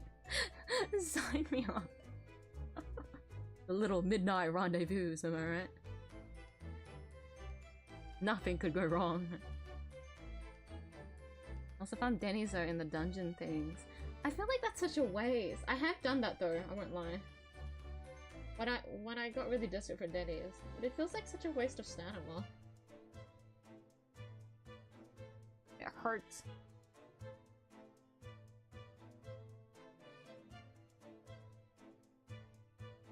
I think I usually get more than you. Fair, actually. To be fair, if I actually played the game, maybe I'd get more resources. All those resources that I'm complaining about. But I can understand, yeah. If that's how you have more level 60s, that makes sense. I only have, what did I mention last time? I only had 1? I should have 2 now. It's including Jane. Everyone else is like level 50.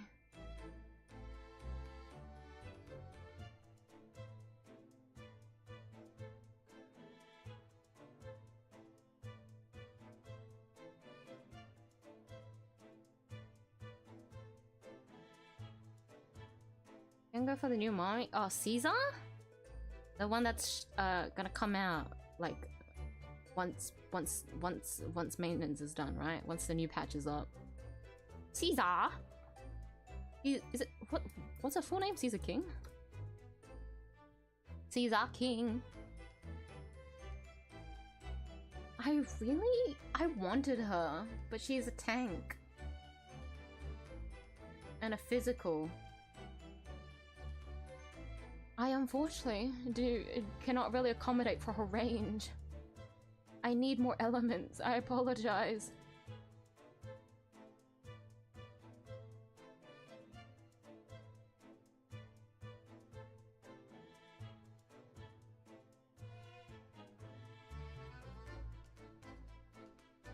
Also, apparently Billy knows 𝐢𝐧𝐹.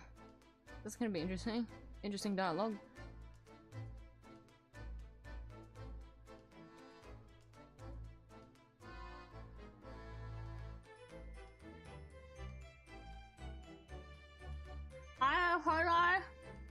Hi, Apollo. How are you?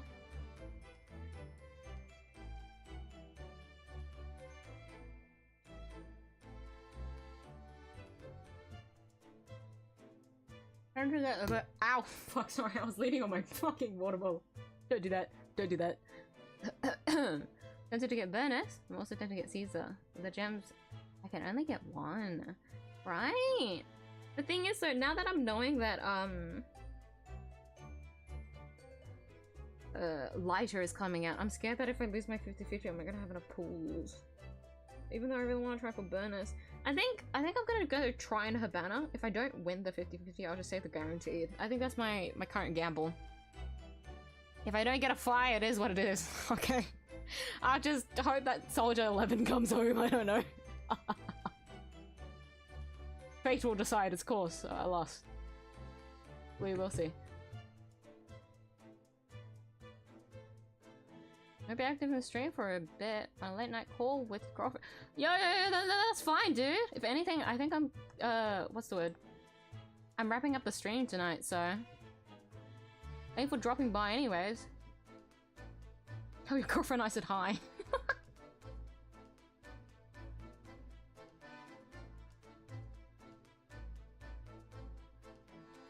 I need both more fire and physical. Yeah, I need fire. Lucy and my C6 Ben that I don't really have a good, like, excuse to build. That's all I have. I want to build Lucy. I want a reason to build Lucy. That's why I want to get Furnace. But now that I know Lighter's coming out, I have to just gamble for him. If anything, I'm just ruined. We'll see how I get my fire. But once I get my fire, I'm thinking, what is my next goal? I guess. I already have I guess electric? My electric fill right now is covered by A ranks. So it's more like, I guess I just need like a DPS. Because all the electrics that we have in the game at the moment are quite support roles. Other than Grace, I guess, because she's supposed to handle it herself. She's like a sub DPS. Oh wait, no, Anton, I'm sorry. Wait, he's an assault character, isn't he? My bro in Christ, I'm so sorry. I completely forgot about Anton. I take it all back. He's still an A rank though. I just need more Mindscape cinemas to have an excuse to like properly deck him out though, because I have half tried to build him, but it just hasn't really been worth it. Other than like needing an electric to clear shields. Like that was my only excuse for needing an electric. So once the game's like difficulty start rising up, that's when I'm gonna be like, okay, well I probably need an electric DPS. Like I can just bullshit it at the moment because Jane is so damn strong. She's so damn strong that she clears any element, right? I don't need to worry about element, which is nice, but that shouldn't be too reliant on that, right? I know better than to think like that.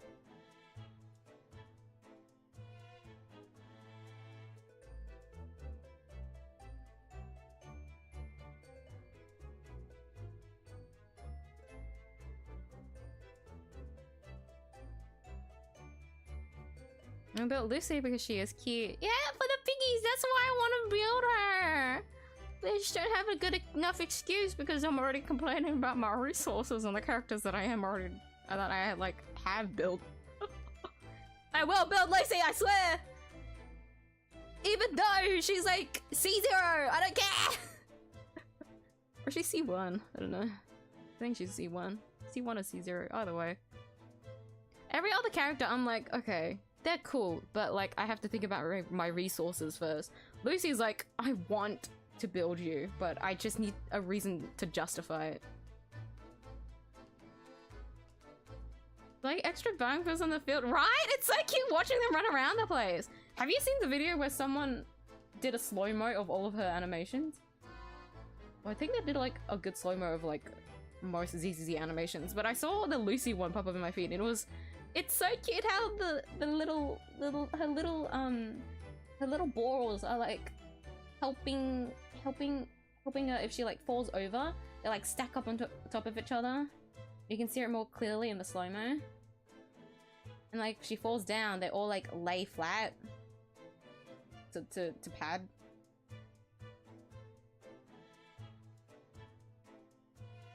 I will build you, Lucy. Her buffs are also strong, I hear, but I think that has to do with the cinema. Go now, so you're entering by in advance. Thank you for stopping by, Apollo. Take care. Bye.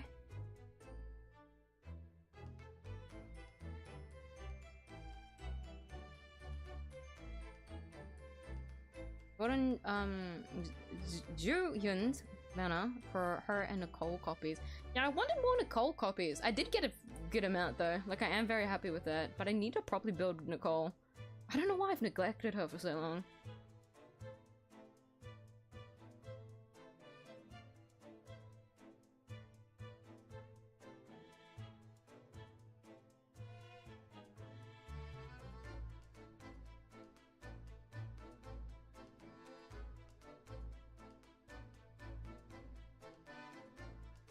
Get enough gems to get gone in?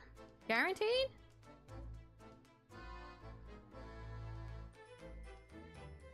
Five-star on Jane's banner. Also have a C3 Lucy. I'm so jealous. Even in 𝐧𝐶, I want more copies of the 4 stars.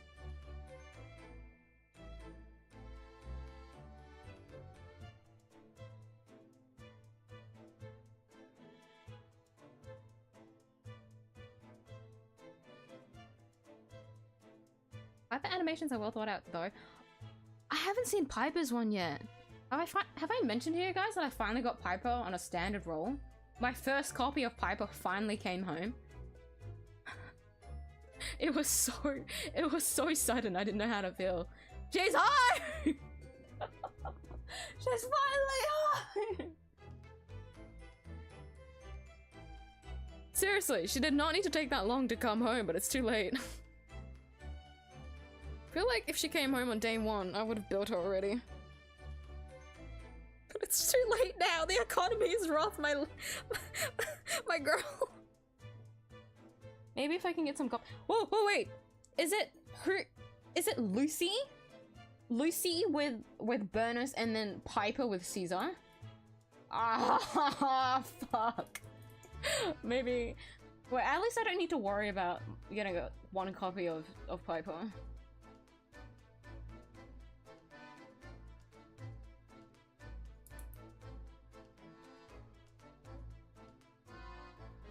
I don't lie, I would have pulled on Caesar's banner just for that one copy of Piper. But I think I can hold back.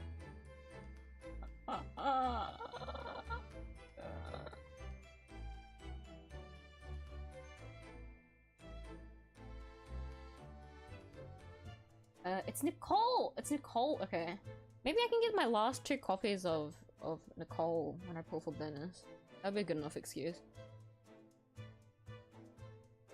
Burnus and then a fuck ton of Lucy copies in hard copium. We'll see. I clearly see that she uses momentum. I will definitely watch the slow-mo video because I'm curious. Because I have used her in like her trials and whatnot, but like I wasn't particularly paying attention. I was more focused on her gameplay. I'm not usually focused on animations when I'm sent to battle. I like my fight or flight kicks in immediately, like, kill!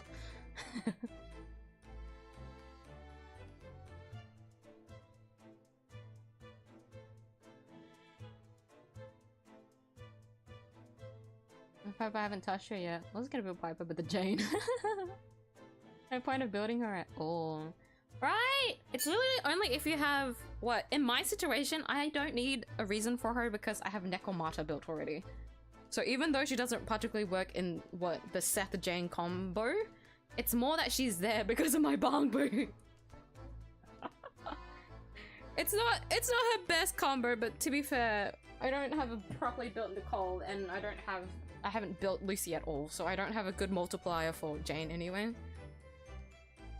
It's just Seth that's the multiplier, so it's just there for the physical anomaly build up. The Bangbu, because I have the physical one that I accidentally picked up. I don't really have a reason to be able to pour Piper. I feel like the only reason you need to build Piper is if you didn't get like a copy of Seth, or if you choose not to build Seth. You have like that second anomaly if you hadn't already gotten like, I don't know, phrase.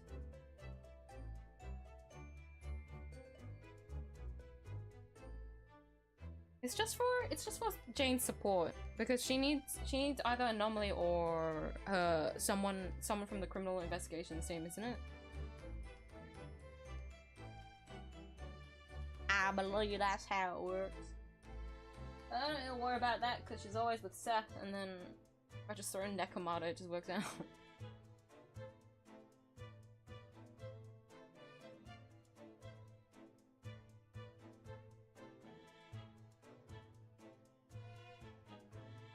I want Jane's type coverage? But alas. That sucks though, man. I honestly don't know how I would survive without Jane. She's so damn strong. That's kind of the reason why I'm not considering Caesar. I'm sure Caesar is just there for the... Like, I'm pretty sure you can just fit her in. What does Caesar do? I still haven't read a kit. I'm sure she has a use somewhere. I just don't know if it's really worth it for me because I need more DPSs. I'm lacking in DPSs.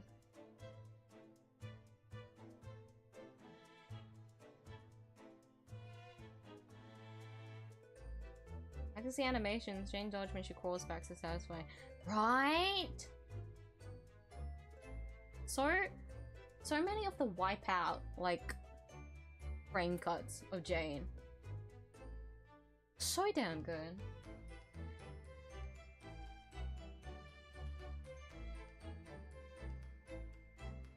No lie, sometimes I fuck up my combos on purpose just to see what kind of angle I could get on Jane. What new pose could I find her in?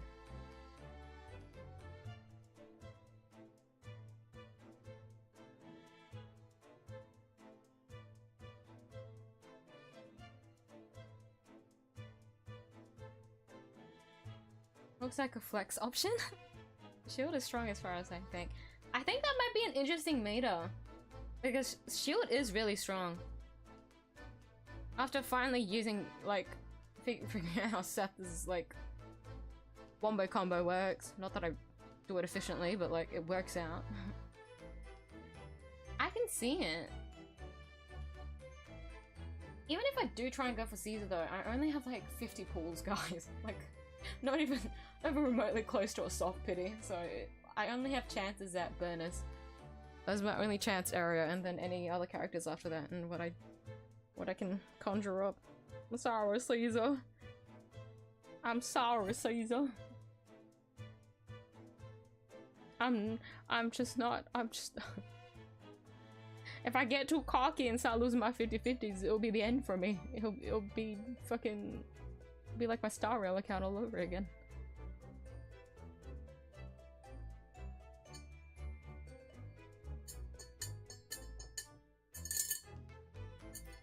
Zhongli and Genshin. Man, don't lie, I was considering playing Genshin for this Saturday. It's like a trip down memory lane, but my Genshin is so damn boring. Guys, I didn't even play for like a full year. It will not be interesting to look at my account at all because, reminder, I lost every 50-50 in Genshin, but my first ever one, which was Venti when he first came out.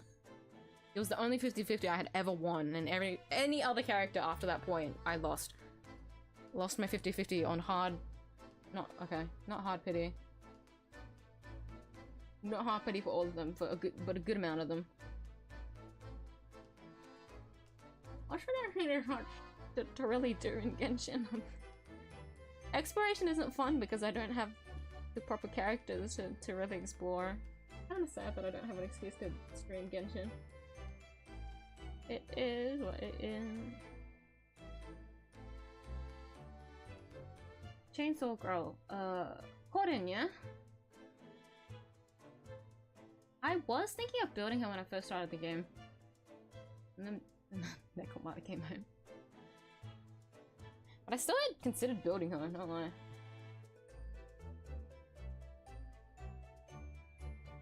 Yeah, she's the freebie that ZZZ gave out after they hit the milestone, didn't they? I just think her animations are cool. That's why I was thinking of her, of building her. It's also really cute. Oh, the other reason being is because I own Lycon, so I could have the faction bonus, whatever. But alas, Sokaku Gaming.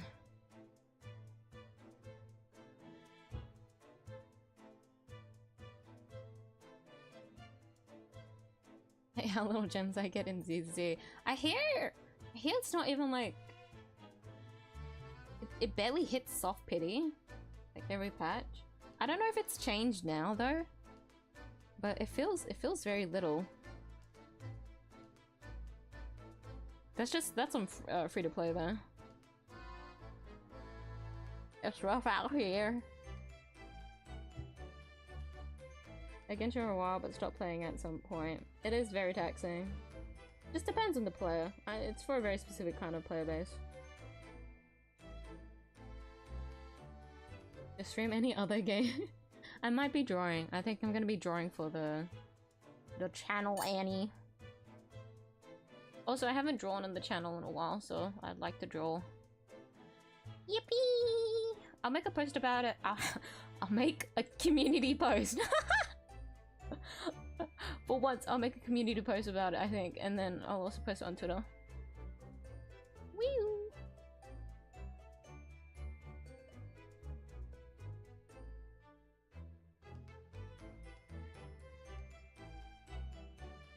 Do co-animation? Like what they did with Ben and the... They should, yeah. Coletta.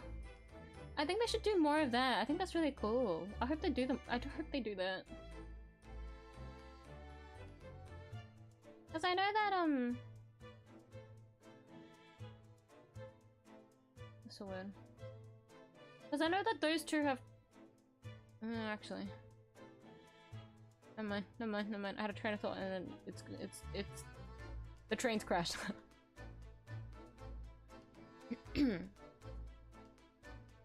But that's... What? That was the reason why I wanted Coletta to come home. I wanted an excuse to build Ben because I think that co-animation looks sick.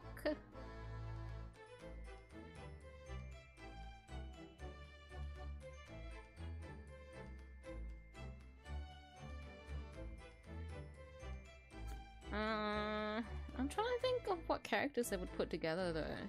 I know that, you know how in that one hollow like mission thing where you had Hanabusa and Yanagi have those animations in the middle of the battle.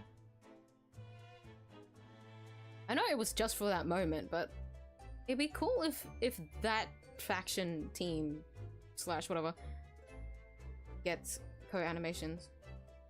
Because it doesn't seem like the Sons of Caledon are gonna have any co-animations. Chad.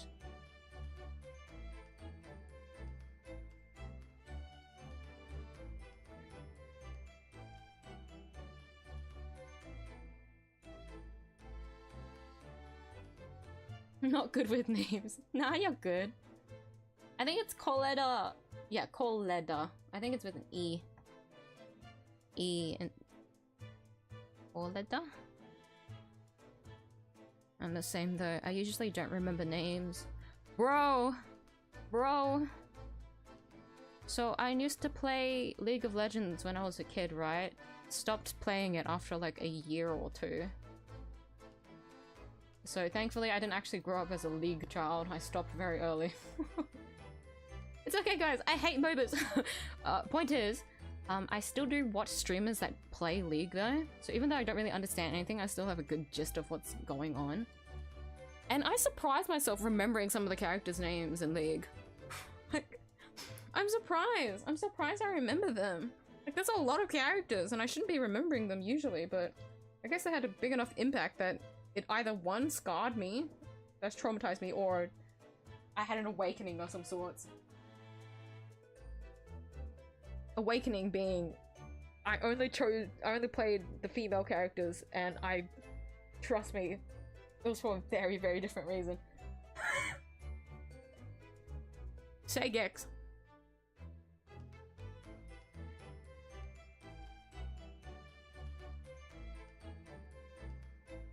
Ah! I nearly closed my YouTube.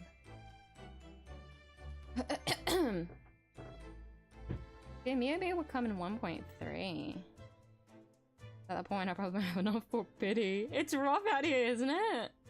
But it seems that if Yanagi is coming out from the next patch, I think so. I think the rest of that faction is gonna come out. I'm scared of Hanabusa. He's completely my type. Black hair, yellow eyes. I can't. But I don't have. Well, I only have Sokaku. I don't have Sokaku to pair with him. I don't even know what he's gonna be. It's fucking lighter situation. Once I get lighter, I'm gonna be like, okay, I have to wait for Hanabusa and we'll see what he does. Ah!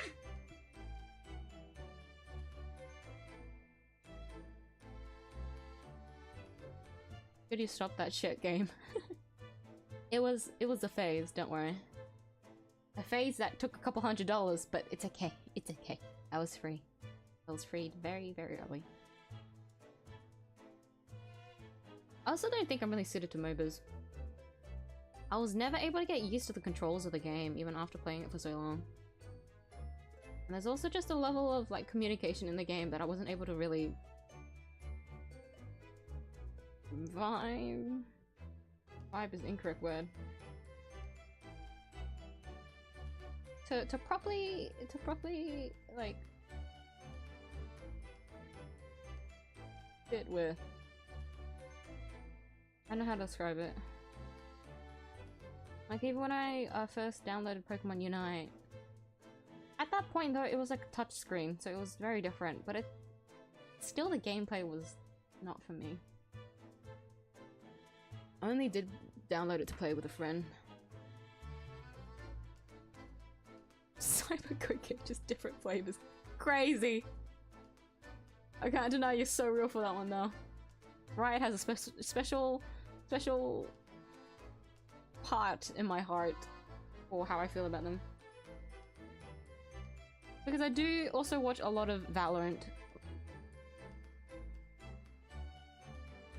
I have touched Valorant, but I just don't think it's the kind of game for me. Can't deny I am curious, but there's a certain like learning curve that I'll never be able to pass unless I have like someone to play it with.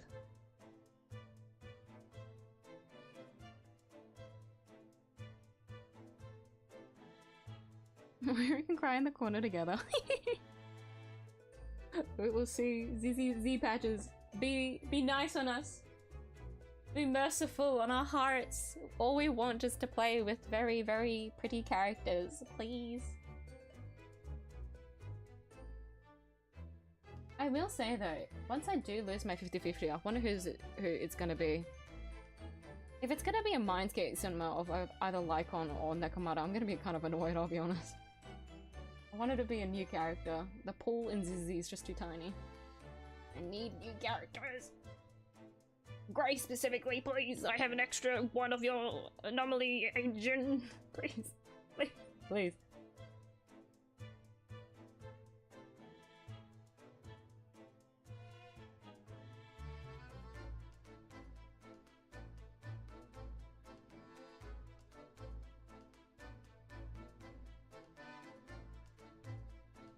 Brothers into LOL, my friends into Valorant. I don't know if I know any people personally that play Valorant, but I know a lot of people that play League. League was just too big back then. League has touched like every surface, you know? Any gamer they could. But I'm the same where I started playing League because of my brother. It's not because he told me about League, it's because I saw him playing League.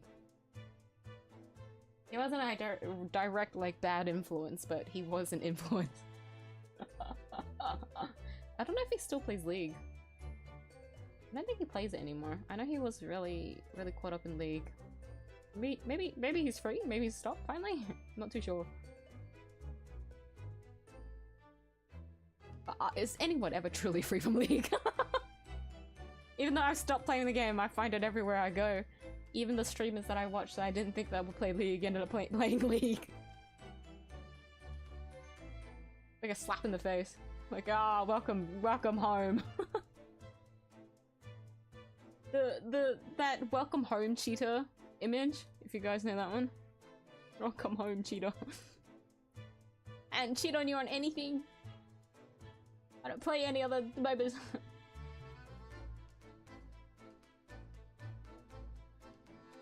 Enjoy either of them. Maybe I'm just a Riot hater, to be honest. Fair.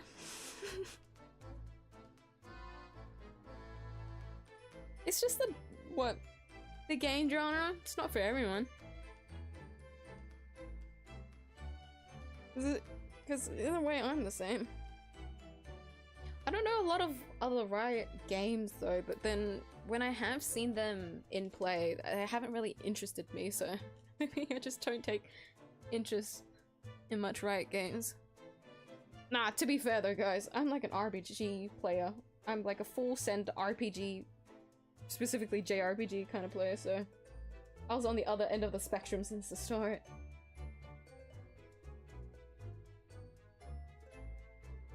That had always been the case. It's okay to cheat on LOL. You need to say that to all the League players. It's okay! It's okay to free yourself! Play something else! Be toxic in another game!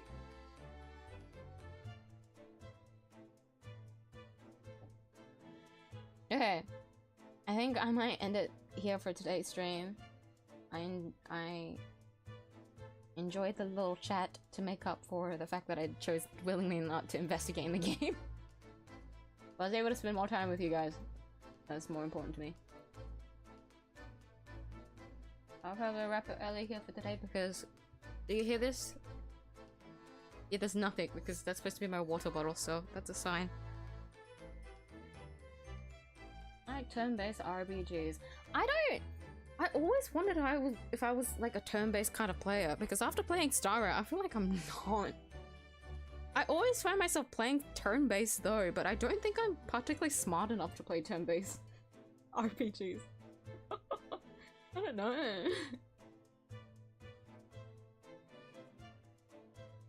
Like anytime I watch other people play turn-based, I like humble myself down. Like things that I like to watch, I like watching roguelikes, and like these are things I don't play, but I like watching them.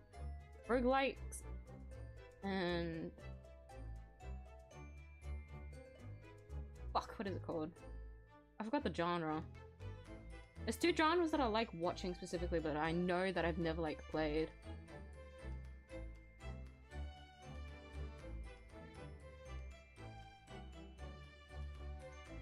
That took my childhood as a game called Contract Wars. Contract Wars? First big game I played was Final Fantasy VII. The remake or the OG one? Not the remake, Rebirth. Or Rebirth. I call anything. any remade game a remake though. Hold on. Contract Wars. How old is this game? 2012. Ah, I see. Ah, it's a what is it? First person shooter, that's why I don't recognize it. There's always some kind of game in the 2010s.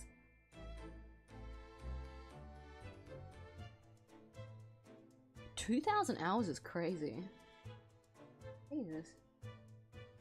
I shouldn't be surprised because I do see that number every now and then for a lot of old games, but it's still so surprising.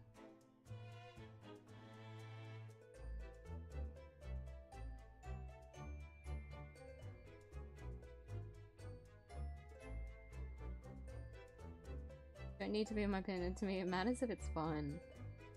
Right?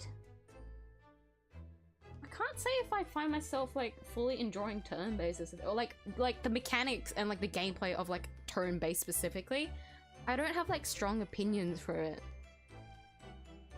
Like I'll say if I like that game, but I wouldn't be saying, oh, I like the turn-based aspect of it, you know? I have very conflicted opinions. Very conflicted emotions on how I feel about turn-based, because I do find them fun. For some reason, the mechanics specifically, I just don't know. I don't know how I feel towards it. Maybe I need to play like a fuck ton of turn-based and I'll be able to find settle on a decision on how I feel. But I agree. A lot of JRPGs that I played are turn-based. So I mentioned JRPGs like in Dragon Quest. A lot of Dragon Quest was turn-based. A lot of old games, old DS games, was turn-based. I think that's why I'm so conflicted, because I know how grindy it is. I don't know. There was a fucking game on browser and had insane graphics for it. First, wait, really? On a browser? Yo, that's crazy. 2,000 hours? Yo. Damn. Well, shit, I mean, if it was from 2012.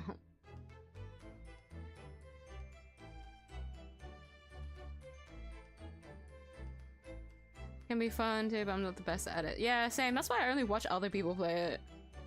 I think because with roguelikes, there's a certain level of RNG that comes into play. We know how we know what my RNG is like. I don't fuck with that. Let's not do that in a game. Nah. Let's not take that risk. I think it's just more fun to watch other people play it. They have more interesting encounters. Original Final Fantasy VII. I've always wanted to play Final Fantasy Rebirth, 7 Rebirth. And then I also see gameplay of the original. I just want to play a Final Fantasy game. Holy shit! I can't remember what it was, but I was thinking to myself how I all of a sudden really badly wanted to play Final Fantasy.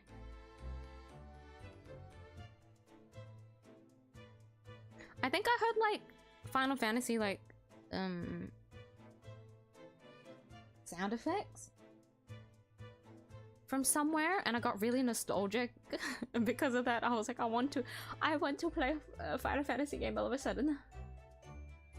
I just love Final Fantasy series.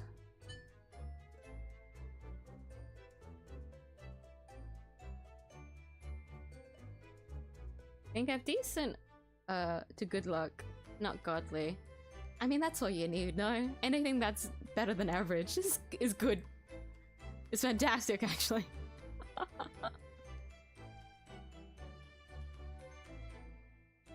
That is the thrill of playing a gacha game though, isn't it? Seeing where your luck lies in the end. I think that's why I found myself so happy with Fei Xiao. Granted, it was like 5 AM in the morning when I did that one pull.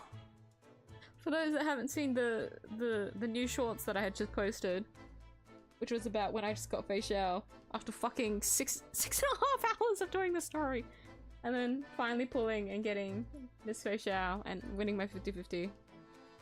It just hit pretty deep. Okay, I just lose 50-50s.